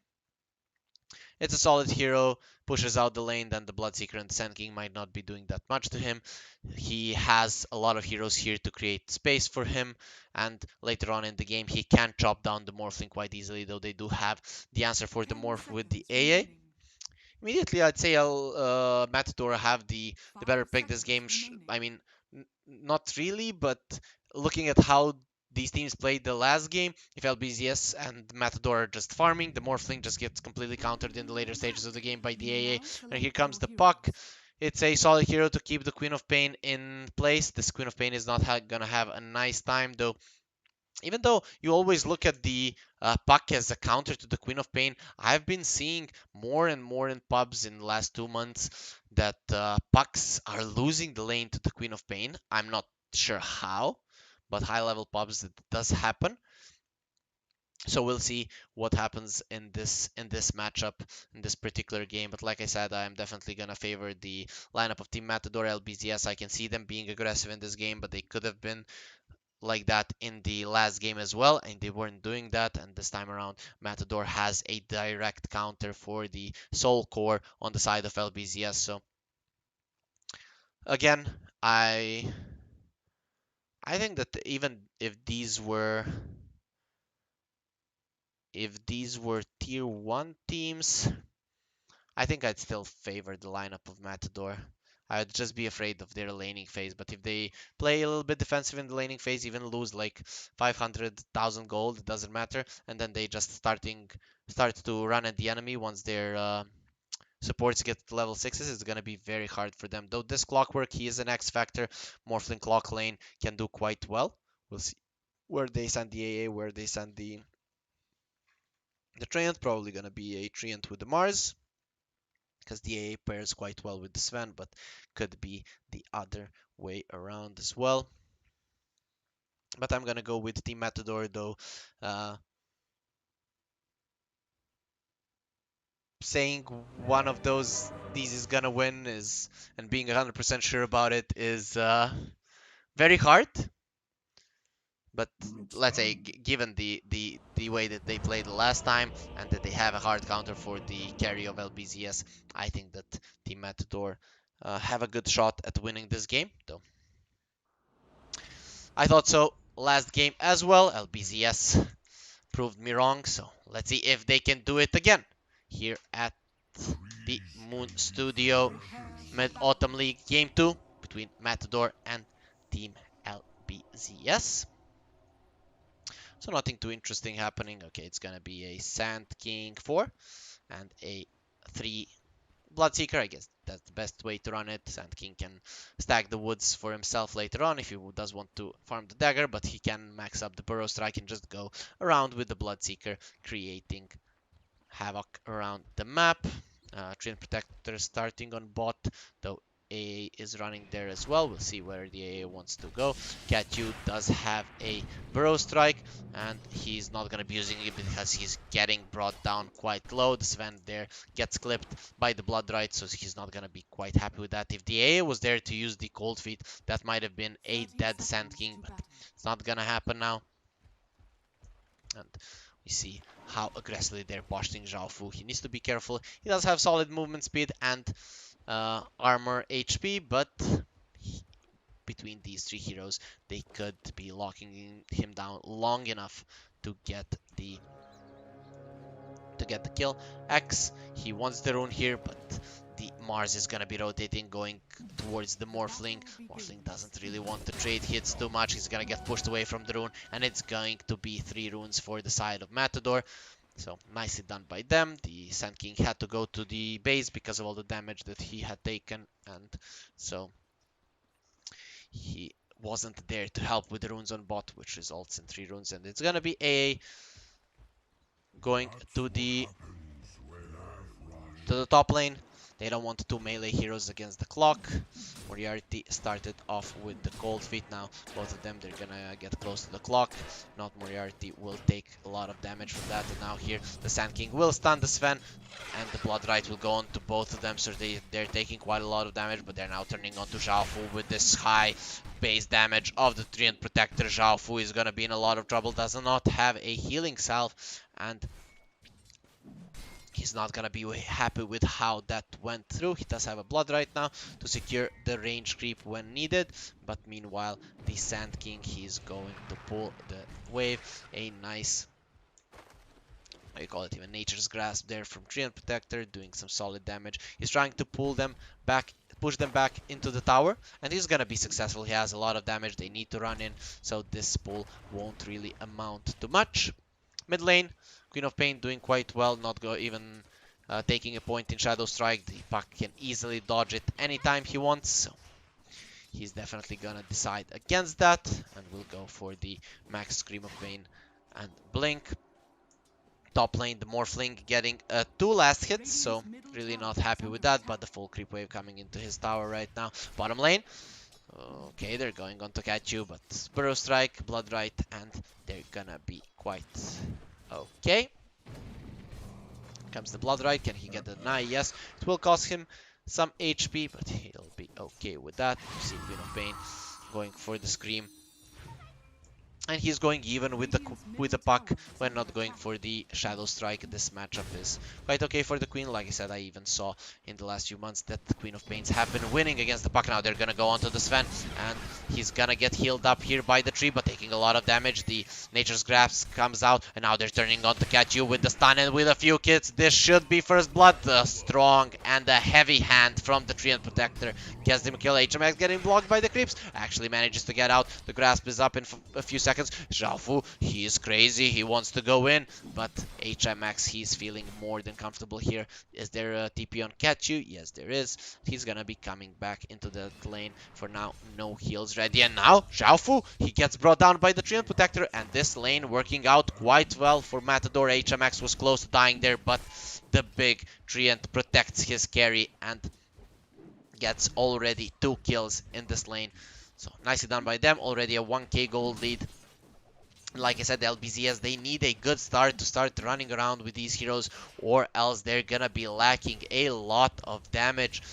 It's gonna be hard getting together without getting spotted by the Matador lineup. And we already saw last game, even when they had a solid start to the laning phase, they weren't looking so hot. So we'll see how it works out. Top lane, the Morph, 15 last hits, not bad, though compared to the Mars' 20. Mars is definitely happy with that, but the lane that we're seeing the most action is definitely the bot one. Mid lane, just a wash trade between 2 heroes. It's really gonna be looking at that here. This is where the action is. Top lane, Clockwork rotating towards the runes, the bottle coming out for the puck, and both of his supports are here, so they're gonna be securing the rune for him. Actually, the Clockwork needs to get this one. Moriarty was there. It's done by him. Oh, Puck could be in trouble. Is the Queen of Pain going to pursue? There is no phase shift, though the bottle comes in and he decides against it. And now this Queen of Pain could be in trouble because the Puck is over leveling her, and she does not have any heals, so we'll have to go to base, though. Does have blink, so will be there shortly and should come back in time at least to get the experience from these 2 range creeps. Bot lane, they are gonna go in. They have a sentry. They're gonna go into Xiaofu, but that Nature's Grasp is not really gonna do much. Not positioned so well. The Sven will get silenced here, taking a lot of damage. He needs to back out. The heal is there from the Treant, so Living Armor will help him. Now Moriarty in a lot of trouble, and he will die. MS gets the kill, so that's really nice. The side of Lbzs striking on top, and they might even get 3 runes now because of that kill. Mars, can he contest that? No, he can't. X might even get the 4th rune for his team, and he is moving there right now. Queen of Pain not rotating, and right now not in a position to do so. So nicely done by them. 4 runes now. Sven getting gone on here. The Blood Right does so much damage, but they're aware that they can't kill him over this Living Armor and 11 stick charges, and there is the salve helping out. Now the Clockwork, he's looking towards mid. They do have the ulti from the box, so if they want, they can go for him. He does have infused raindrops, and there's the go. Does he want to break this coil? For now, he's gonna be fine. It seems like he's gonna be surviving. The silence is coming through. Is Queen of Pain fine? Yes, he is. He jumps out and has some ball charges. He's expecting a rune there, but now will be quite sad with that. Meanwhile, bot lane, Sven farming.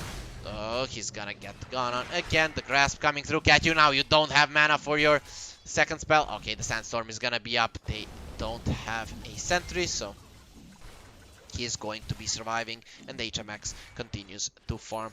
Now, without the coil, the Queen of Pain should feel quite safe, but definitely both the mid laners are suffering quite a lot of this Queen of Pain a little bit more. And the Arcane Rune goes to Puck, so the supports really did a good job, always securing the runes for this Puck and denying them from the Queen of Pain. Top lane, the Sven is in trouble, the Bloodrite will do enough damage, X just comes there to leech a little bit of experience, and the courier here, it brings some dusts, he's gonna be losing that courier, it brought dusts, it did this job, but then died a painful death. The Clockwork with the little hammer killing the poor little courier, so that's pretty sad. Animal cruelty at hand. And now they want to go on the Queen of Pain. They do have another coil, but Queen of Pain is out of there. She's having a really bad game, so this Puck counter is working out for now. Now they turn onto the Treant on the bottom lane. He does have a Nature Scrap, Sven Living Armor Sword. He's gonna be using both of them. Living Armor being used, but there's gonna be another Blood right then. You have nowhere to go. Goodbye, Trent. You are gone. He probably needed to run to the left side, but he didn't know if the guys was going to work. So for now, Lbzs doing a really good job now around all lanes. Didn't start off the best for them, but for now it's going good. Though, like we said, they are the ones that need to make the moves, given that their hard carry is completely countered. Moriarty, he does have boots, does have the wind lace. Is he fine? There are cogs coming in, and now immediately the spear comes in. Moriarty could be surviving here. Actually, no, look at the damage from MS, more than 100 damage. Now they want to go into the clock. Can they finish him off? He will have the arena once he gets the creep, but is that going to help him? Not really. MS just goes ham on him as well. So in the end, it's just going to be an AA kill, and Lbzs using their timings when these supports are still level 5 and 4 to continue ramping up the aggression, getting some kills, and increasing their net worth lead, which is up around 1k right now. Catchu, he is here being annoying to the Sven. A level 5 Sand King with a level 3 Sandstorm is just annoying as hell to deal with, and he wants to go mid. Does he want the Queen of Pain? Nope, he just wants to be an annoying asshole, just here bothering the Sven, not letting him farm, and that's actually going to be really big because the Sven would like to be hitting those creeps, but that's not gonna be happening here. Moriarty stacking for the Sven, giving him something. Queen of Pain, if she wants her Sven to farm, she's gonna have to make some space, but for now it seems like Matador are happy with how things are going. The Treant, is he gonna get out of here? Yes, he is. He's gonna stay in the trees. He looks pretty healthy and okay right now, and now this Clockwork could be in trouble. He's gonna get latched onto his cogs and getting hit by the tower with 3 heroes there. He's gonna be dying for sure. So a nice kill there and a response on the Treant Protector. They're not gonna let this tower fall, though Morphling on top. He could be pressuring that top tower if he wants to, but if he doesn't get it down, the Living Armor will do its job. And now here comes the arena, the ulti from the Treant and Zhao Fu. There's no way that you're surviving. The Puck needs to get away. There's no way he can survive, and he is gonna get out. So the Overgrowth and the arena being used, but they do get the Zhao Fu kill and are just delaying the game more and more. And the AA now with the book is gonna be flying out, is possibly gonna be looking to hit this Morphling and just end his life, though. Morph playing comfortably at, okay, 500 HP. Will be healing up with the Morbid Mask to full. But if he gets ulted, he's not going to be very happy. Mars here, they don't see him. Okay, now they see him. There is an Invis rune on the Sand King if they want to go on him, but he will get out. He knows something is up. Doesn't see anyone, has no mana, very close to his Blink Dagger, and the pause comes out. So Zhao Fu, tactical timeout. Actually, it's gonna be DCing, I have to say. Like, today, first 2 series have been, the first one was really good. The second one was at least fast. So the games were explosive. They were one-sided, but explosive, one on each side. But this series has been a lot more boring, I'd say, than the first two. The movements of the teams haven't been as good. There weren't as many kills, so only 8 kills, 11 minutes into the game. And no really big skirmishes like 3 versus 3, 4 versus 4, like teams bringing a lot of heroes in. We haven't even seen one Sonic Wave being used. So a lot of a slower paced game here. Classic Chinese Dota. The tier 1 teams and the tier 2 teams in the China region have upped their game. They still play a little bit more conservative, but still they are making more plays around the map, and the games are in- interesting to watch. This one has been very, very boring. So if I start snoring, you know what the deal is, and then don't tell Moon because she's gonna fire me and I can't go to sleep. And here Mars dodges the hook shot, and now he's gonna get caught with the battery assault. It's a level 3 battery assault, but a very nice spear there actually keeps the clockwork away with the mixed hook shot. That's gonna be a missed kill on the Mars. He's gonna be walking to his base, and now with the siege creep on bot, can they get this tower? The living armor is up. It's healing the tower, and with the 7 bonus armor, it's not that easy to take though.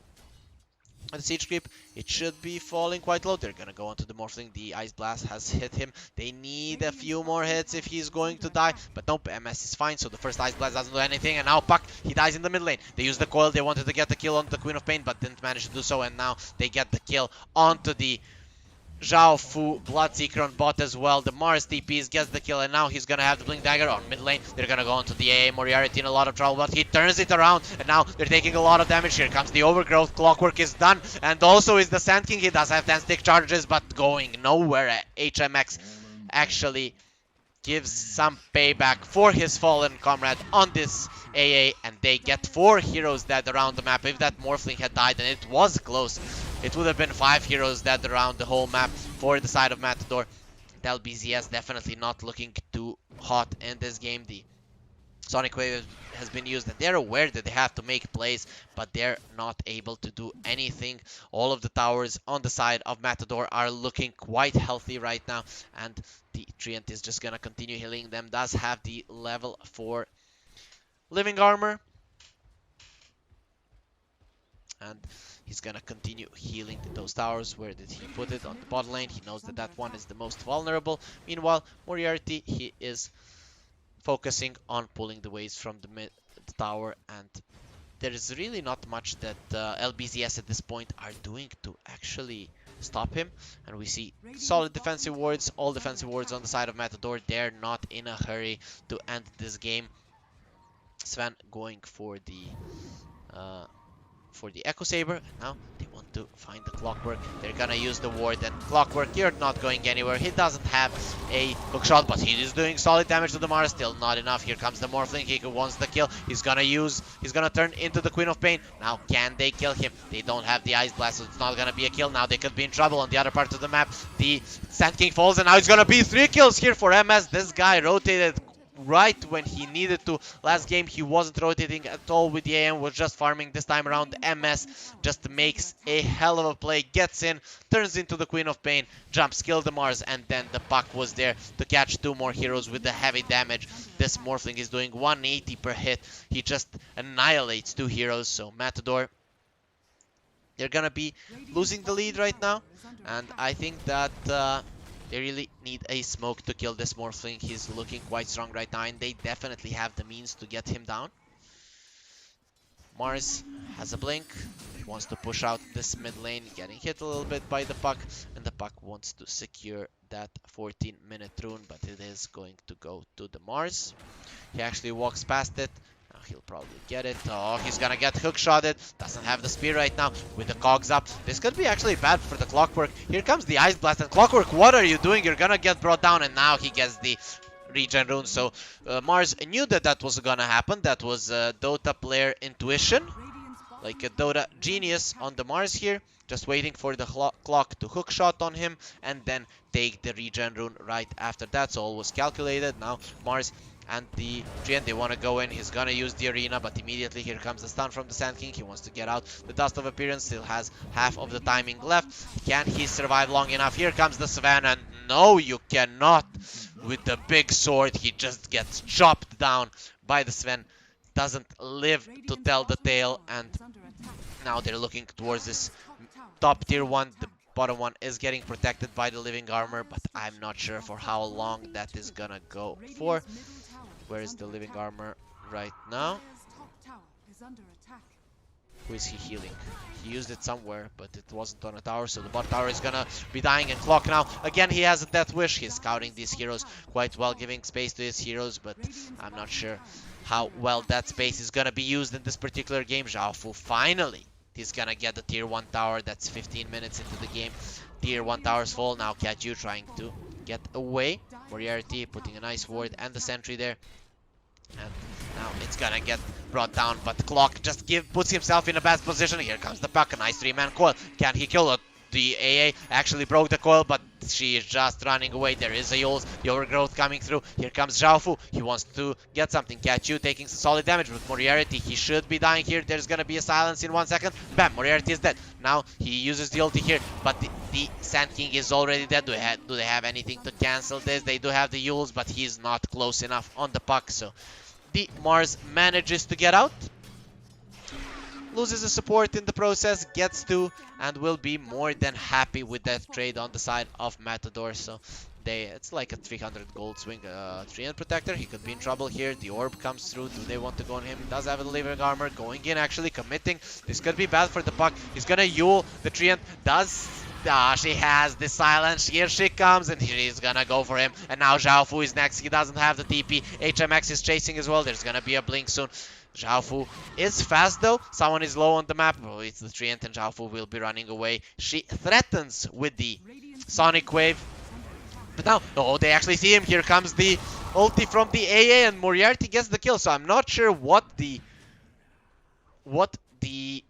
Bloodseeker thought he was doing there. I think he was aware that they were chasing him, but with the Queen of Pain showing on the wave, he felt comfortable and just got brought down by the Sven. HMX rotating just in the nick of time, and this time around these teams are playing a little bit better. They are understanding their drafts a little bit better, I would say, and fighting more around their timings. Maybe not as much as I would like, but at least the map is not just split into X now. Does he want to go in? He sees the Mars. He's gonna use the hook shot. Mars, you are in trouble, or are you? Now 2 heroes here in trouble, but the Ice Blast misses on a guy in a cog, so Moriarty really off point there. And now this Mars is gonna die, but he will bring the clock with him, so at least something goes his way. Now, I think that if he hit that Ice Blast nicely, that he could have focused on the Sand King more and maybe even brought 2 of the supports down. But anyways, they get out of that situation, losing like 300 gold, but that's not really that big of a deal. The Matador still in a solid spot this game. Sven will have his Ags soon. Only 100 gold for it. He can finish the BKB if he wants, but given that he's already bought a point booster, we're probably gonna be seeing the Ags coming out first, so they're probably gonna wrap up the aggression once that's up. For now, the only tower that has, or towers that have been taken, are the 2 on the side of Lbzs and the 1 on the side of Matador. Matador's mid tower is looking low. The Treant is not healing it, so I think that he should be looking to do that. But for now, Lbzs not really in a position to fight. Puck has the travel boots, has the Yule, so he's going to be very fast. And now there is a axe on the Sven. He's flying in, and that does not work, my friend. What a nice play. They knew what the puck was gonna do, and mid-flight, when the Sven was close enough, he gets silenced. Puck immediately Yules himself, and that was the jump for the Sven. You're not gonna be phase shifting while you're Yuled. And now here comes the ulti onto the Morphling. If he catches him, it's gonna miss. Mid lane, what do they kill? They kill the Sand King. Actually, that was HMX finding him. Xiaofu in trouble here, but no stun available. Actually, ooh, the spear almost hits by the Mars. And now with this Axe on the Sven, the lineup of Matador got some key kills, and they're gonna continue pressuring the map, while bottom lane the Treant is just pushing out the waves, and he's getting the farm of his life. Has more than the Sand King, who has the Sandstorm and wanted to farm his Blink Dagger, and now with that Blink, they might be going for something. The Queen of Pain doesn't have a BKB yet, and she is in trouble. She's gonna get silenced and brought down quite easily between these three heroes. They have more than enough damage, and she dies. The BKB is still not coming soon, so they can get one more kill onto her if they want to pursue that. So we'll see how it goes. Morph, what is he working towards? He's going for an axe. So he wants to turn into a Sand King. Just a second. Top lane, they lose the clockwork. He's gonna go for a Force Staff. Wants to kite this Sven. Not really gonna be that easy when there is an axe on the Sven. And now the Morphling has an axe. So who does he want to turn to? Sand King? Sand King is pretty good. Sven is good as well. He has the axe, so he'll be flying as well. But I'm not really sure this is the best item that you can get on the Morphling now. Like E-Blade would have been really nice to just burst some of these heroes down. E-Blade BKB would have been my preferred build if I was okay. Manta, if he wants that against the Treant, then E-Blade and then BKB. So I'm not sure why the axe. But he's the carry player, so we're gonna leave it to him. It has a 500 this game and 210 creep, so MS is quite farmed, not quite as farmed as the Sven, but he's up there. And we'll see how he actually uses the axe, what he wants to do with it. I guess the Sand King would be okay. The long burrow strike is quite insane, but still not sure what he wants to go for. Is he gonna get on what talent is he gonna get on level 20? That's also gonna be quite interesting. You rarely see 12% cooldown reduction. Waveform attack targets is pretty nice, especially for wave clearing.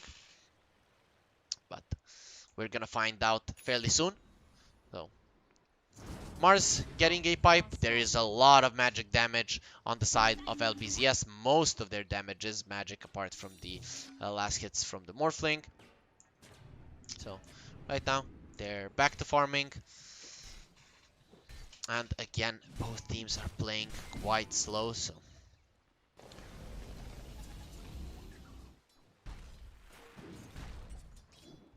now Treant, Moriarty, they want someone here. Treant, do they want to go for him?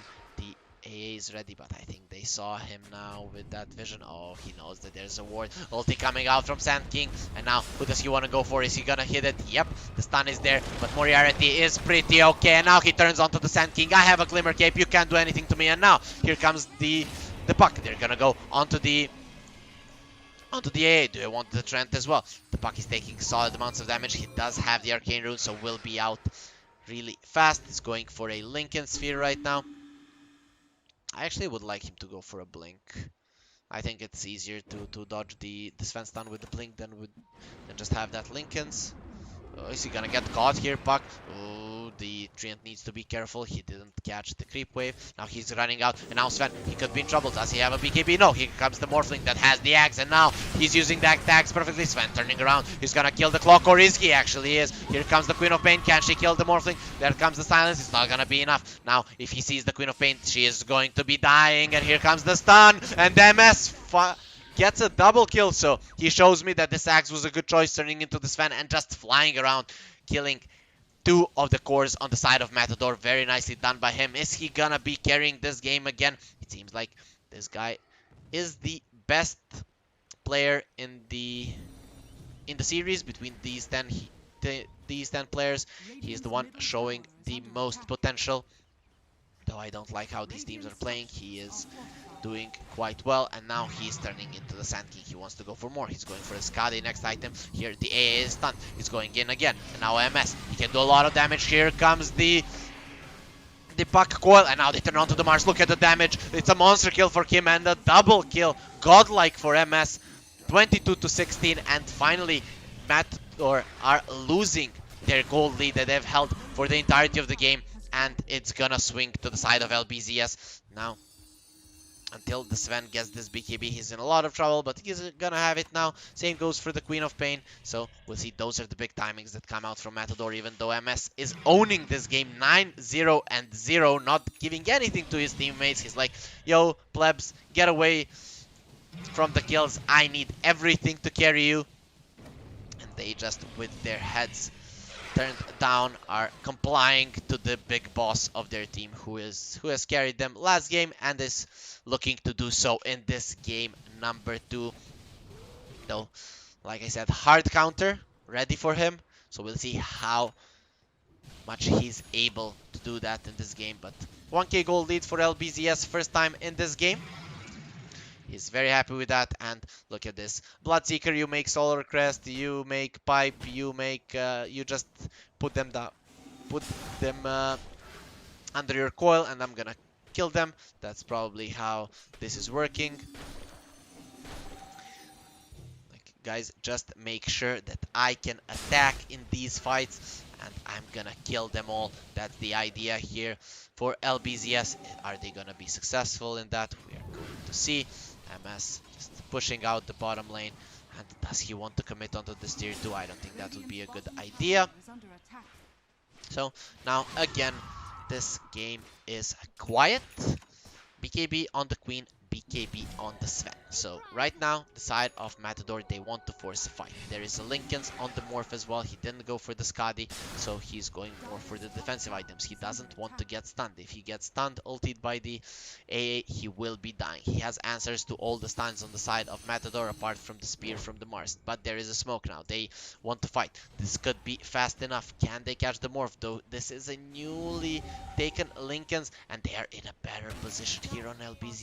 They can definitely initiate here. They're gonna go onto the Sven, but they use the double stun. Now a nice coil onto 3. Sven taking so much damage. He's gonna use the BKB. Turns around. They kill the clock. They kill the Sand King. Now the Queen of Pain jumps in. The 2 BKBs coming in, even though they were in a good position. They weren't expecting the 2 BKBs. A nice waveform there. The ulti from the A is not ready, so this could be bad for Matador. Can they pursue? Actually, the Sven is quite low. He does have his axe to get on top of these heroes. The Queen of Pain with a haste trying to go in. They want more. They have a blink onto the Mars. He's gonna turn into the Sven. The Lincoln has been broken, but there's another one, and now he turns. He's doing solid damage, but he needs to run away now with the Morph. He knows that he's in a 5 versus 3 situation, so he goes in, and now he could be in a lot of trouble. There's the overgrowth. Where are you going, Morph? You are dead. Puck, he could be next. They do have the overgrowth on him. He could be surviving this. Does have a Linken's and manages to get out. And he also kills the Sven. Nicely done by X. He got him with the rocket, actually. And now Puck is gonna get speared, but not enough to kill him. The Queen of Pain jumps in. There is no man on her. Cat-Q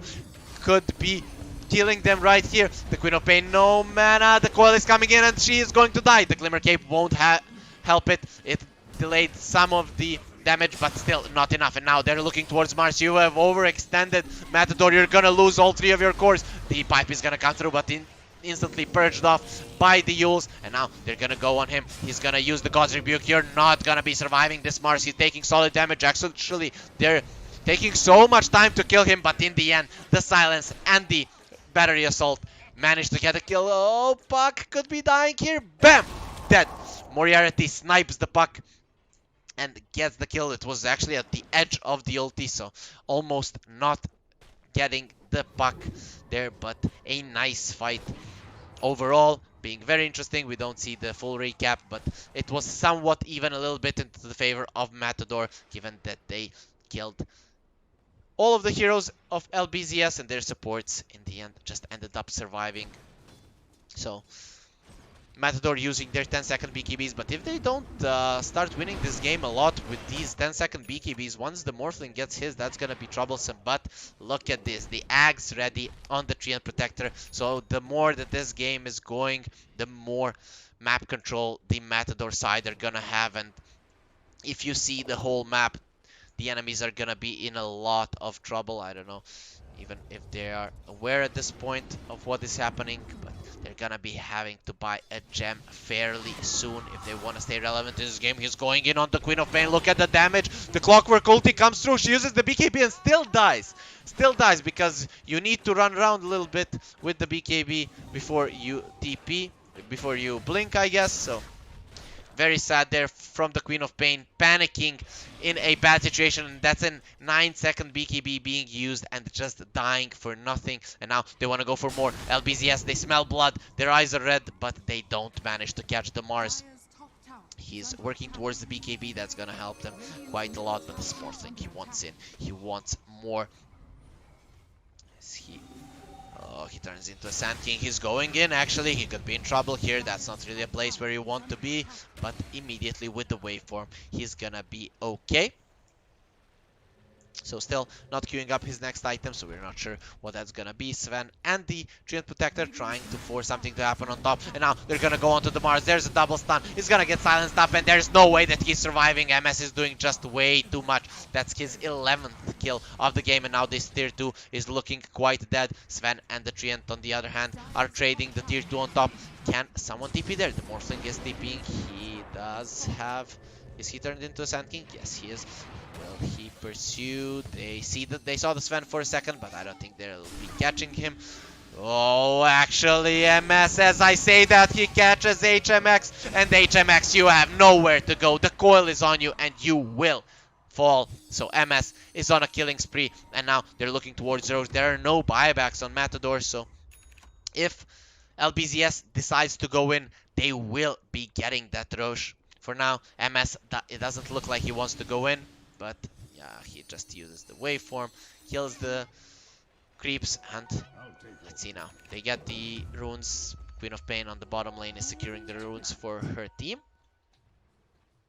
So now, oh, mid lane, Moriarty does have a Glimmer Cape, but gets dusted immediately and falls to the massive damage of Zhaofu and Kachu. And now he even finds the DD. That's what he was waiting for. MS was aware that the DD was coming. Now they see him. The Roche is scouted there by the Treant Protector. I don't know how aware of that they are, but no one is alive to actually fight this. The AA is dead without an ulti. She does have a buyback, but the Roche is gone, and that's gonna be a Aegis for the Morphling. And now Clockwork does have the gem, does have the Quelling Blade, and will start chopping down the trees on the side of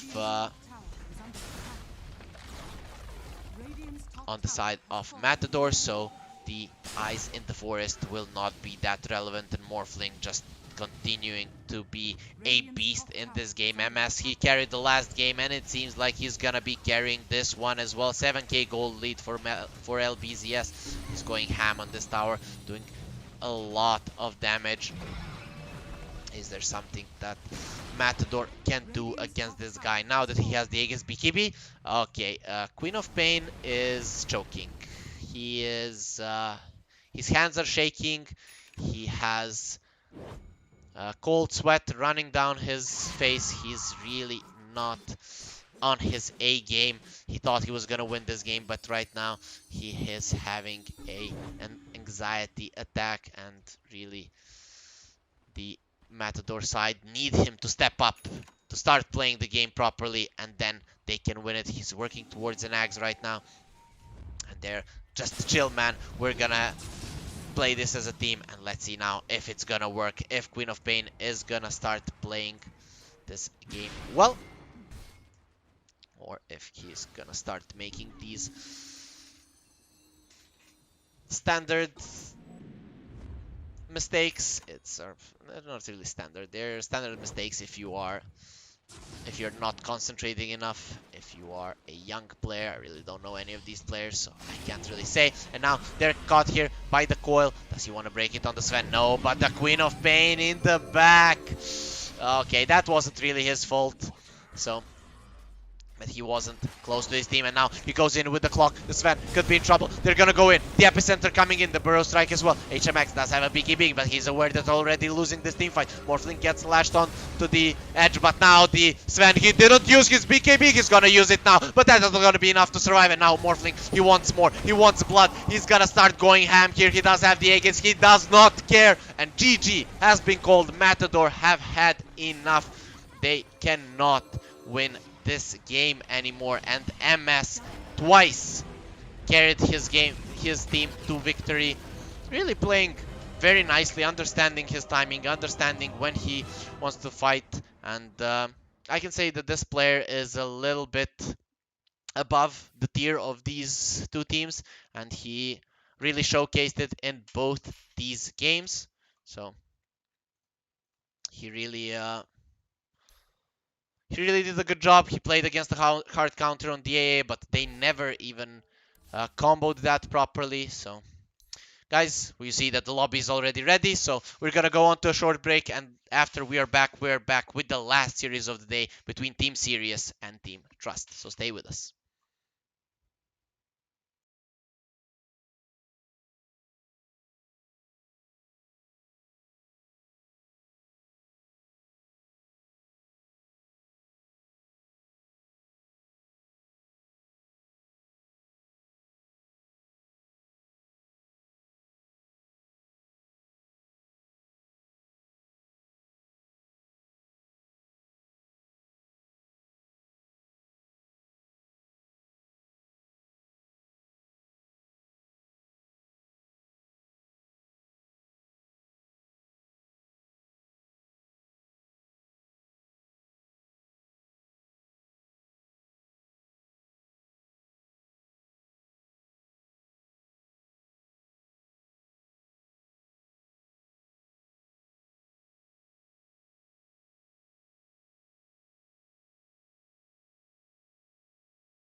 And welcome back to the Moon Studio Mid-Autumn League. I'm Harry Freak, and this is our last series of the day between Team Trust 10 and Team seconds remaining. Sirius. To be honest, Team Sirius coming in 5 as, I'd seconds say, heavy remaining. favorites. Dire team pick. Seeing their results throughout the league have been Radiant quite team double kill. quite good, and Team Trust just hasn't been looking that hot here in the group stage. But we'll see what happens. Looking Dire team pick. at the group stage at the table, it's not always the real representation of the strength of these teams, but we'll see how well they play in this game number one. So Team Sirius, they go for the 10 Snapfire, seconds and remaining. Team Trust respond with a Tiny. The Void is still in the pool if Team 5 Sirius want to seconds go for it. remaining. We've seen a decline in the popularity of Void, at least today. We haven't seen him in any games, I think. Radiant This is team my pick. seventh game of the day casting, and oh, there's the Void. So I might be seeing an Oracle now. That's usually the opening that counters the Void Snapfire, the Tiny Oracle. We'll see if they want to go for that or they go for something like a Venge. 10 seconds remaining. Team Trust. 5 seconds You don't remaining. have many options when you see a Void and a Snapfire. Maybe they go for an Omni Knight.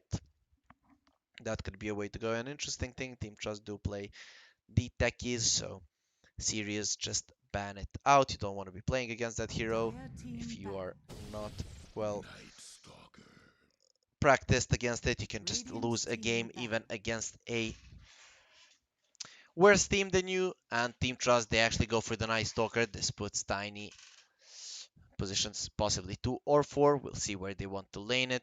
Night Stalker, he is a solid hero to deal against the Void just because of the vision. You can see where he 10 is. seconds If he does remaining. not have a BKB, you can get on top of him with the Crippling Fear 5 just to bring him seconds down. remaining.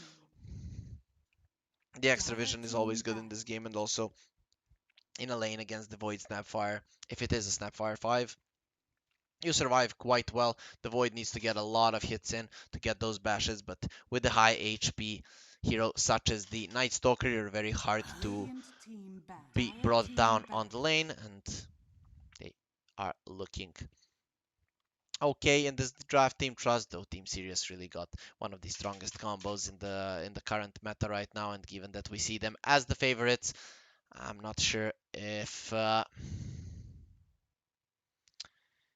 they should have let that go Radiant through. team banned.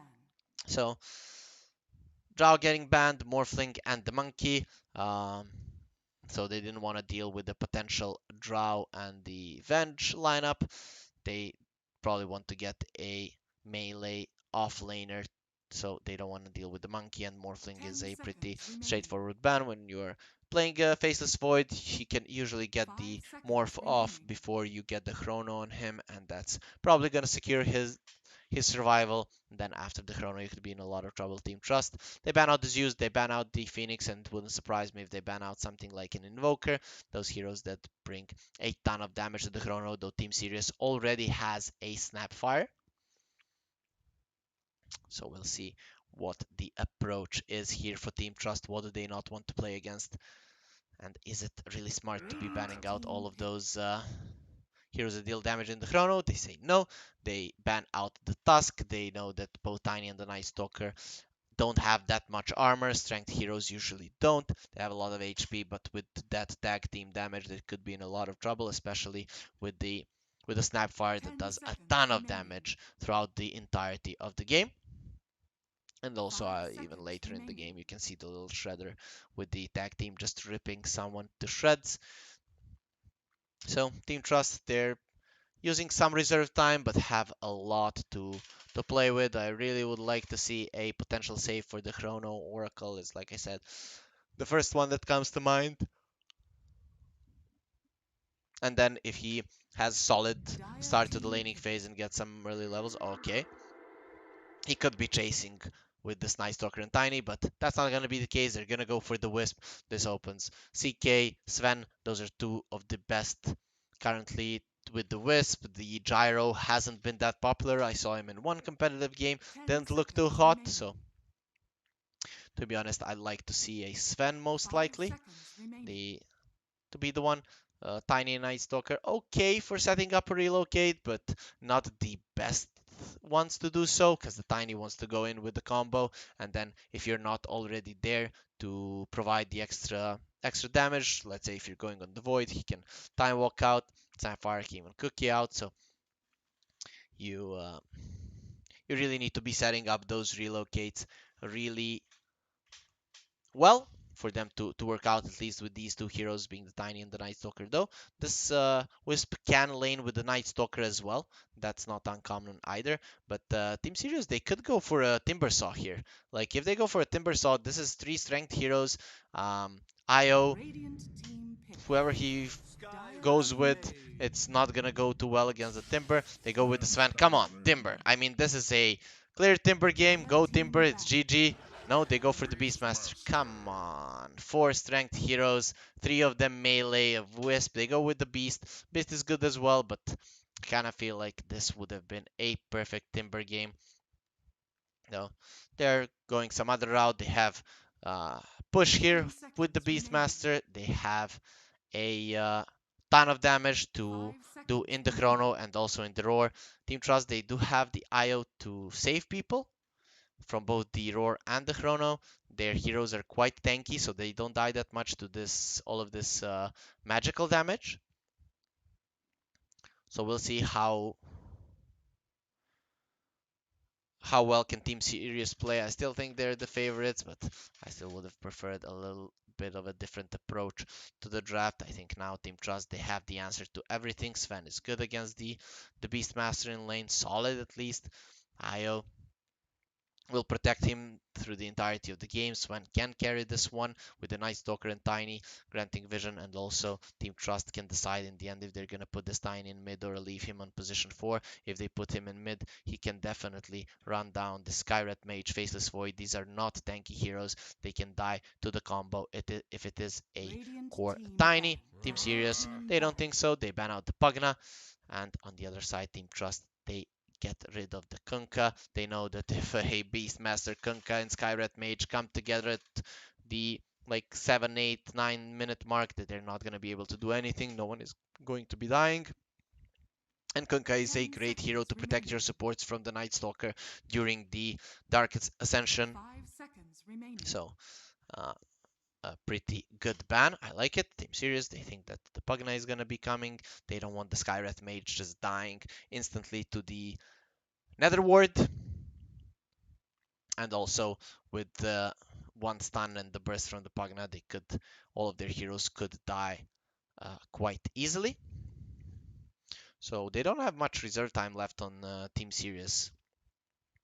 They've used quite a lot of it for some bans, only 7 more seconds. They might even lose their ban if they are not careful. One Radiant second, they team get ban. rid of the Dire Venomancer. team pick. Classic lane counter to the Void, Radiant and even team in pick. the game, he's a good counter. They go Templar for the TA, assassin. so Team Sirius are going full on this 20-minute or 15 to 20-minute timing. They don't want to let the Sven and Io farm. They will hit the timing before them. And then if you are the ones running into the Night Stalker, he really doesn't like that. He likes to run into you. 10 He wants to be seconds the one remaining. that sees you first. But if you're constantly just pushing it, pushing it, pushing it, 5 he's not seconds gonna have remaining. a nice time. A lot of these strength heroes always have low armor. Sven helps with that a little bit with the war cry, but still the TA with a fall up from the Beastmaster is going to be a lot of trouble for Team Trust, and the only thing that breaks the refraction charges is the Avalanche. If that gets used up, they're going to be in a lot of trouble not being able to deal any damage to the TA. So what do they go for now? Do they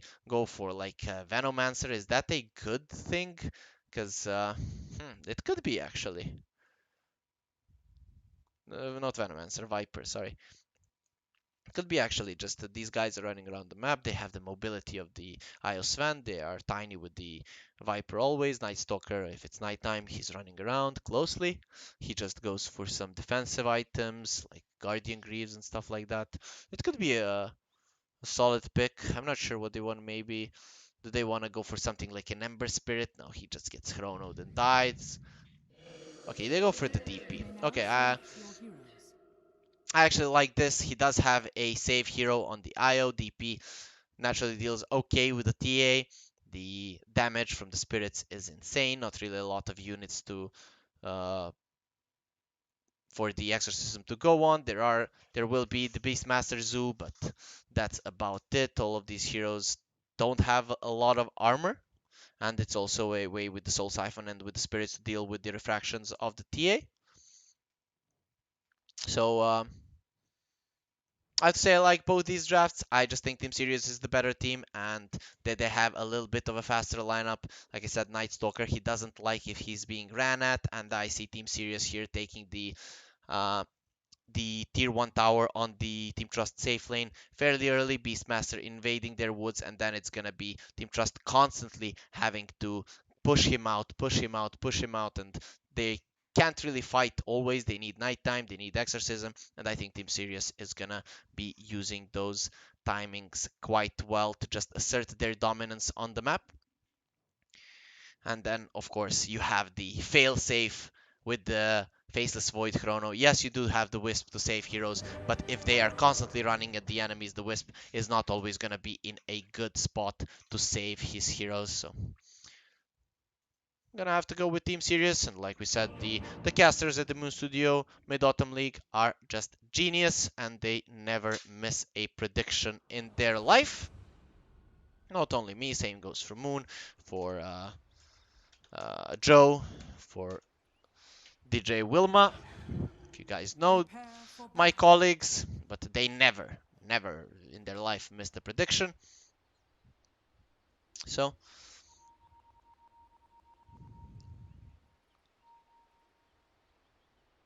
there is a smoke coming out from Team Sirius. So I don't know if this is only for vision. They don't really have that much kill potential. I guess with the boar slowing down, what is the 10% is a level 1 boar slow.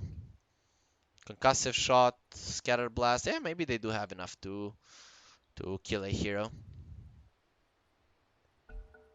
We'll see. Okay, we're gonna go. Let's see now what they want to do. The other ward is going to go on the Skyret Mage with the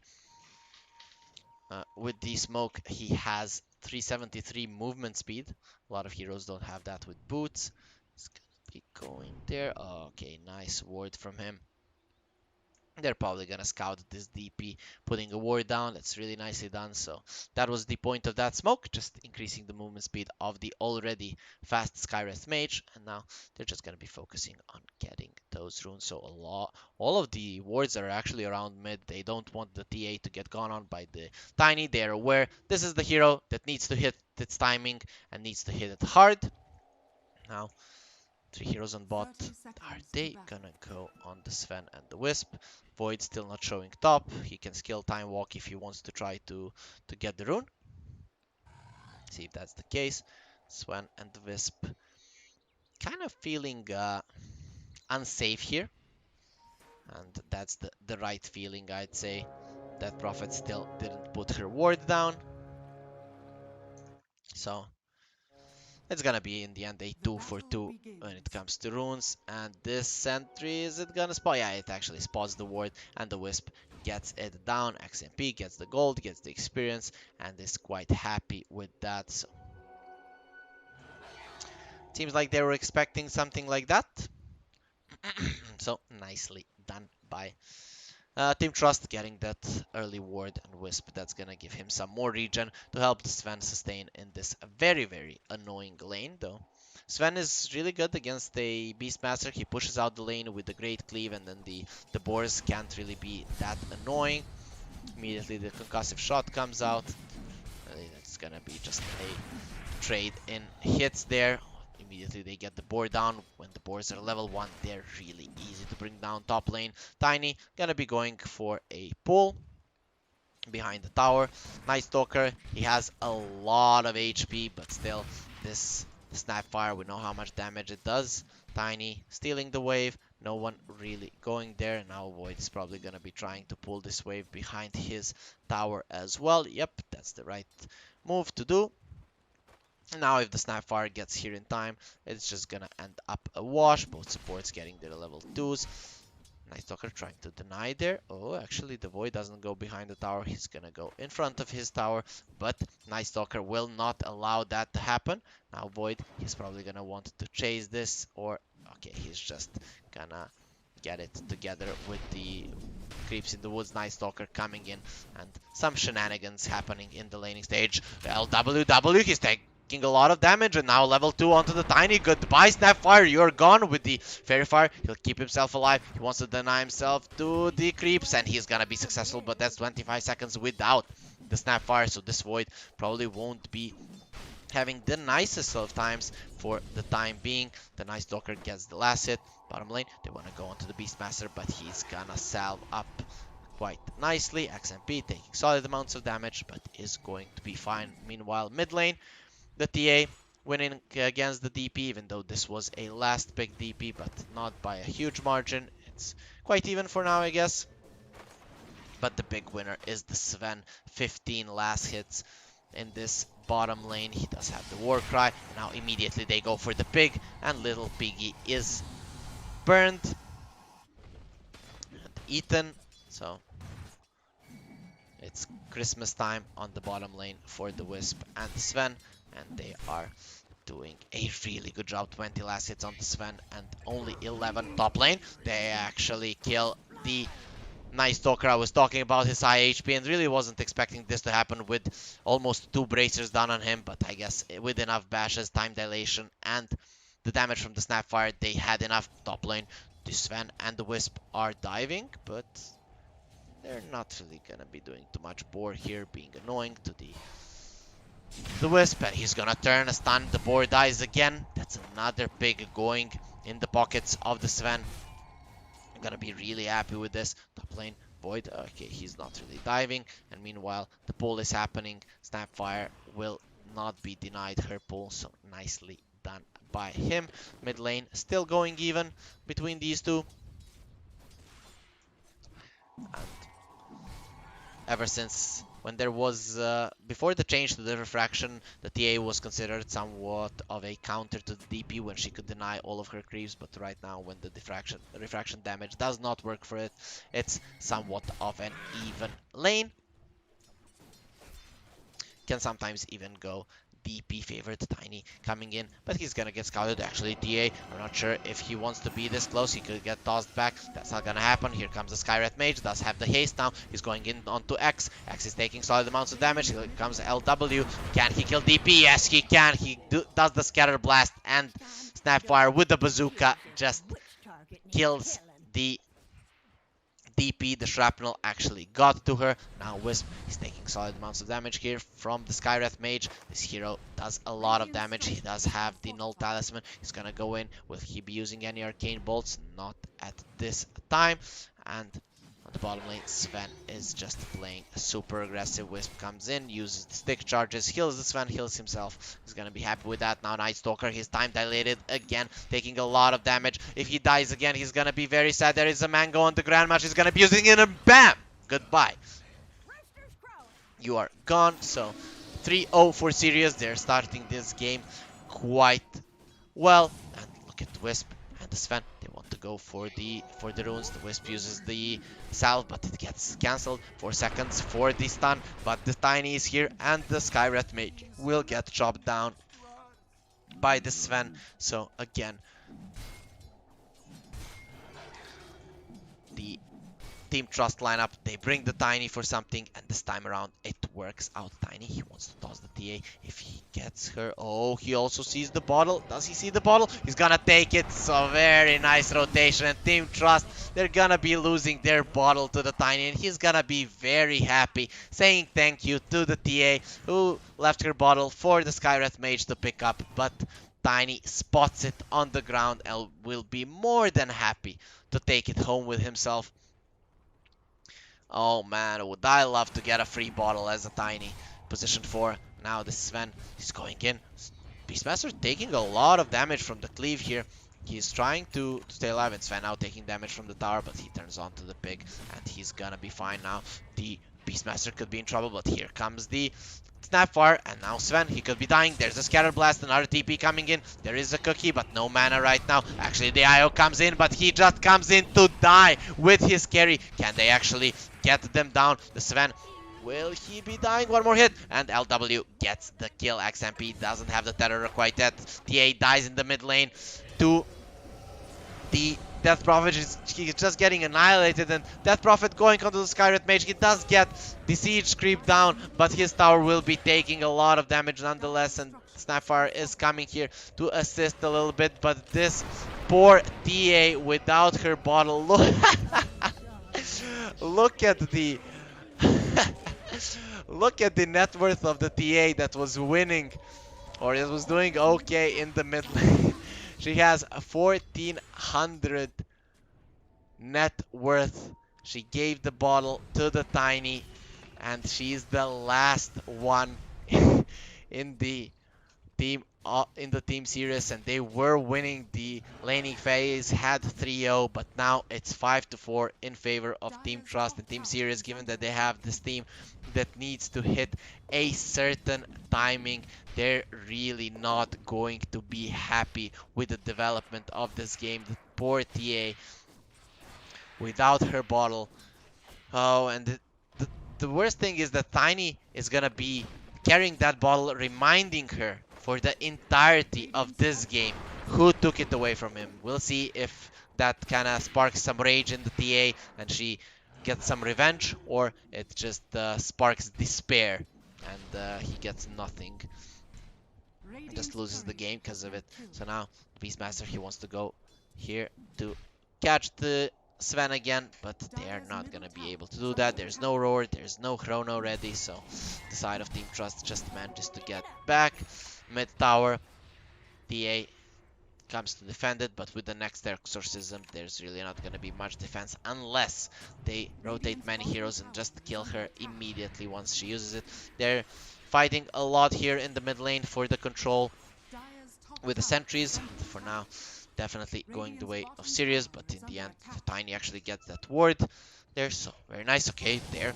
Who's in trouble? LW, is there a stun? Nope, he just goes Cookie to the high ground and manages to survive top lane, even though this Night Stalker had a slow start. Oh, 2-0. Now he's gonna overtake even the Void, and the Exorcism has been used. The DP is positioned quite aggressively. Is there anyone here from course that can rotate? Nope. And the DP will get the tower. The trap will do some damage, but not nearly enough to bring her down. And now with this Exorcism, he gets the tower and he can go to farming or even look to take this top tier 1. The Night Stalker is doing a good job pulling the wave back, and the Exorcism is up for another 8 seconds, so he'll do some solid damage to this tower and it will probably fall. So Team Trust using their heroes well. We see that the Beastmaster managed to take the bottom tower. That's something to be expected. He has a Necro Book level 1 ready.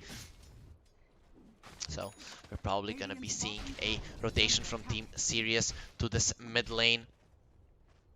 There is no Exorcism, but the Dark Ascension is there. The runes are coming, minute 10 runes, and it's like Team Trust, they want to make a move on those. They're going to be going into their jungle. This is what I was saying. Just get the Beastmaster out of there if you can. He has the roar, so he can scream in someone's face if he wants to. The Dark Ascension has been used. Is there a silence? He's gonna use the Crippling Fear. He's not gonna be screaming this time around. Here comes the silence and a nice chrono onto 2. And Beastmaster in a perfect position. Actually, is he gonna be dying? He screams into the Night Stalker's face. And now the Wisp is the only casualty. They turn onto the Night Stalker and he's going to die as well.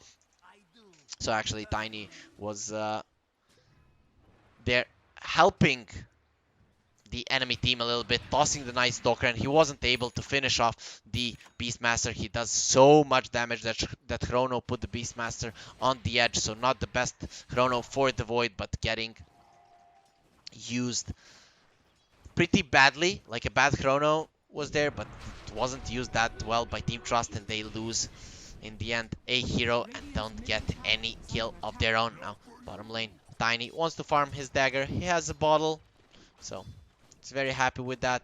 Still, the TA is starting to climb up the ladder, but she is 2.5k gold away from the Sven. It shouldn't be that way. Now he's working towards the Blink Dagger. He's aware that he's going to have to fight what the timing is for him, his team. He cannot afford to go for the Desolator right now. So 0-2 and 2 for the TA, a very sad start for this guy. Meanwhile, the DP almost has a Yules when he finishes that top lane. They get the Skywrath Mage. Sorry about that, guys. Already getting a little bit tired, but seeing that this game might be interesting, it's probably gonna keep me awake.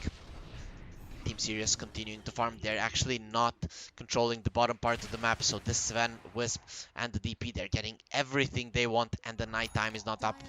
Void jumps in, but he does not have a chrono. Even if he had, I'm not sure that would have been a good go, though the Snapfire ulti is ready. Nice aggressive ward here ready for Team Trust. We'll see if the Snapfire will try to get that down. It doesn't have any more sentries. This is the big kill. This is the one that they want. The Sven, of course, would be really good, but without the chrono, I don't see that hero falling. So now, let's see what they can do. It seems like they're going to be smoking right next to a ward, and that's going to be the case. They used it, but it wasn't pinged out. So, Team Trust, it seems like they don't know what's happening. They went past those trees. Maybe they think they're in the fog of war. They want the Sven. They want the Wisp. But if they roar the Sven, he's just going to get reload out. Beastmaster coming in. There's a Sven. Roar coming in. The ulti from the Night Stalker also coming in, and the Sven, is he surviving? The IO managed to save him, and now the Beastmaster is going to die. A nice rotation from Team Sirius, but they didn't even need to use the reload. And now they're gonna go in. The Mystic Flare and the Mortimer's Kisses weren't enough to bring down this tanky Sven with the Wisp behind him. And now LW is gonna die as well. That's a mega kill for X, and we see how little Team Sirius is missing, and that's this TA. She should have been ready with one item right now at least, but she doesn't have it because of some reasons that we're not gonna be repeating. Skywrath Mage starts DPing. Tiny, is he gonna find him? Yes, he is. Skywrath Mage is going nowhere, and the DP is coming in. So this Skywrath Mage, you should be scared. You should be afraid. And the Crypt Swarm finishes him off. A nice guess there from the Tiny.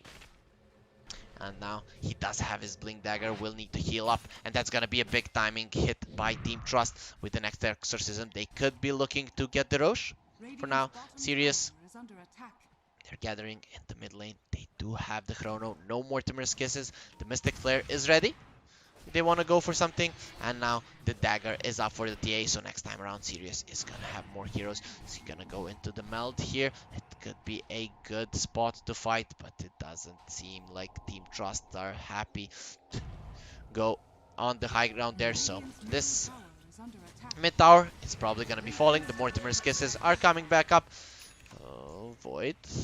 He's positioning quite aggressively, going for a Shadow Blade here, so he wants to be finding the backline. The Tiny has a blink. If they want to go here, they can. No Exorcism. It seems like that's not going to be the case, and they're going to leave a free tower to Team Sirius.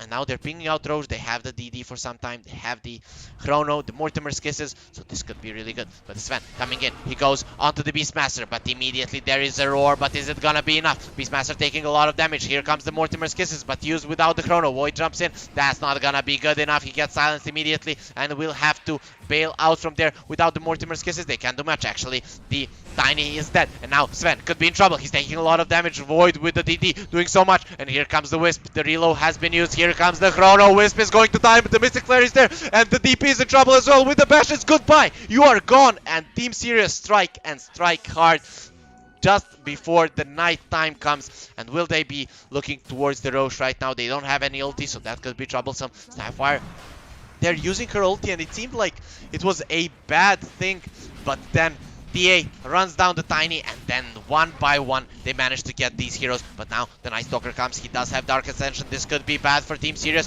Two heroes are still dead. Dark Ascension has been used. Tiny jumps in. He's gonna get the kill onto the Beastmaster. There is a buyback if he wants to use it, and he probably should be doing that. Now they're turning. There is no Crippling Fear.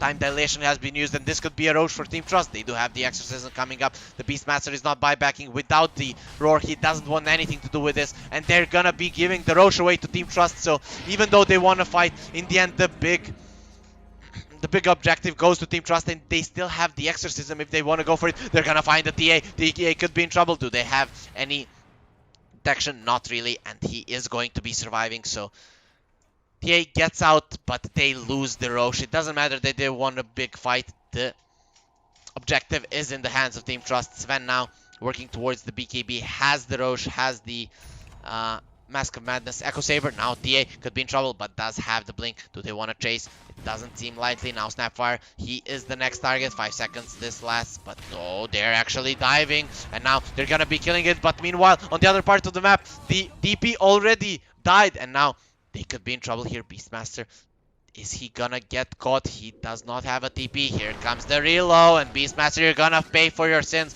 The Sven is here, and he's gonna be taking the kill. They get it. From where did the reload come? Maybe Sirius can turn this. Actually, with only 3 heroes alive, I doubt it. TA, is she in trouble? No, they're coming back with the Sven, with the Wisp, and the Tiny's rotating as well.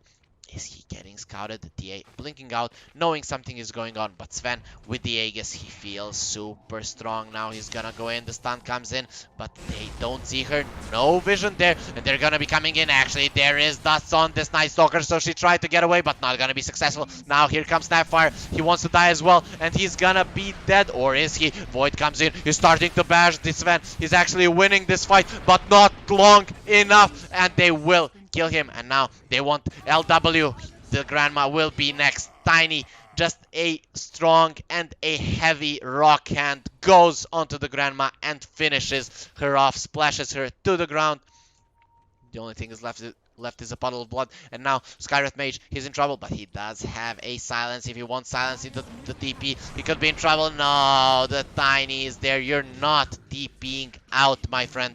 And that's 308 gold into the pockets of the Night Stalker, a 6k gold lead. They did get the DP kill in the backline, delaying the timing of Team Trust, but I have to say Team Trust, they've been playing really well, aggressively positioned all the time, and this is night and day, the last game, and this one, the caliber of teams is just so much different in this one, and Team Trust doing a good job here against Sirius. Sirius came in as favorites, but they are in a bad spot right now. It all started with the TA having a bad time in the mid lane, and he's even the top of the net worth when it comes to his heroes. Now they're smoking, but no one is showing in mid, and this could be a red flag for Team Trust. They do have Dark Ascension, no Exorcism though, so they will be lacking damage. God Strength up in 20 seconds. He does have the Aegis, so he can posture himself aggressively. The Snapfire using a ward. The Aegis will be expiring in 2 minutes, so that's not really a target that you want to go for. Let's see what Snapfire can do. They're gonna be going up the high ground, so they're getting a good position. Sven has a BKB. That's not a target. He's gonna start running at them. He's aware how powerful he is. Look at the buff, Sven, and upon gazing at his muscles, the side of Sirius are just aware that they have to get out. But now, here comes the smoke, here come the strong guys, the Tiny is there. This is a team that is strong right now. Roars into the Tiny's face, but that's not gonna be enough. And now, they want more. The Night Stalker is going in. Skywrath Mage will get brought down. Night Stalker, does he want more? Yes, he does, but he's not gonna be getting any. Actually, the Tiny, he jumps in. Is there gonna be a silence from the DP? Nope, the time dilation is just creating so much space here for the Void to get out. But look at the DP, already an Aeon disc ready, so the Chrono will not be able to bring her down unless they get something like a Nullifier, but they are ages away from that. And now TA, a 20-minute death, so this is one of the saddest TAs I've ever seen, and he's the happiest hero on his team, so a pretty sad Team Sirius right now. 10k gold lead. They're gonna get 3 runes on the side of oh, is he gonna get him? There's no stuns actually. The Beastmaster was not there. I thought he was actually the one blinking, but 3 runes going in the pockets of Team Trust, and Sirius, they are just gonna start pushing out waves now. Not really much they can do. The Aegis will expire right now in 15 seconds, so that's nice for Team Sirius, but for now they don't have enough damage. If they don't get this Sven into the Chrono before he uses the BKB, they can't kill him. There's so many ifs. If the Wisp is out of the Chrono, he's gonna save him. Just so many ifs for Team Sirius. They can't do much. Okay, the Aegis is out, so that's something going the way of Team Sirius, but not something that they managed to do on their own. And here we see Team Trust just itemizing well against the Void against all of these heroes. The Night Stalker will have a BKB. Once he uses the Dark Ascension BKB, these supports, they are going to be crying. Skywrath Mage going for an Axe. Snapfire, not sure if this guy's gonna have anything until the end of this game. Beastmaster out pushing the waves. They know they can't stay in the base. They have to get out. So the Shadow Blaze been done on Void. He wants to go for the BKB. He doesn't do well against the silences from the Night Stalker and the DP, and now they want to go top. He wants to, with the Shadow Blade, to find something, but it seems like the Io and the Sven are aware of what's going on. They put the ward, they put the sentry. If the Void comes in here, he could be in a lot of trouble. That's a solid rotation from Sirius, getting the enemies out of their woods, but it's not gonna give them anything, and immediately a counter smoke. A really good timing for Team Sirius. X going in. Oh, he does have a blink. Okay, his Aeon Disc has been popped out and now faces Void. Could be in trouble. Is he going to die? Yes, he is. There's a stun. Goodbye, Void. You are gone. With the silence from the Night Stalker, he just died, and now they want to go for the TA. The reload is coming in. You're not going anywhere, my friend. No blink for 4 seconds. No BKB. You are just gone, and already others are getting destroyed around the map. The Starfire tried to fight the DP, but you're not fighting this beast, even though the fight started off well for Team Sirius. They popped the Aeon Disc. Maybe the Void should have chronoed then and there, but he doesn't get it out. Tries to run away, but you're not out running this lineup. They're just so fast and so maneuverable. Wisp, Sven, Night Stalker, the Dagger Tiny, and the Death Prophet who uses the Exorcism. The Ghost didn't do so much damage, so she is not gonna be healing to full. But now Team Trust with the 14k gold lead, they know that they don't need to force this. They know with the next Exorcism they're gonna be winning a fight, and this was without God Strength, without the BKB of the Sven. Team Trust have so many ways to win fights, and this is a level 13 Void. The Sven is level 15, and mind you, this is a Sven that has a Wisp constantly following him. Level 14 Wisp. None of the supports can even come close to that. The supports on the side of Team Trust are just so many times stronger than anyone on Team Sirius, and this Tiny will be overtaking the Void fairly soon. Still, Team Sirius, they have ways to fight. They can kill heroes in Chrono, so always when you have ways of winning fights, you can always get back into the game though. This one is looking pretty tough. Their maneuvers around the map are okay, but they are just so lacking in items. They're trying to force a rotation on bot.